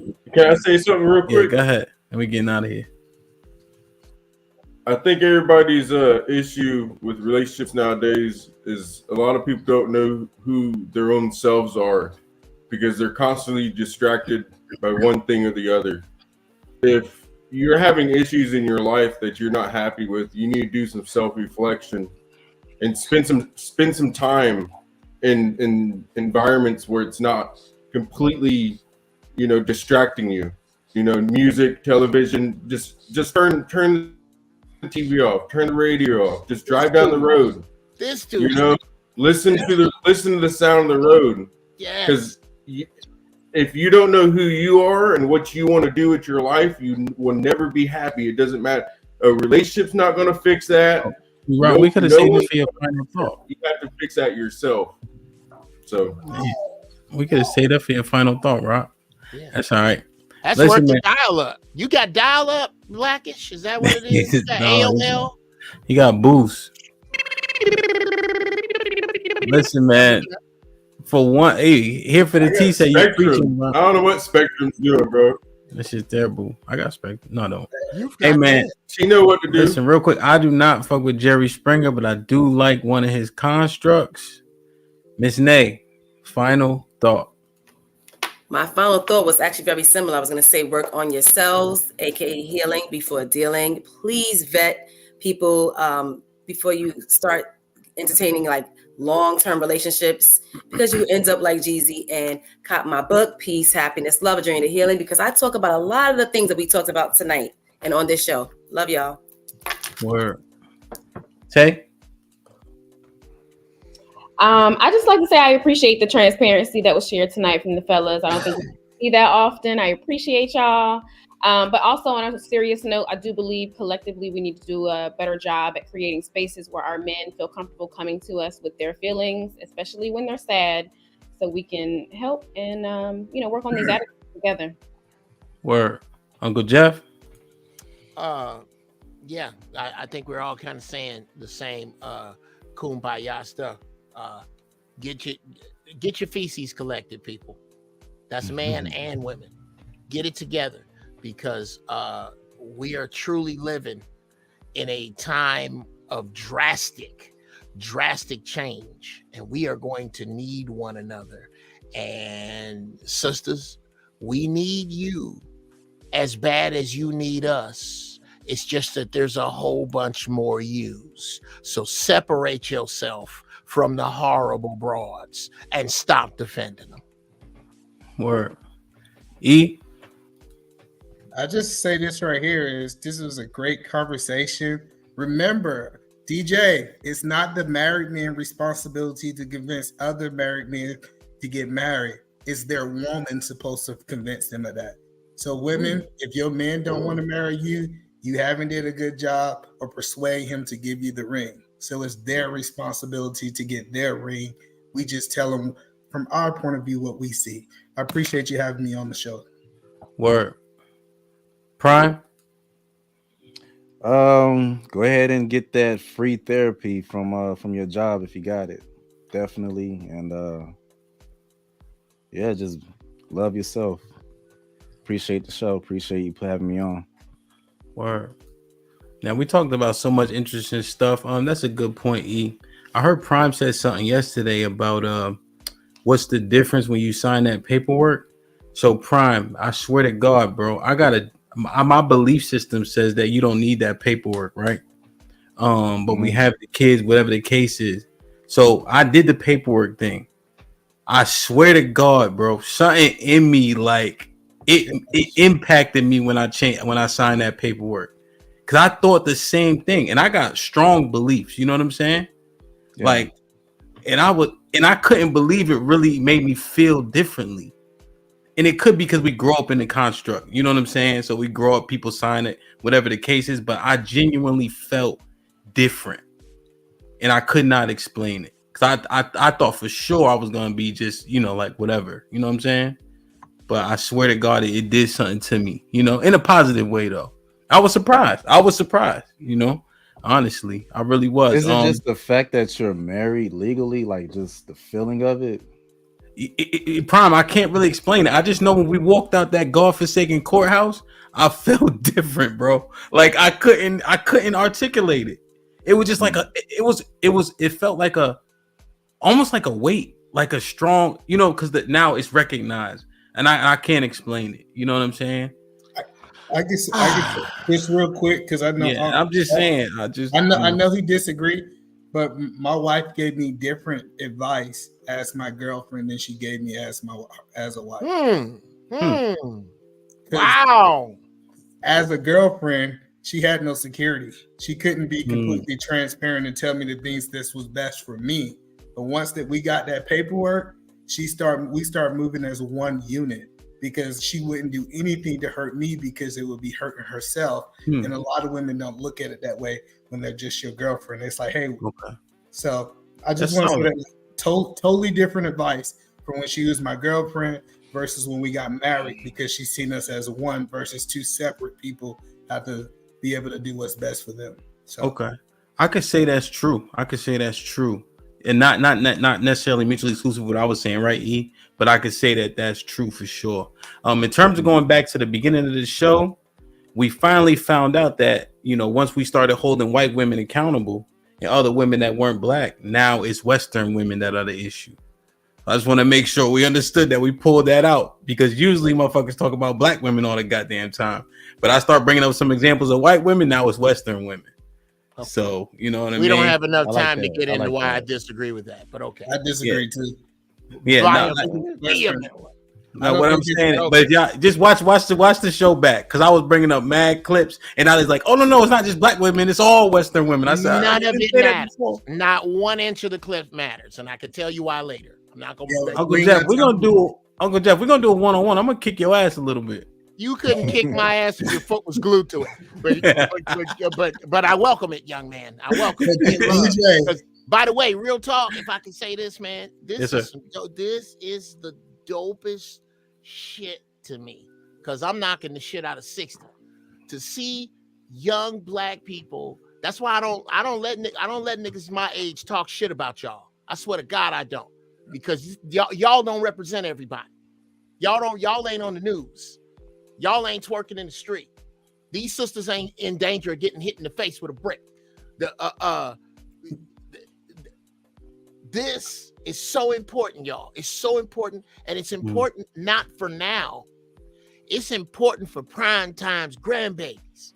That's what they gonna look to for wisdom. This shit right here. Word. So yes, I would love to do it, bro. Anytime. Hit me up. No, y'all great. DJ, go ahead. I'm gonna tell you right now. Don't go joke for joke with my man, because I was watching today in Madagascar with my daughter, and they was wondering why I was on the ground laughing. I told you can't unsee it. Once I saw it, I couldn't unsee it. Even man, it was playing in my head. Hey. Moto. Tell me that nigga don't look like Moto. Okay, for those of you who may watch, go watch Madagascar. If you know who Jay Prince is, tell me he don't look like Moto. Oh my God. Gotta go watch it. I don't know. I'll be sleep when the kids be watching that shit. Hey, E, I'm funny too though, but Uncle Jeff funny as hell though. That ass. Oh, thank you, man. Thank you. And again, bro, anything I tell you, I owe you, bro. I owe you this. You are younger than me, and my generation fucked the world up for you. Word. We did. We did. Nah, real Me shit. and Shit my like that. mama, Shit like that. Shit like that. me and Shit my like mama that. and them fucked the world up. And Yeah. I get so tired of dudes my age Acting being like hypercritical of y'all, like the shit that that y'all learned or didn't learn was who came before you, like who came before me. yeah. I hear a lot So of I this the owe you that. boomers. Yeah. Well, we'll do that again. We'll do that later, Prime. I'm going to sleep. Yeah, I feel But Uncle Jeff, I appreciate you saying that because I was saying that before about Generation X. Niggas looked at me like I was bugging. So we definitely got to have that talk for sure. The ones that don't want to help you, fuck them. Now I can't pretend I want to talk to you people anymore. I got to go rub my wife's feet. All right, easy.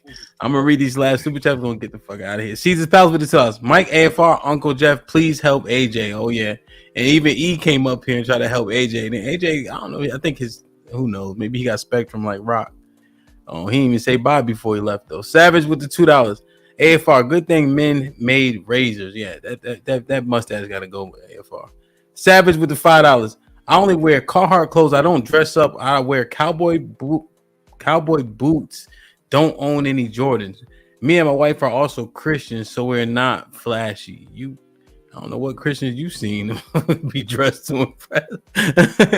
Caesar's Pals with the $2. Women are out here saying good men are not good enough. Yeah, I think we addressed that. I think there definitely need to be some come to Jesus moments on that. Savage Recovery with the $2. Eat a man. I agree with you. Good point. That's when you was talking to AJ. Savage Recovery with the $5. I have a temper, lack detail, and work. Don't have hobbies. Hey, dead ass ain't like that's the shit we just said. You know. We answered this. True Impact with the $10. Oh, she had another shot for Uncle Jeff. Thank you, DJ Hamp. Great show. You're welcome. Men should be qualified to speak. Jeff, you are the common denominator in those three marriages. Happy B-Day, twins. Good God Almighty, man. Jesus Louise. Hey man, I love y'all. I appreciate y'all. Hit that like button before you leave. When we end the stream, if you don't mind leaving a comment when you come back, the playback for this one gonna be dope for sure. Catch us tomorrow, God willing, at 9 p.m. Eastern. We are talking about loyalty versus stupidity. Because I think there's a lot of that shit going on in the hood. You feel me? Shout out to Tony Yayo. Like, share, subscribe. Tell a friend to tell a friend. And we out.